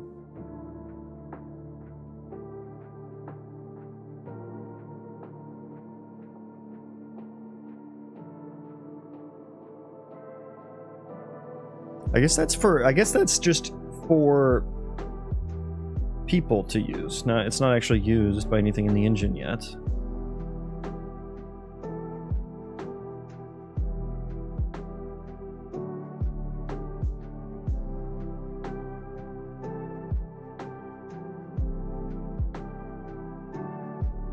Still trying to figure out how an individual... The option item is like an individual generator. Yeah.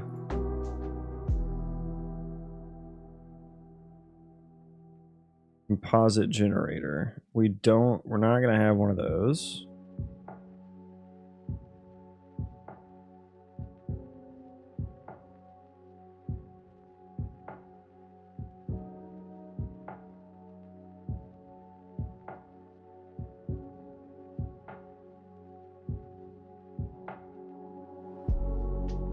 We call generate items. And okay, it's starting to come together now. So we call the generate items function, which is overridden by the blueprint, if we are not currently running async, which is not something that is exposed to blueprints, which kind of sucks. Then we're done, essentially. It finishes. Okay. Oh my god, what a journey that was to figure that out. Okay. Okay. And that is all a part of query instance. So let me see, is that called the same way? Yeah, it still hooks into the query manager. Okay. So, my test generator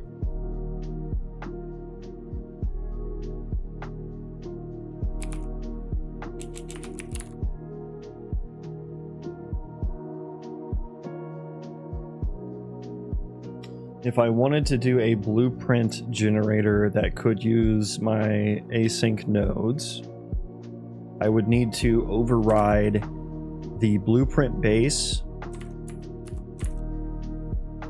I would need to override this blueprint base with my own blueprint base that provides a little bit of extra functionality, and I was going to need to do that anyway for adding generated PCG points, or environment objects, or whatever I want to call it, and then also for marking it as complete.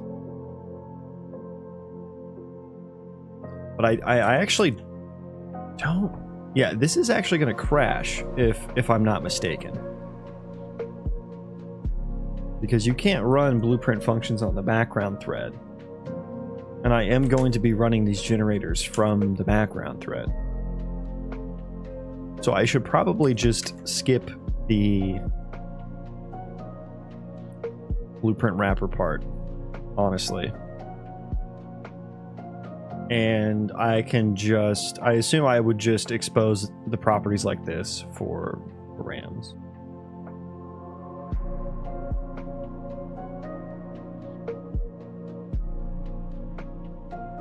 And then that's what would get passed in here. Those params are already be wired up, so I wouldn't actually need to pass anything. And I would have separate query graphs for finding different things, like food and stuff like that. Now,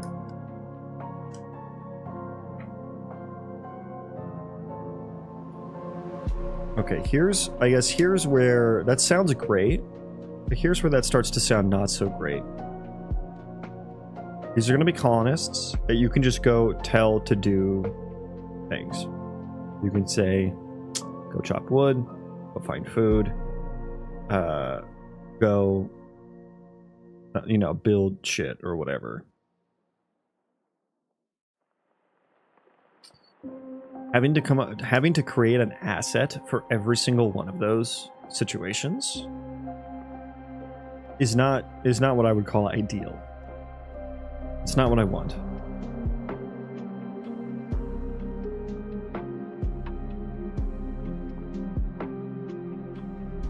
I do have let me look at my colonist tasks. So I kind of started to proof of concept that.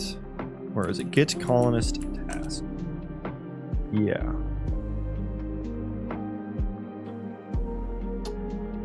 Yeah, so I already kind of have that wired up in a dynamic way.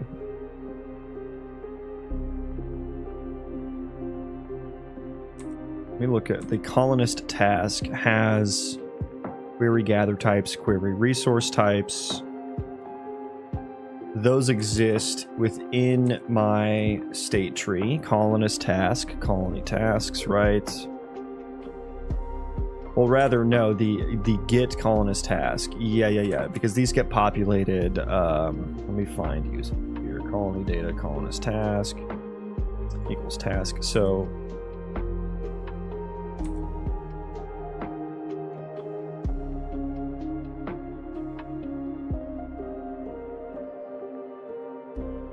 Jesus, what have I done?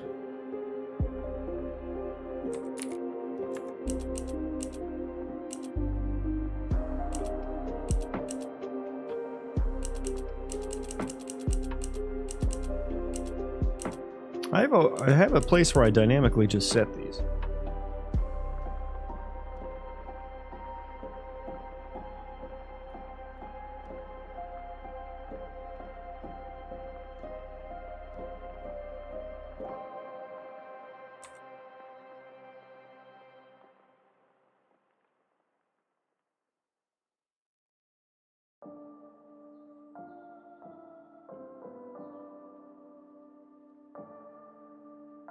Interaction option commands.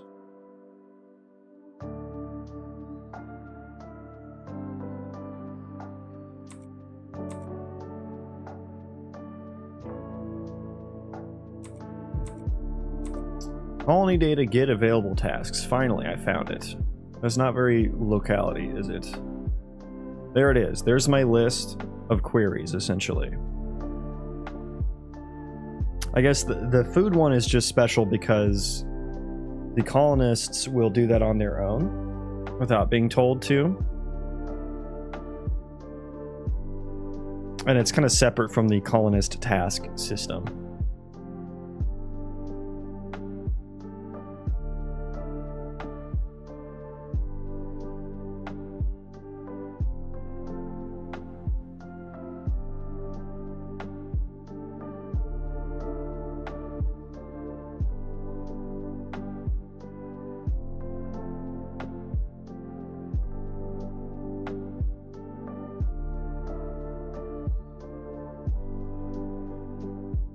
Okay, and so how would I... And I guess I personally like defining them like this a lot better. and rather than creating assets for each one, but that's probably just the programmer in me.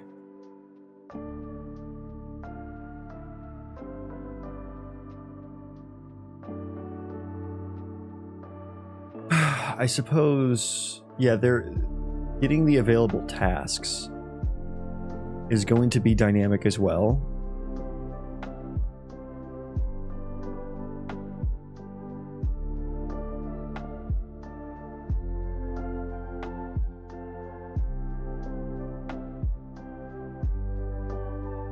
Because there's going to be, like, colonists are going to have different capabilities, so they're not always going to be able to do all of these things, chop trees, forage, all that stuff.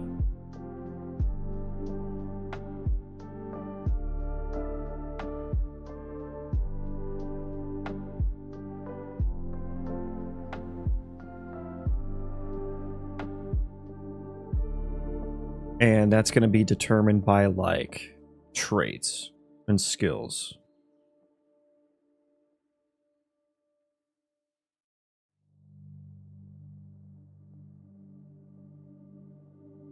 Which I guess just kind of gets...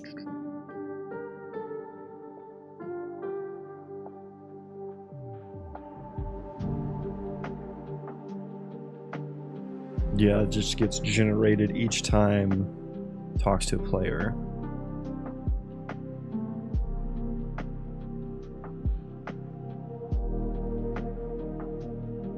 Okay, so I think I will definitely need a way to just pass those in.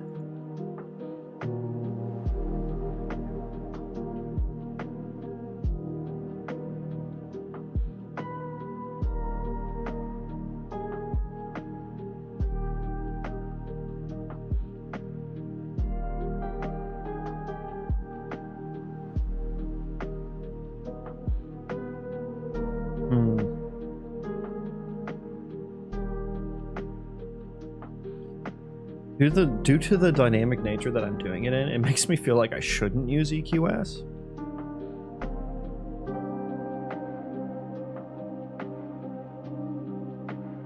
But I guess all the tests and stuff, would those even be dynamic? Would those be dynamic? If all the tests I do on the EQS, like if I'm adding all of these things there and they're different, maybe that's worth it.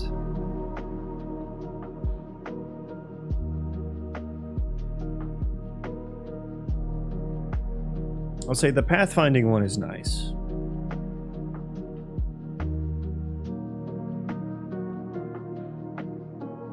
Although what I'm wanting to do is I want to pathfind to it and then check that the resultant location, which doesn't seem to be a thing on here.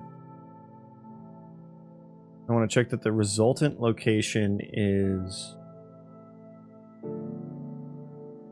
within a certain distance, like an interaction distance.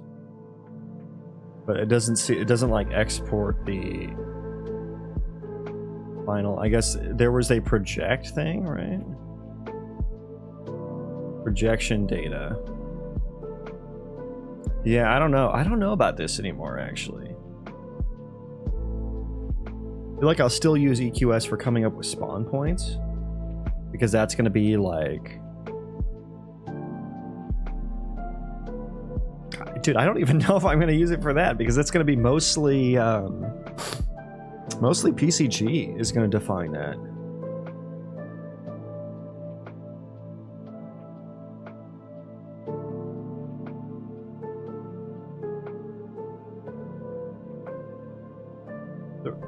Really, like, let me write down what kind of functionality I need here. Okay, so this is like, what am I working on? Like, finding valid environment object. That's like what I'm working on right now. I need to get desired PCG points. That's a function I already have. I need to call that. Pass dynamic params for resource / gather types, radius around querier.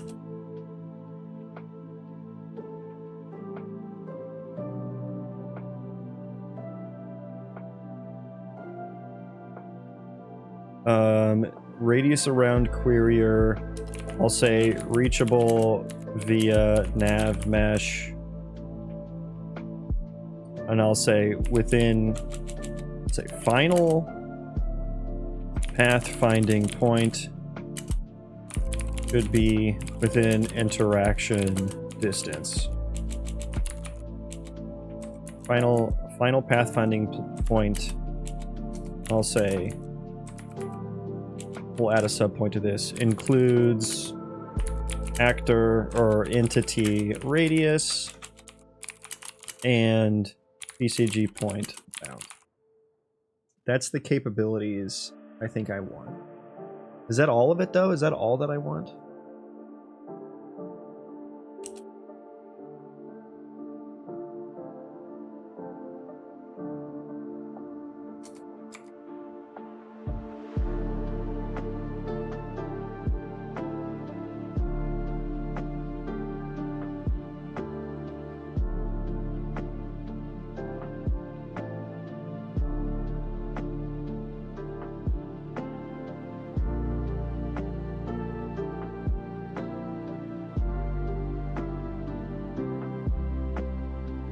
So I guess I could just write my own function that does the EQS stuff a lot simpler, rather than taking the several hours that it already has taken to understand the system. Although that is going to help in the future, so it's not completely wasted. But yeah, get rid of that for now.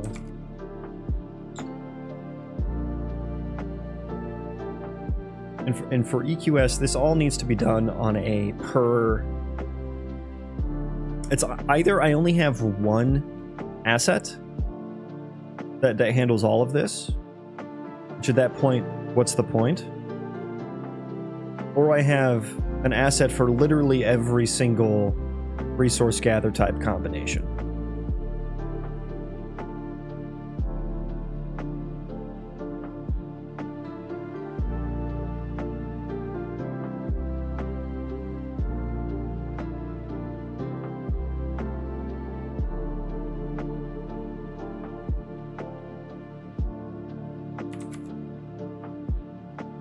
Put you back over here. So,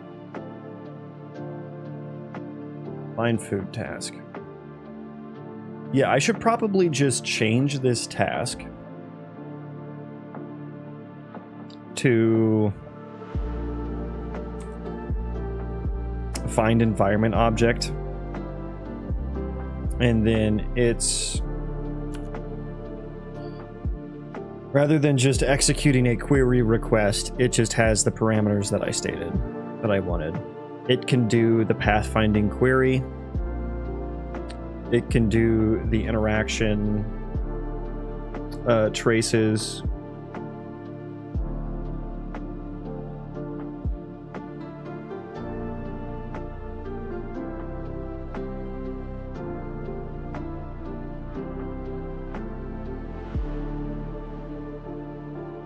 And I guess for the most part,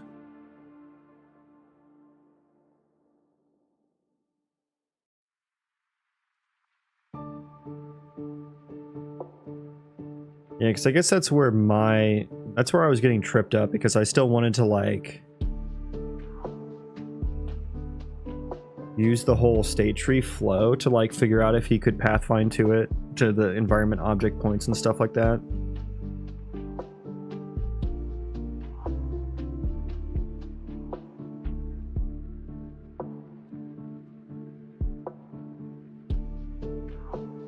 And then that was just making me like have to account for too many things that didn't apply to every scenario. Then it broke all the other scenarios.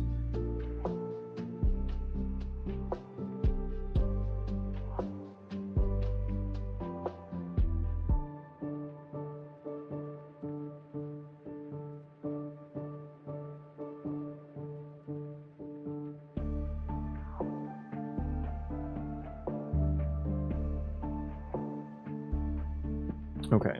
I'm just letting this marinate, this thought marinate here for a bit.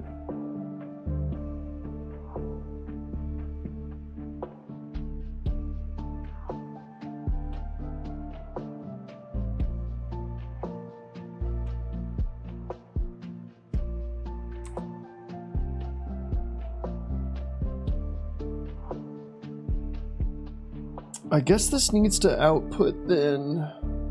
First of all, this is going to be called... Let's just call this environment query task.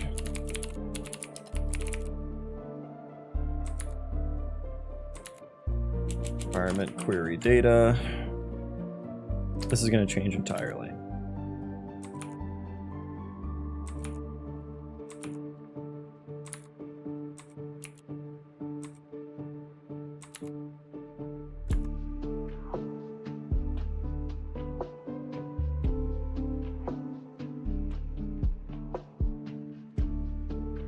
My parameters are going to be like, I can get the column state. Yeah. Okay, so we're going to RAM. I will need a T set of E gather types. Oh my god, is that not blueprintable? Oh right, I need T enum. Right. Okay, do that again, but for resource types.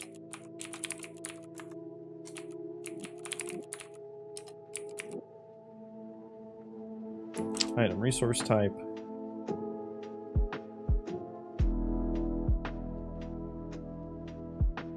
And that may turn into like not a enum. It may turn into a class hierarchy.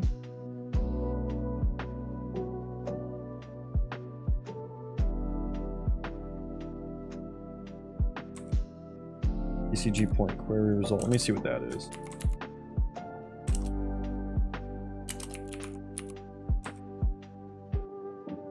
That's closest point. Okay. I don't know that we would want that.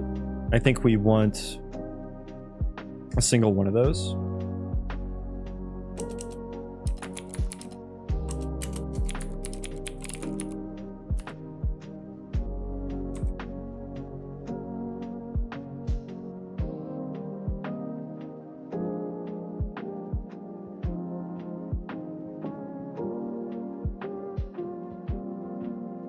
Okay, yeah, this is coming. Yeah, we need another param for like the radius that we can search in. I can even like perhaps, oh, we already have search radius. Okay, cool. Let's move these down there then. Search radius.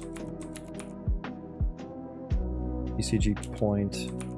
This is like the output. So let's get rid of query results.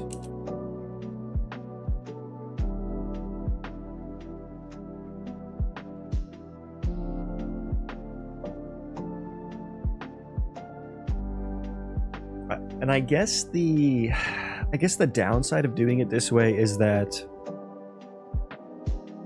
if I need to find other things that aren't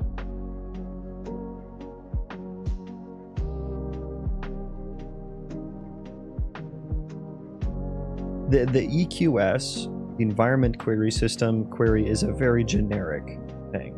So even if I don't do like the finding my own PCG points thing, what else would I use it for? For combat, you know, I don't need to, I'm not like querying for points around my target or anything. Although, should I?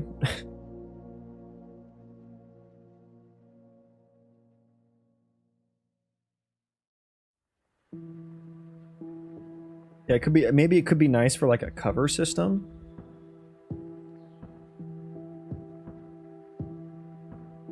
Like finding cover or something like that, or like finding somewhere to like shoot from or something, or fight from. I don't, maybe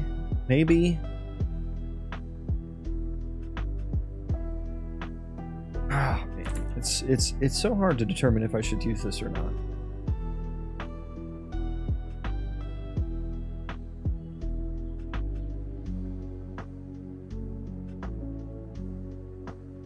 It doesn't even have the tests that I would need. I would need like my own, creating my own test. There's just even more custom things.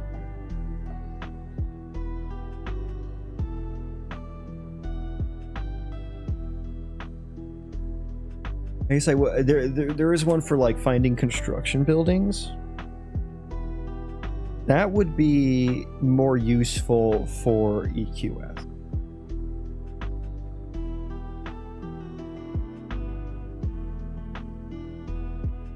I think.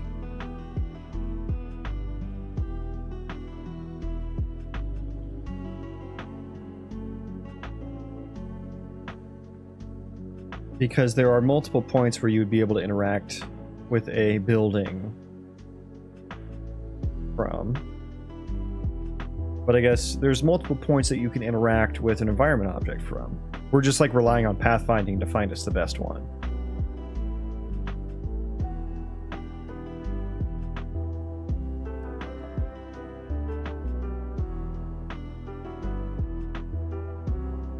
I guess that's kind of what the EQS system is for, is like sampling a bunch of points and finding the best one. It just seems like so overkill though, because I should really only need to find one point, and it's just like whatever the closest navigable one is. But it's like, what if that one fails for whatever reason, right? But why would it? Why would it if I'm testing the points beforehand?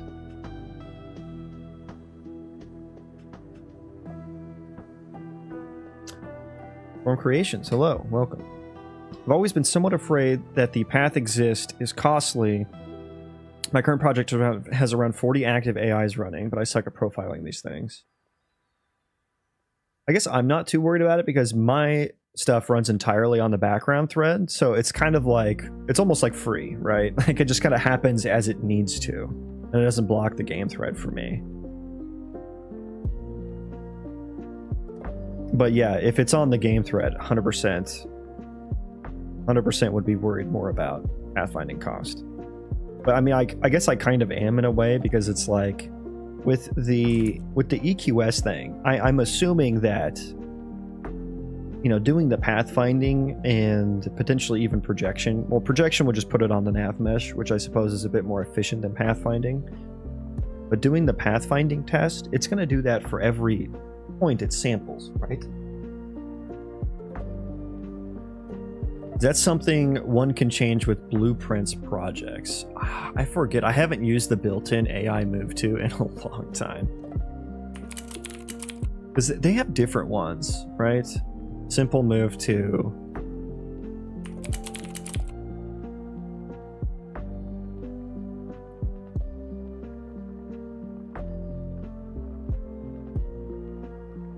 On request failed. Pathfind.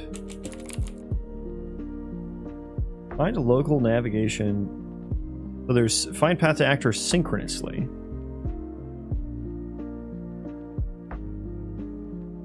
I mean the thread selection. Yeah, that's what I'm looking for. I thought there would be maybe like an async checkbox or something like that. It sounds like you'd probably have to write it on your own.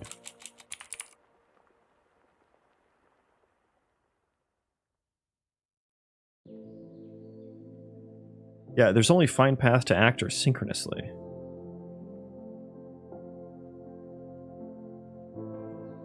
That's kind of annoying.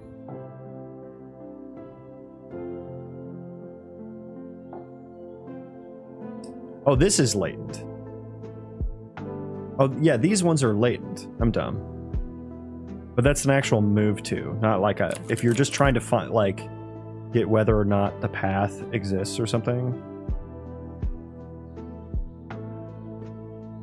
Although I don't know if these run... You'd have to look at them under the hood to see if they actually run the pathfinding async or not. I guess it's latent because these ones are actually moving the pawn.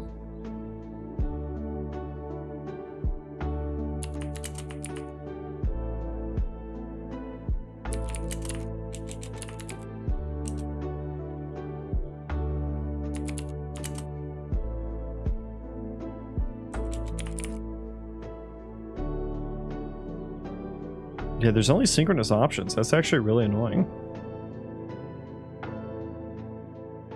And I don't even know if there's a way to, like, run things threaded.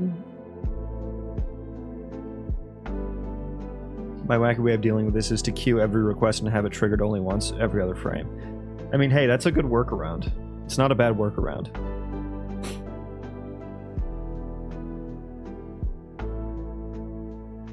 Yeah, is there a way?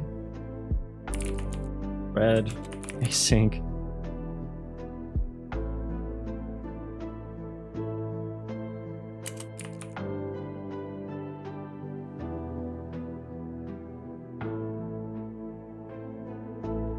Yeah, I don't actually know.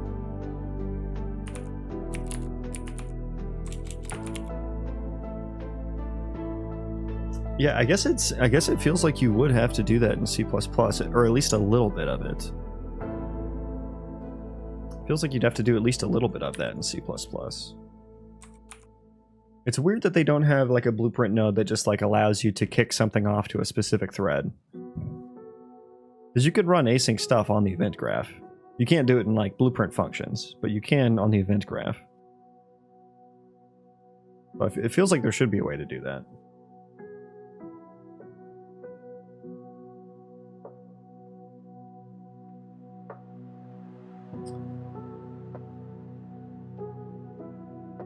But yeah, like, even if this was nice for generating a series of points around an object and then picking like the best one, it's going to be way more unperformant, way more inefficient than if I did it and just only path found for the closest one. If the path exists, pick that one, right? Because this, like, the EQS goes through and scores everything. So that feels inefficient. And it doesn't seem like there's like a return first result or something, right? Is there?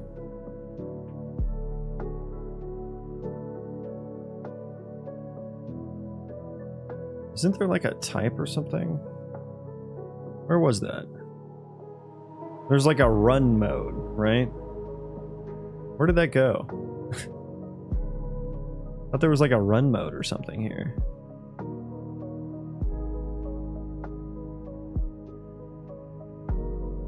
Auto sort test.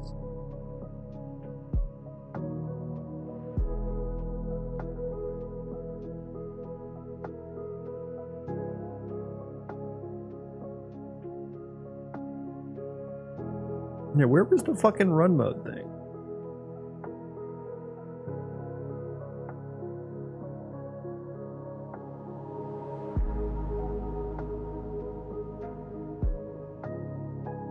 You probably could just have it deliver the result and do a task after checking that one result. Yeah, but then at that point, it's not even doing me any favors. Like, it's not. There's no help there. I'm just using it as an abstraction for the sake of abstraction. It's not actually doing anything for me that I'm not doing. Because the tests, I would have to write my own custom tests for it as well. So it's like, I might as well just do what I've been doing and write them in my own state tree tasks and in my own functions, which I think I'm going to do.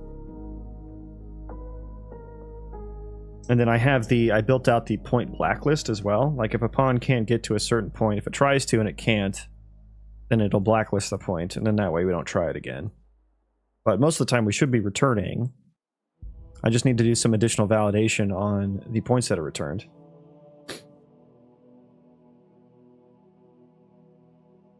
And I guess I can always update this task to include like buildings and stuff that aren't a part of the environment objects. That would be a pretty easy thing to do. Maybe a building is a resource type. It sounds kind of weird, but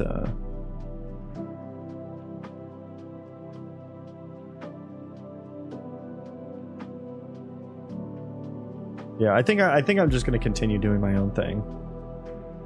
Mind showcasing some of your AI stuff in action? Well, it's kind of not working at the moment. Let me write this down. Let me finish writing this down, and then we'll build and see how it goes. Well, rather, I can just... We need to delete all that. That's just going to be all bad. Gather types and resource types. Now we're just going to, yeah, get rid of that. Get rid of that.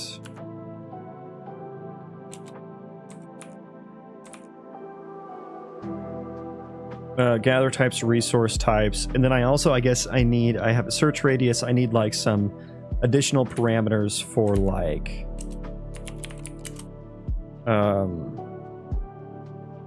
maybe just like a bool for like B include instigator radius. Default that to true. Well, let's make the interaction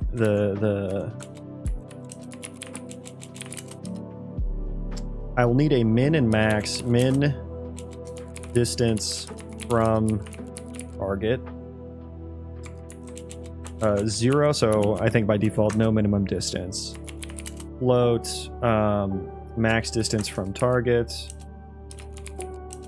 And we'll call that actually object, from object.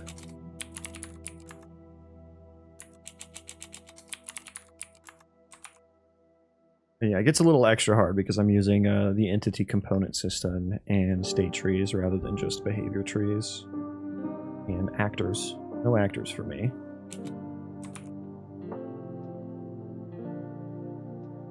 Min distance from object, max distance from object, and then we can include instigator radius and include, I'll say object bounds. So include both those by default. Okay.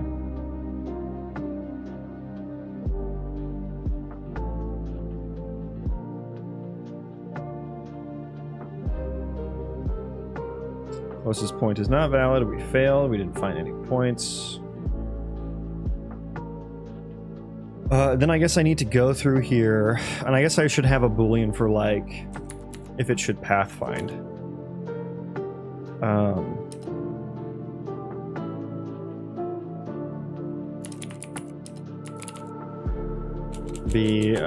Require valid path.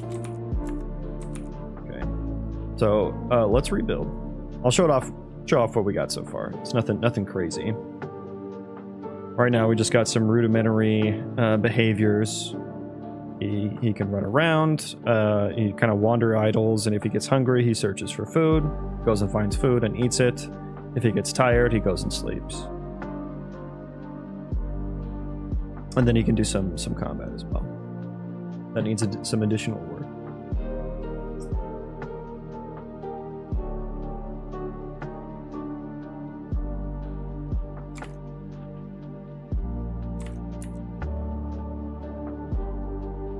Okay, let's we'll go into the procedural level here.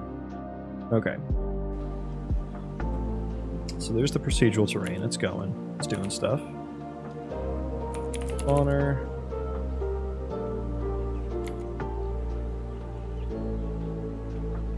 Colonist warrior. We'll do the enemy. We'll check out the caster. The caster combat. We'll see if that works. Yes. No. Thank you. I'm gonna wait for PCG to get done spawning.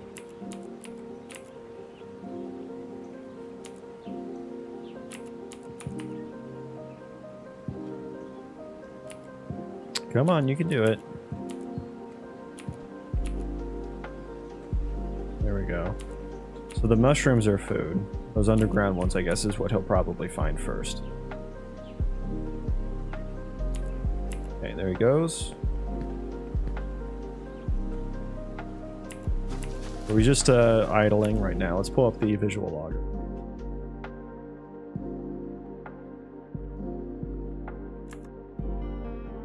Spawn that. Okay. He was just idling, and he transforms in between an actor and a vertex animated instant static mesh. Is he idling? Oh god. Are you idling? What are you doing? Oh, he's still trying to find a food location. Did you ever find a food location? Or did I break that on accident? I might have broken that. Hang on. We might need to try again. Oh, let's see. Did that absolutely... Yeah, that completely took away the task. So he's stuck on a state that literally did nothing. Environment query task. I think we want to return both succeeded and failed.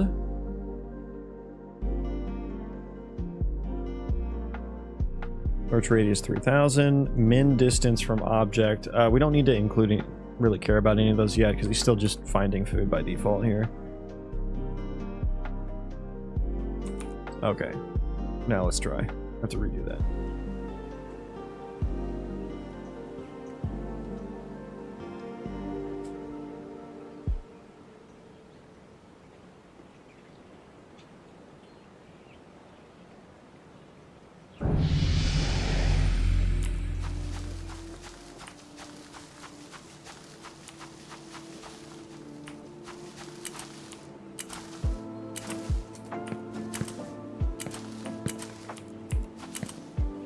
Come on, PCG, hurry up. There we go. There we go. There we go. Enemy caster.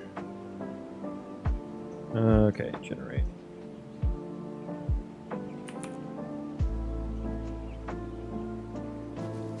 Uh-oh. Oh, God.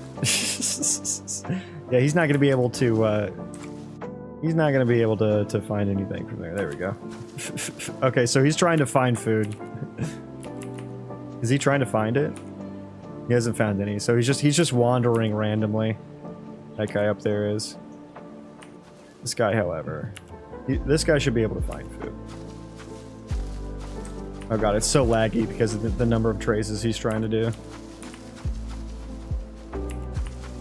Are you stuck now, bro? Come on. Oh no, here we go. Let's pause. Let's see where his... So you should be entity 0. Or entity 1. Okay, so he found food over here, I guess? Or no, he's just... Oh no, he didn't find any food. None that he could reach. So I guess he should have found that food, but... He can't reach it. So he's just wandering randomly.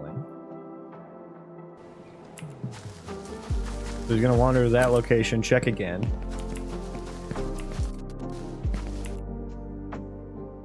The laggy. The visual logger doesn't help with the laggy factor. I should probably change the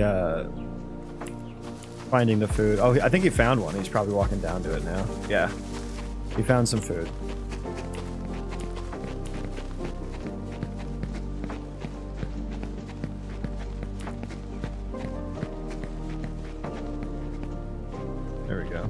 So he's now eating the food, and he's got some gameplay attributes on him for the food values that should be getting regenerated and stuff. Apologies for the sniffles. Allergies are kicking my ass.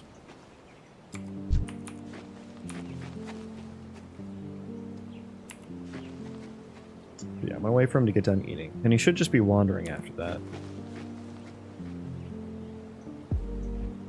How many do you expect to have running around? So I'm going for like a full world simulation, so I want as much of the world simulated as possible. Right now, I only have about this much spawned, but I built my whole ECS system so that I could have as many running around as possible. And that's why it all runs on the background thread and all that, so... Okay, let's see if he has some combat capabilities here. Oh Jesus. Oh Jesus. No. No. Oh lord, he coming. Does he cast when I get back in range? He does, okay. And he cancels his cast when I go out of range.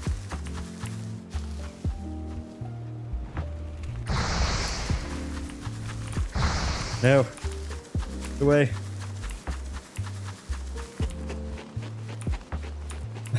There's no leashing or anything either, so...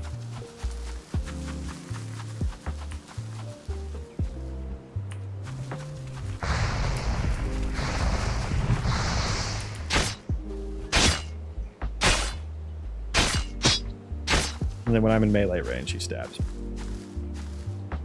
So he should go to sleep here in a second, actually. He's probably pretty sleepy.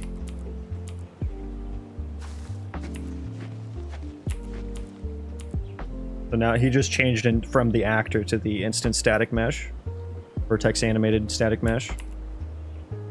And yeah, I'm still just using floating pond movement for performance. So that's why he just kind of walks through the ground and shit. But I'm going to be working on a, I think it'll be kind of a gravity processor for my entities that iterates over all the entities and kind of like attempts to settle them back down on the ground, wherever that may be.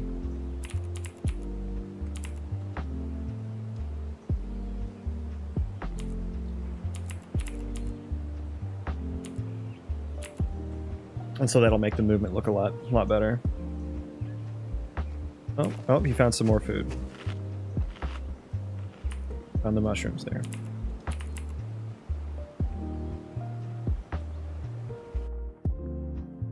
Yeah, I've successfully had like 10,000 running around, but that's just running around doing nothing. Combat right now is my biggest bottleneck, because that's all going through the gameplay ability system, which is not performant enough for what I need it for, because it all happens on the game thread. So yeah, it was 10K that were all vertex animated, so zero actors in that example, and they were all like, you know, way off in the distance, and a lot of them weren't rendered at all, right, because they were just too far. So it really depends. Like, the more actors that are closer to you, or the more entities that are closer to you, the more of them that will be actors, and that's like when the performance gets really bad. So if you're standing on top of thousands, performance is really bad. But if you're like far away, like, it's actually fine, because most of them aren't even rendered because it's so far away. But yeah, I mean, I should really only ever need like hundreds on screen ever at a time, and even that's like that's an extreme example already. Like, I'm definitely not going for a game that has like thousands of enemies coming at you at once, right? That's not. I am going for a smaller scale. Is there any logic running on those that are far away? Yeah, they're all completely running. So it's the ECS system, like, it's literally at that point, it's just little pieces of data, right? They're just little data fragments that I have a processor that goes on in the background constantly, that it checks their velocity data, and it just kind of moves them in that direction. And then my move to tasks and stuff are what kind of set the velocity based on the pathfinding. So there was logic, there was state trees running. The state trees are tick in the background as well, and they don't tick every frame, they only tick when they need to. So yeah, pretty much everything with the entities happens in the background thread except for combat, because it has to go through gameplay ability system. So I may be ditching gas, at least the internals of gas. I still like the assets, like the abilities and effects and tags, those are all really nice to use. So I may still use those, but then just like process them myself. And yeah, that's because I want the colony simulation running even when you're not there, even when the procedural terrain is not there, right? When you're on the other side of the world, I still want your colonies going. That's why I built this whole system. So now we're kind of trying to combine the two worlds. If you multi-thread gas, it'll be nuts. Yeah, I mean, it'll be my own Frankenstein monster at that point. My own beautiful monster. But yeah. That would be sick. Okay, what's next for me here? Yeah, we should fill out the find food task. We should probably also rename the file, because it's no longer a find food task here. Rename environment query task. How you doing, Draconin, by the way? Welcome in. Welcome in.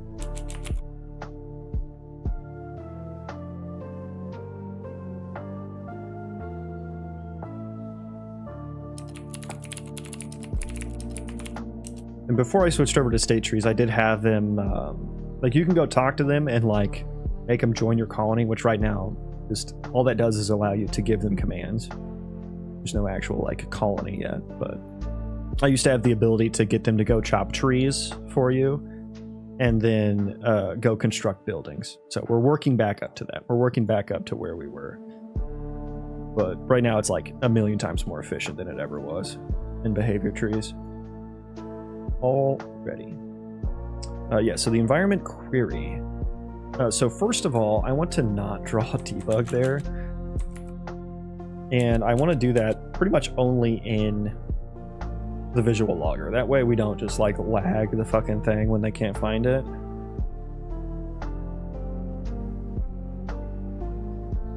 Yeah, I love State Trees. Looking forward to some of the new nice stuff coming in 5.6. Dude, I saw that too. And like, there were 3 different things that I did my own workarounds for that they now have solutions for. And I was like, what the hell, man?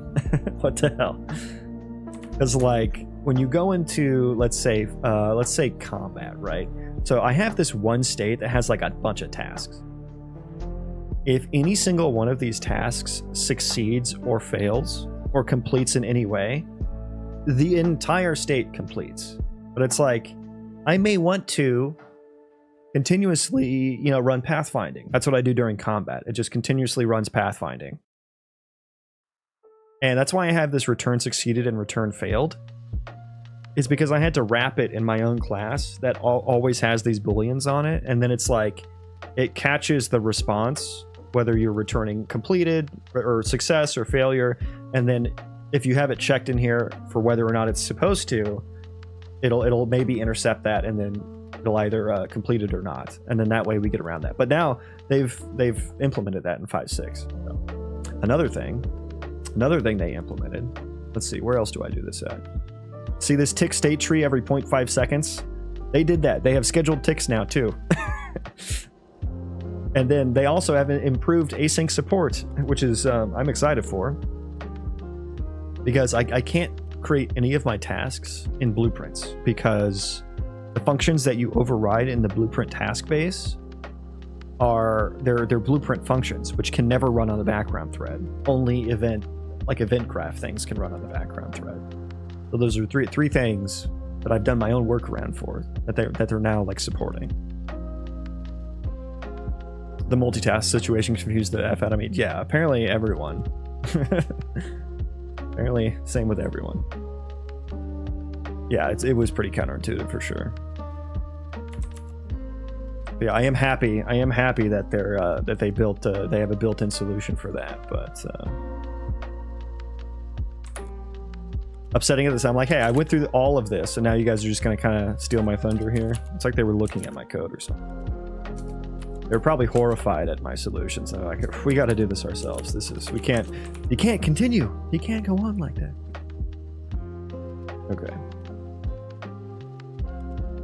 Okay, so this returns a list of points. Now, I guess this is where I need to go through each of the points.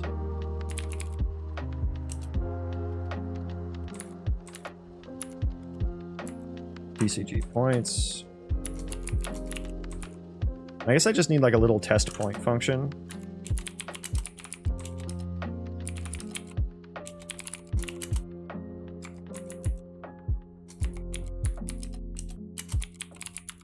Point. What else should I pass in? Probably context. Probably. Always need the context.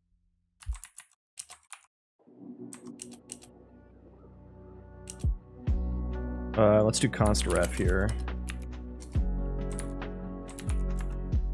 Okay, so test point. If we want to test the closest point that it just like returns by default, right? Just for which is that always in the output, or is that separate from the output? It's always in the PCG. Okay, so we can skip that. We can skip it. If test point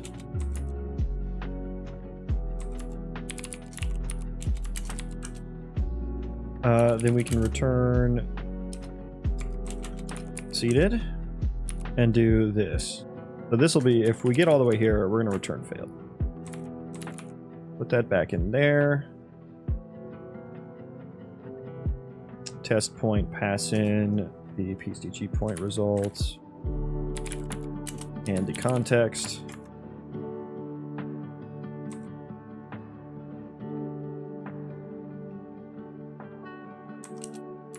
Rename this to now something like environment object result. Found object. Found environment object. And if else, let's I still want to log the bad ones.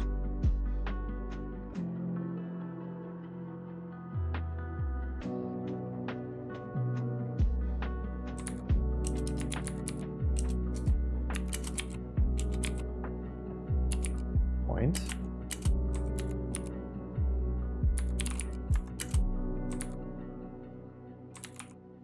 Probably, I can probably just do it for each, right?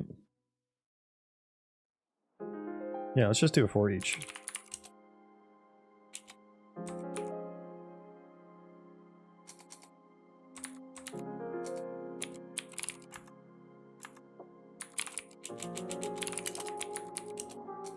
PCG point container point result dot closest point. No, we no longer want to do that.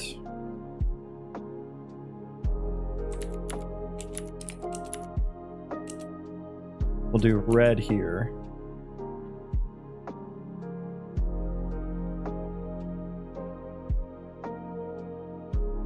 Oh, because that was a pointer. I was saying, why did we do that? Why did we do that? I'll just say bad environment object.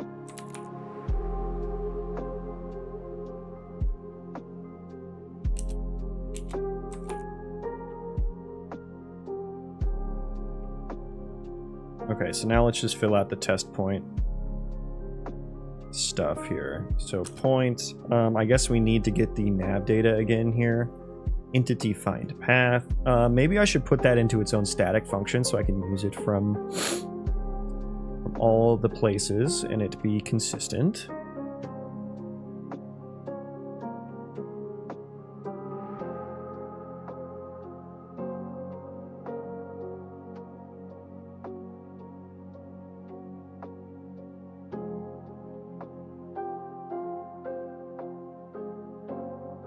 Yeah, let's do my generic utils, just throwing everything in the same utils function. You know how we do it here. Do I have an AI section?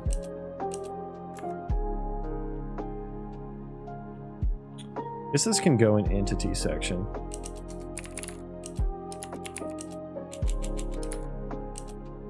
Should I make it let's not make it static, well rather static f pathfinding. Find path for entity. And so that needs to take in the entity, f my entity. What else do you need? Probably the entity subsystem. If not, something to get the entity subsystem with, but we'll just pass in the subsystem stuff.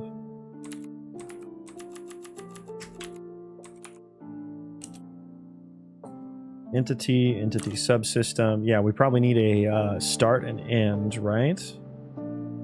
Yeah, start and end.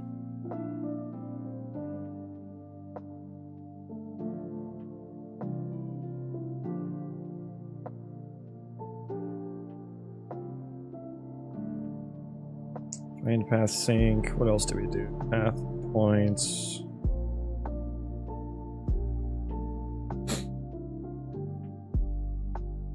Okay. Yeah, so just start and end, really.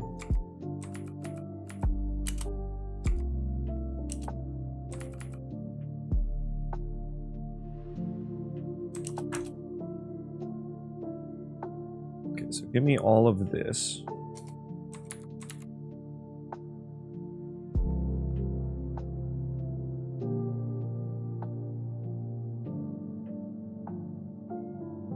Oh, I do a skip pathfinding if previous path is still valid. Oof. Okay.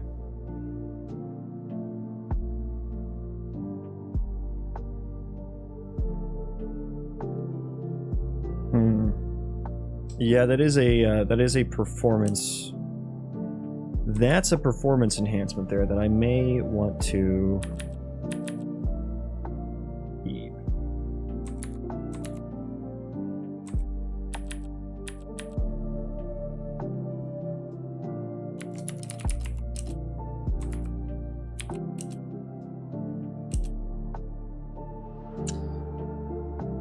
So I could add that.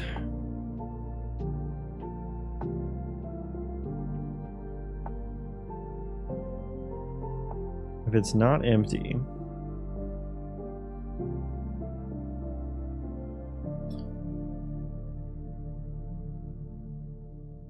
Yeah, if the target is still... I can do that completely before the pathfinding. We can do that before the pathfinding even happens. Okay, so we don't need that then.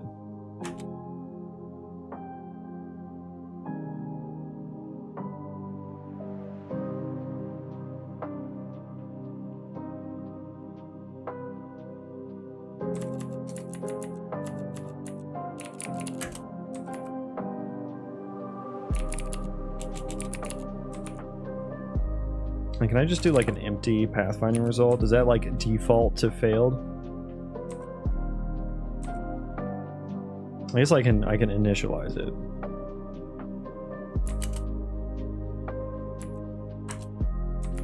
I'll initialize it to error because this feels like an error situation.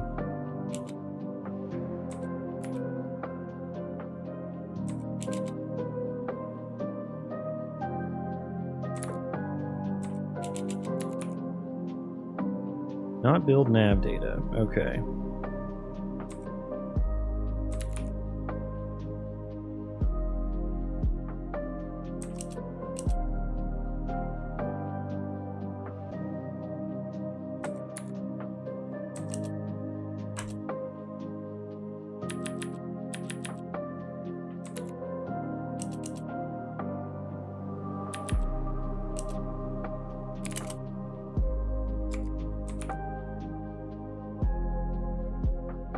What's the default radius and half height? 0. Okay, so that's a little strange, but it should never happen.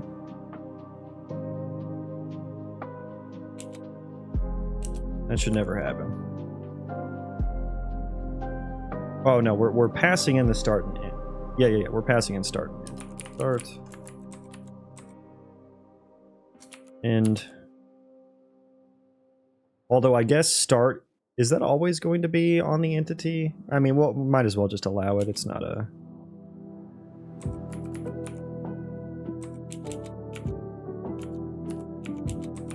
not a big deal.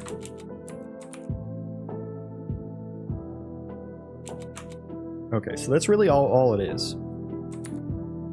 Really all it is. And then we already checked if we can get the transform data in state tree. But really, we just go here.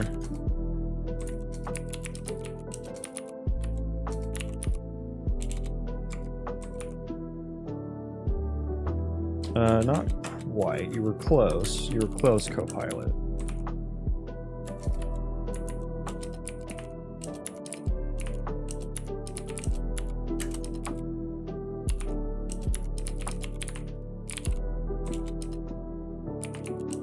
Target looking.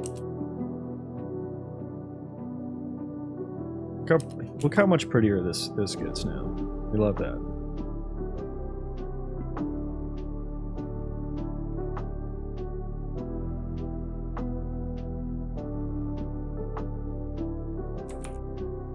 Okay, so now I can use this same function here. Go. Pathfinding result. Do my generic utils. Let's grab the entity subsystem. That's going to go in there. I guess we need to re-get the transform data, which am I even using that? Yeah. Get that again.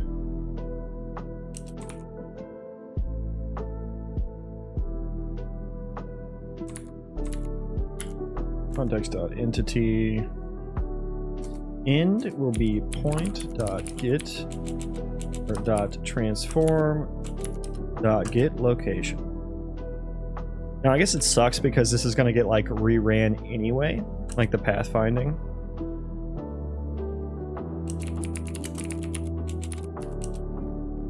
So that's kind of annoying. I guess this can be static, can't it? Oh, get rid of const. We'll just go with static.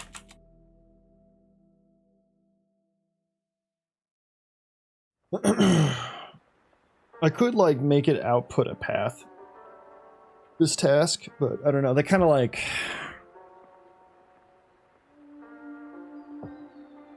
Maybe. Well, we'll think about that later.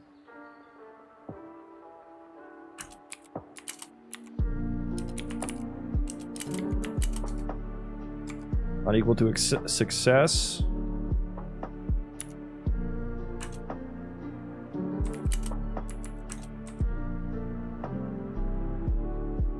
Okay, yeah, I guess we can do that as well. Okay. Not successful, just return false. I don't need to log every reason why every point can't be properly gotten to. So we're going to do the pathfinding for each one, and then if we do get a proper result,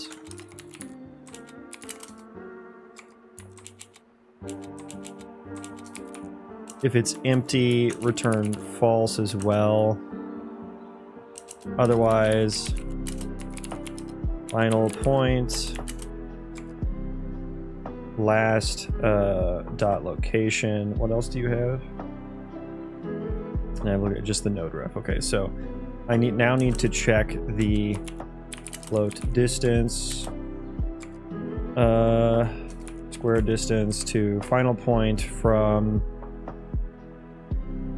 point transform. Okay, so let's put point into point location. Ease of use.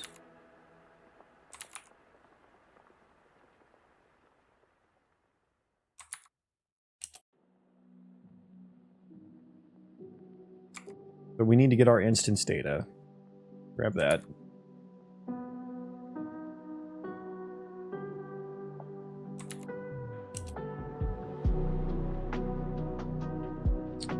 Okay, I guess it can't be static.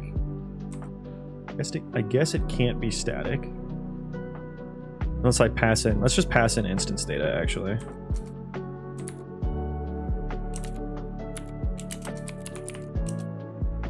Keep it static. Just in case we want to like refactor this and use it elsewhere somewhere in the future, it'll be a lot easier to do it this way. Not super necessary, but might be nice. Might be nice. Okay, instance data dot.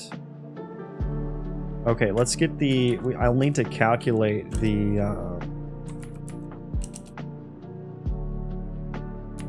Float I'll call it interaction distance. Just initialize that to 0 for now. Interaction distance equals. Let's just do the max test first, and then we'll do the min test. So let's just set this equal to instance data.max distance from object, and I'll say if instance data dot b include instigator radius. We're going to add that. And so we'll need const u avatar entity data. Thank you. Or rather, let's do the u my generic utils version of this. Get entity pawn radius. Nice. What do you need? Entity subsystem entity. I don't think that is necessary. Entity, yeah. Okay. And honestly,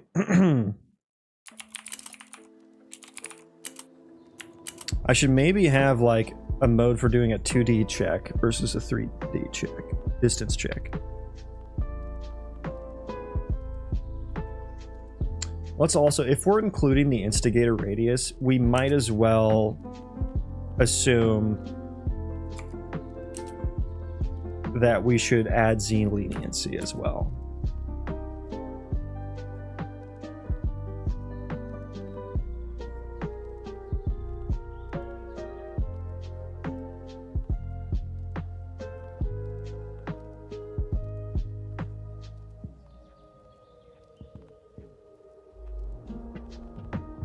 But we'll do that after this.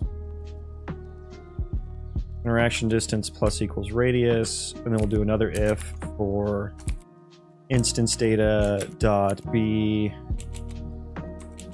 instance data dot b include object bounds interaction distance dot plus equals point bounds. What are the bounds? Is it an F box? Okay. Get size, I think. Dot what's the, I have a function here. Get bounds radius. Nice. Plus equals get bounds radius. Now if square distance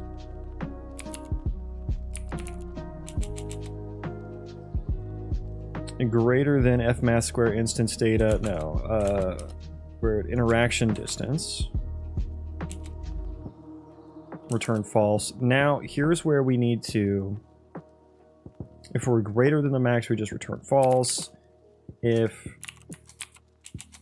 instance data dot b, no, e dot min distance from object greater than 0.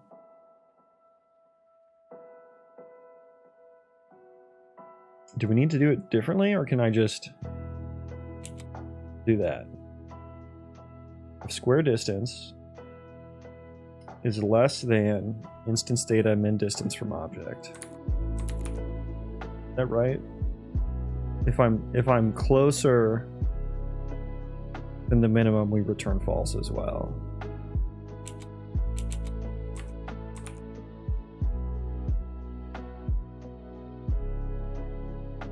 And how do I include I'd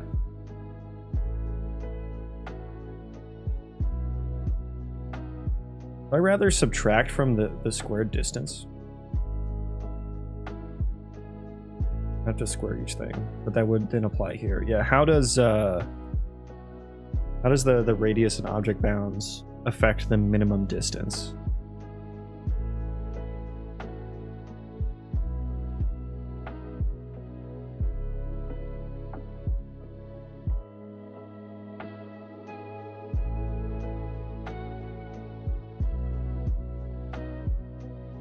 Maybe I should just have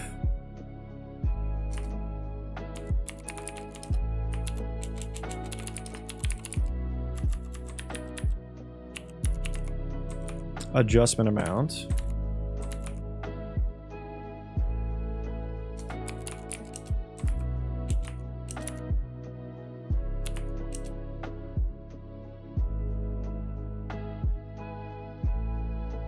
Well, we want to subtract the adjustment amount here. And then add it here. Am I thinking about that right? I'm including the bounds and the radius. Yeah, we want to subtract the distance by the bounds and radius.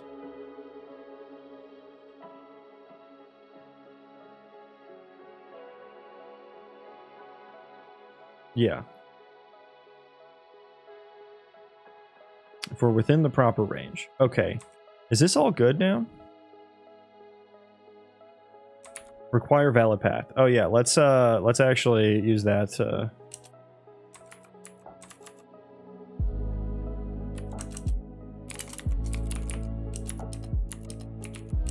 require valid path.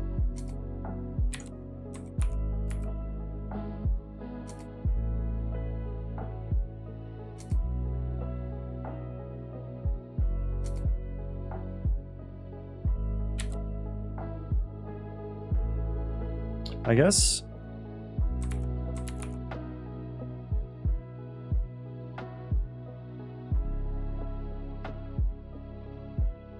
no, the entire thing should be wrapped in that, because otherwise what am I distance checking at that point? The entire thing should be.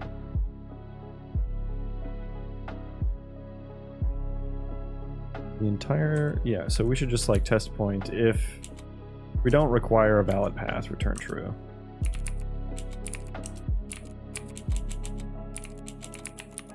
Oh god. I don't know, maybe that parameter might not even be worth it. I think it's implied that I would always want a valid path.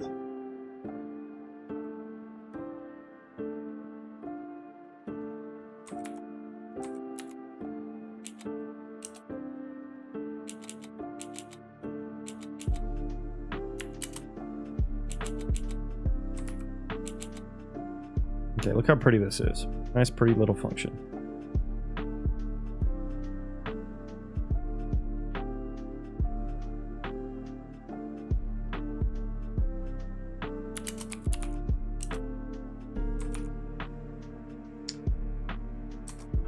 Can both be const.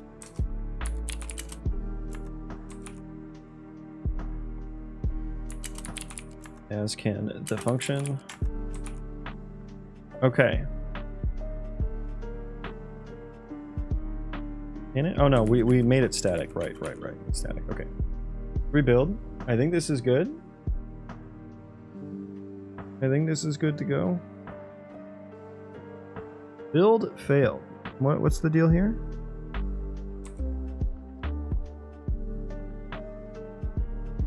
Oh, okay, we can't do U function. It's fine.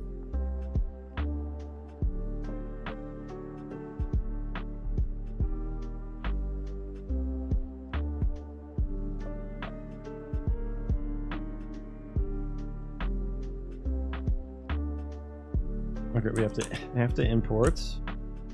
Let's return constref here, I think, maybe.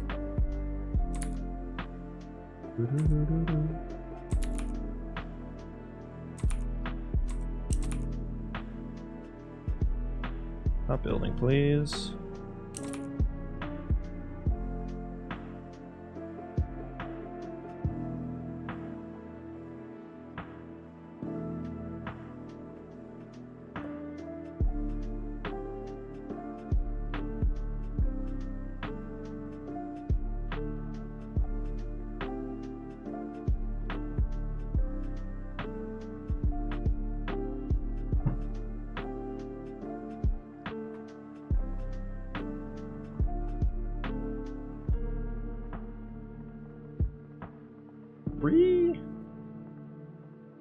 Oh, right, because... Okay, yeah, let's return copy, actually. Return copy. So I can do an inline return. I was just worried about there being, like, too many path points in the pathfinding results, but, like, that's likely not really the case. It's a pretty cheap copy.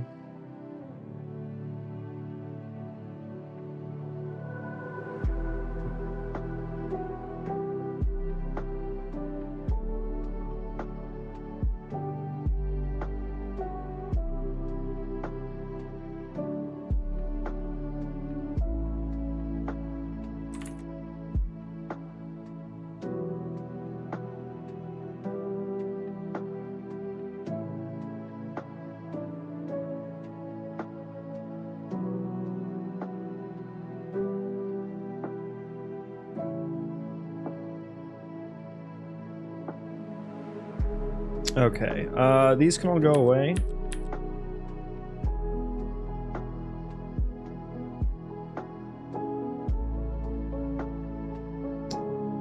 Find food. Yeah, we need to change your environment query task. Now, an update can be, there's a function you can override to actually change its name, so it shows up a lot nicer.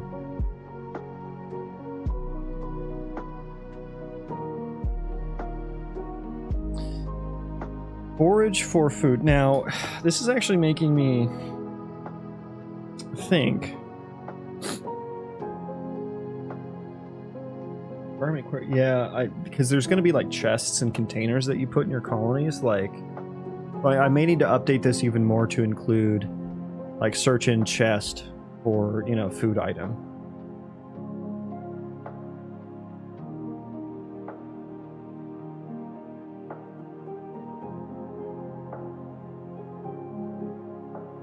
Min distance from object 0, max distance from object. Like, what do I want the interaction to be? Like, I had 50, I think, as the one. As the I say as the one. Wait. The heck? Okay. Did that stay? Okay, that stayed. Include instigated radius, include object bounds, require valid path. We want to forage or collect or food, I suppose. But I will also want a tool check, which I don't have tools. Don't have any kind of tool logic, but I will need to check that the points returned are gettable given the colonists' set of tools. Okay, let's see how that works. I feel like this is good now. We try a new seed. What is blueprint debug? I don't want that. Try a new seed.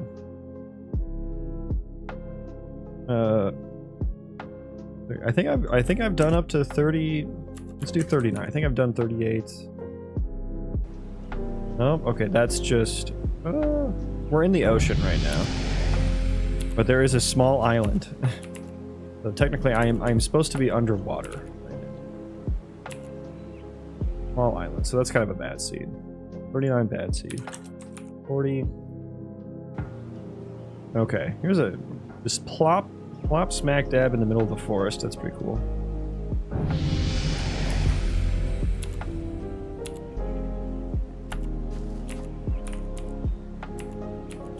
Neat.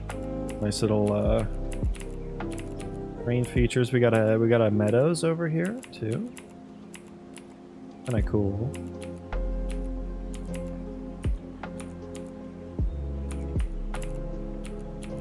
I do like that. I love the slow rolling landscape. That's very nice. That's some noise I need more of. And then, oh, it's ocean out here, isn't it? Yeah, we're right on the edge. Interesting. Interesting. Can we get to the plains biome? I don't think so. Not easily, at least.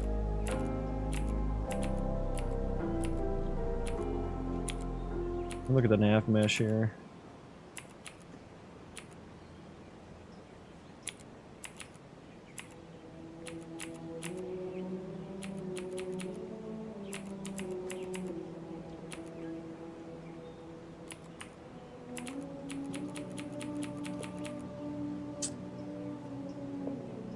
And I suppose the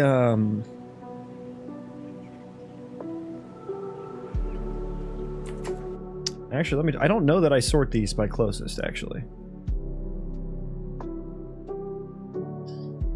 I don't know.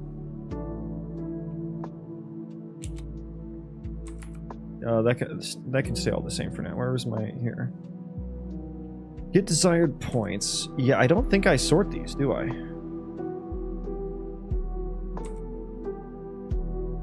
No, I don't. Okay, so I suppose I didn't think about that when I was comparing EQS to my own systems. But I guess that's what EQS is good for, because it does check all of them. And it doesn't just like... I guess you can sort them by distance.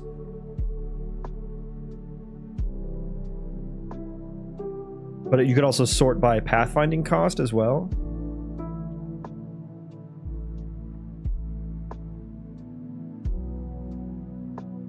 Because I guess what I'm doing is just finding the first...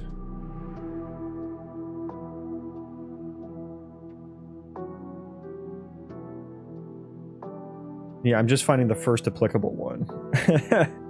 Okay, so we're not necessarily going to be moving towards the closest ones anymore. Okay. Let's spawn a guy.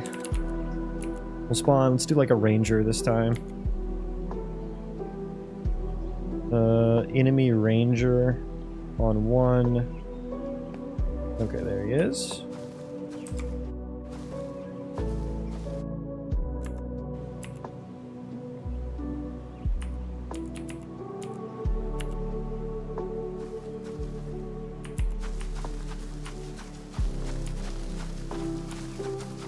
Okay, hang on. I want to pause. Pause.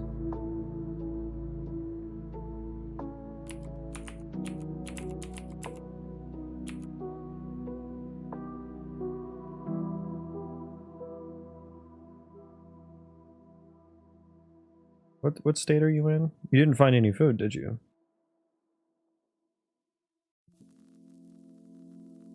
Move to food or water location. So we didn't find any. Didn't find any food.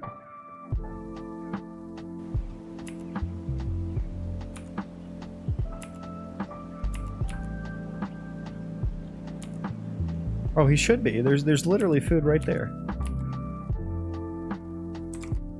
Wait, why didn't you find any food?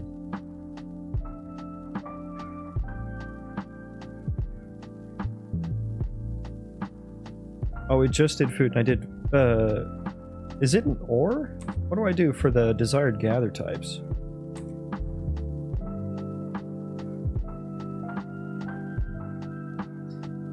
Intersect. If... Okay, what is this? Why is this logic so hard to read? It's a desired point set if the intersection is not empty. Wait, are mushrooms set as collect? They should be.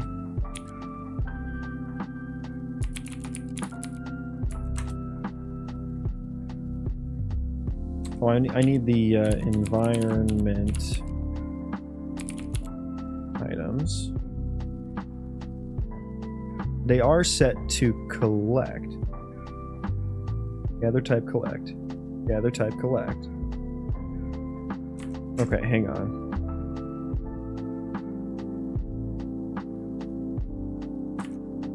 Why didn't it show anything?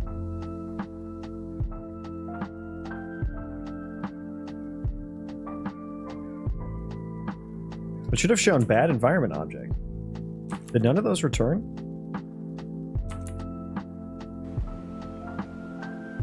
How did bow out?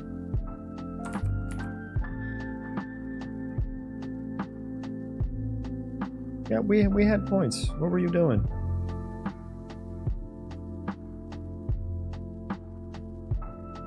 I should be logging locations.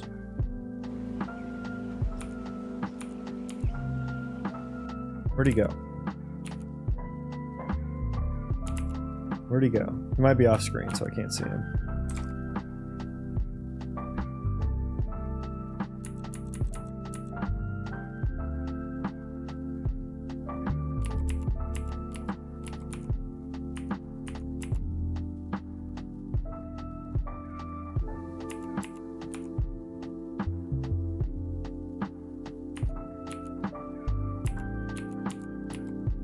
Yeah, they were obviously like bad points. But why? It should have showed me. Oh, there we go. There we go. There it is.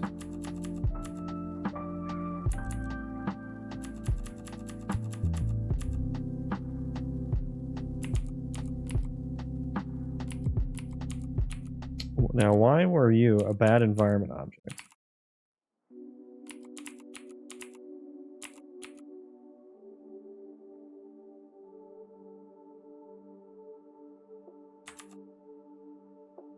Okay, I guess we'll step through it. Let's step through it.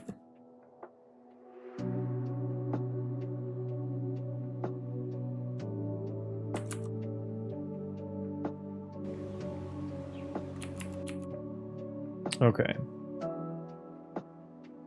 We got a small rock? Wait, what? Why is small rock popping up? What? Oh, am I just searching through all of the points?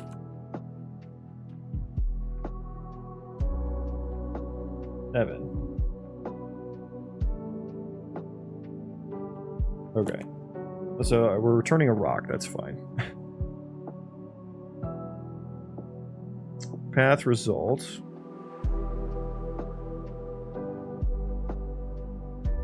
Success, okay.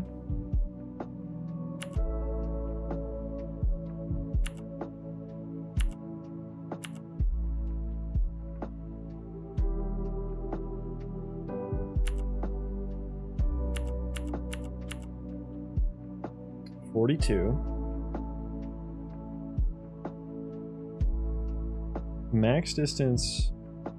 Oh, I'm doing the opposite here, actually. That's why. Square distance is 16 plus whatever this square distance. Let's put this into a variable so I can actually care about it.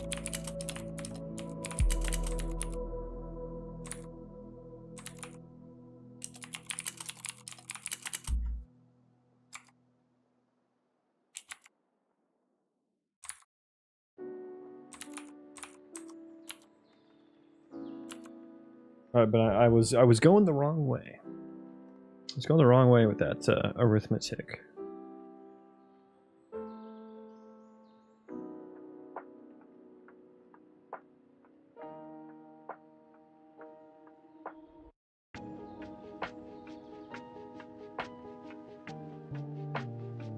Okay, let's step through to the end now. Max distance. Ooh, that's big. Square distance. Next is 50, so we have 92 squared. 92 squared is 85. Okay, so yeah, that's a pretty good.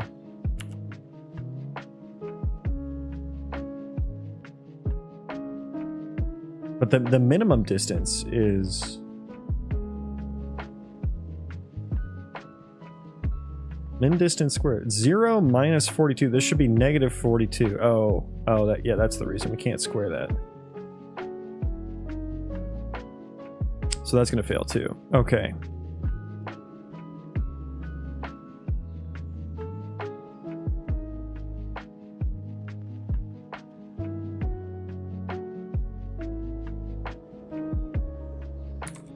So we need to do one of these guys.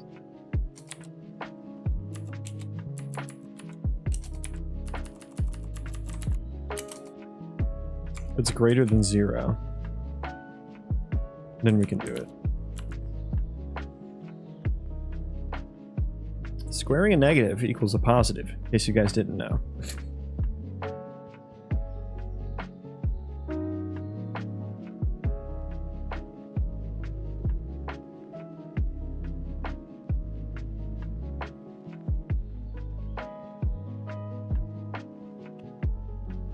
Okay, stepping through.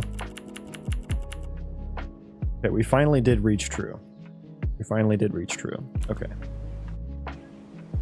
So pause. Where the hell is he? He's out of screen, I think, so I can't see him. Because they unrender themselves. So that's where he is.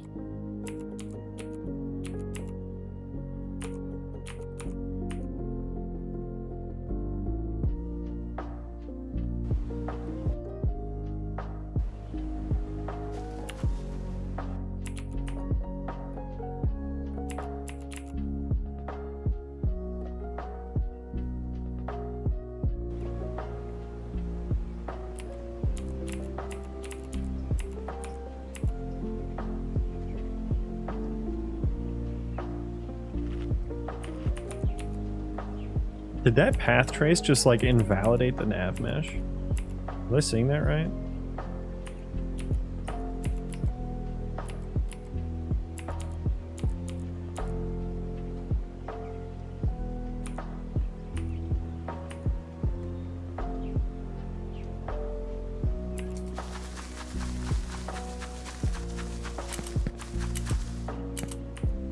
Or is it because it might have been because he picked up the mushroom, actually. That would make more sense. What's your hunger at right now?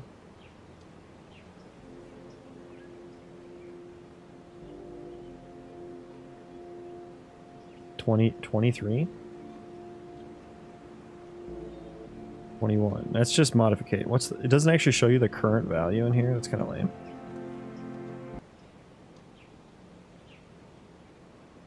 Oh no. Why are we lagging? Oh, I gotta turn off the goddamn fucking state tree auto debugger thing. It's so annoying. I think the nav mesh is building right now, so it's super laggy. I'm trying to see if he'll trace again and if that like breaks the nav mesh or whatever. Not breaks it, but recalculates it. That's kind of a weird issue, I feel like.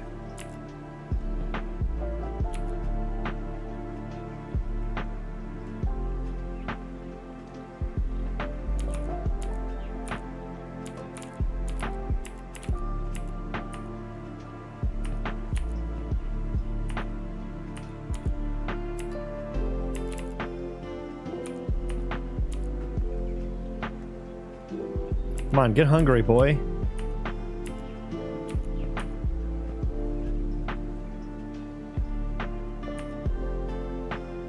I need you to be hungry. Okay, hang on. I can see when he should be hungry by opening the output log.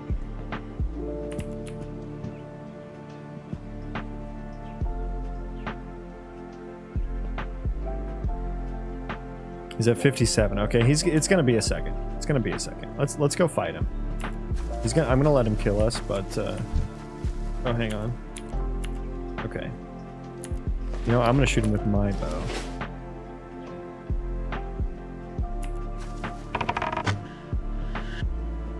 Oh my god. Dude's a fucking legend.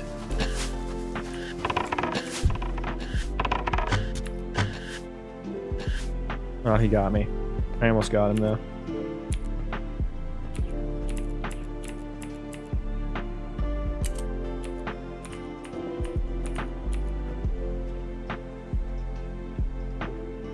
He should be hungry now. There he goes. Okay, I didn't see the nav mesh yeah. Okay, I don't know, maybe, I don't know what it was rebuilding from before then. He just found another piece of food there.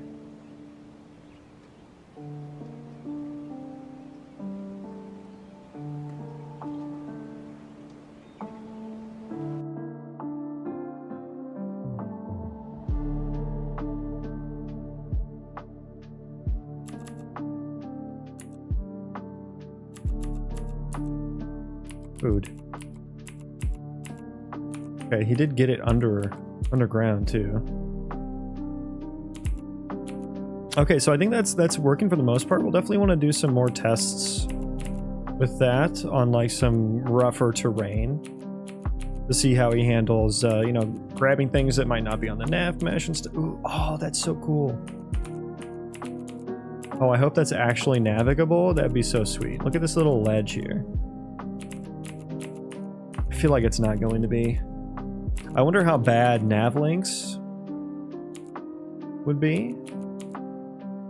Because then he could potentially jump up there. I think there's 2 breaks in it, so. Yeah, making the AI be able to jump would be really sick. It would be really sick.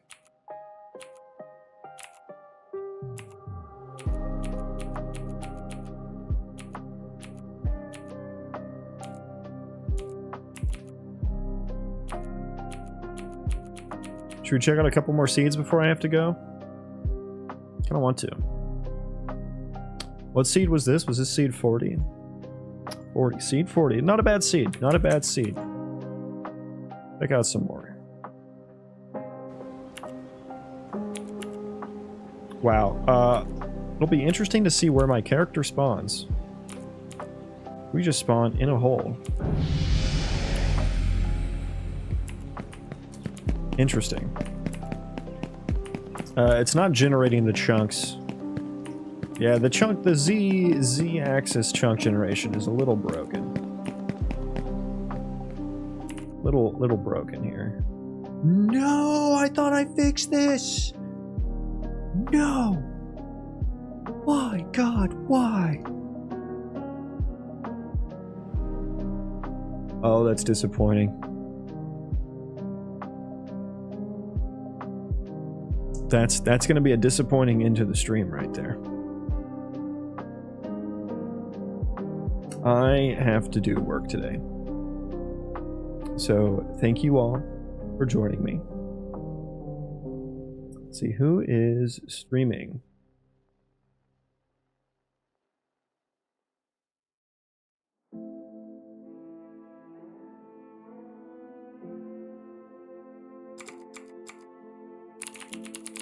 Can I send you guys over to anyone? Unreal Engine.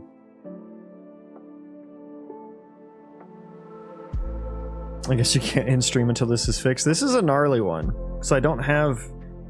It's with the fast noise library. And I don't have any of the stack trace for it, so I can't actually tell what's going wrong. I tried to initialize the generator off of the background thread. But, yeah.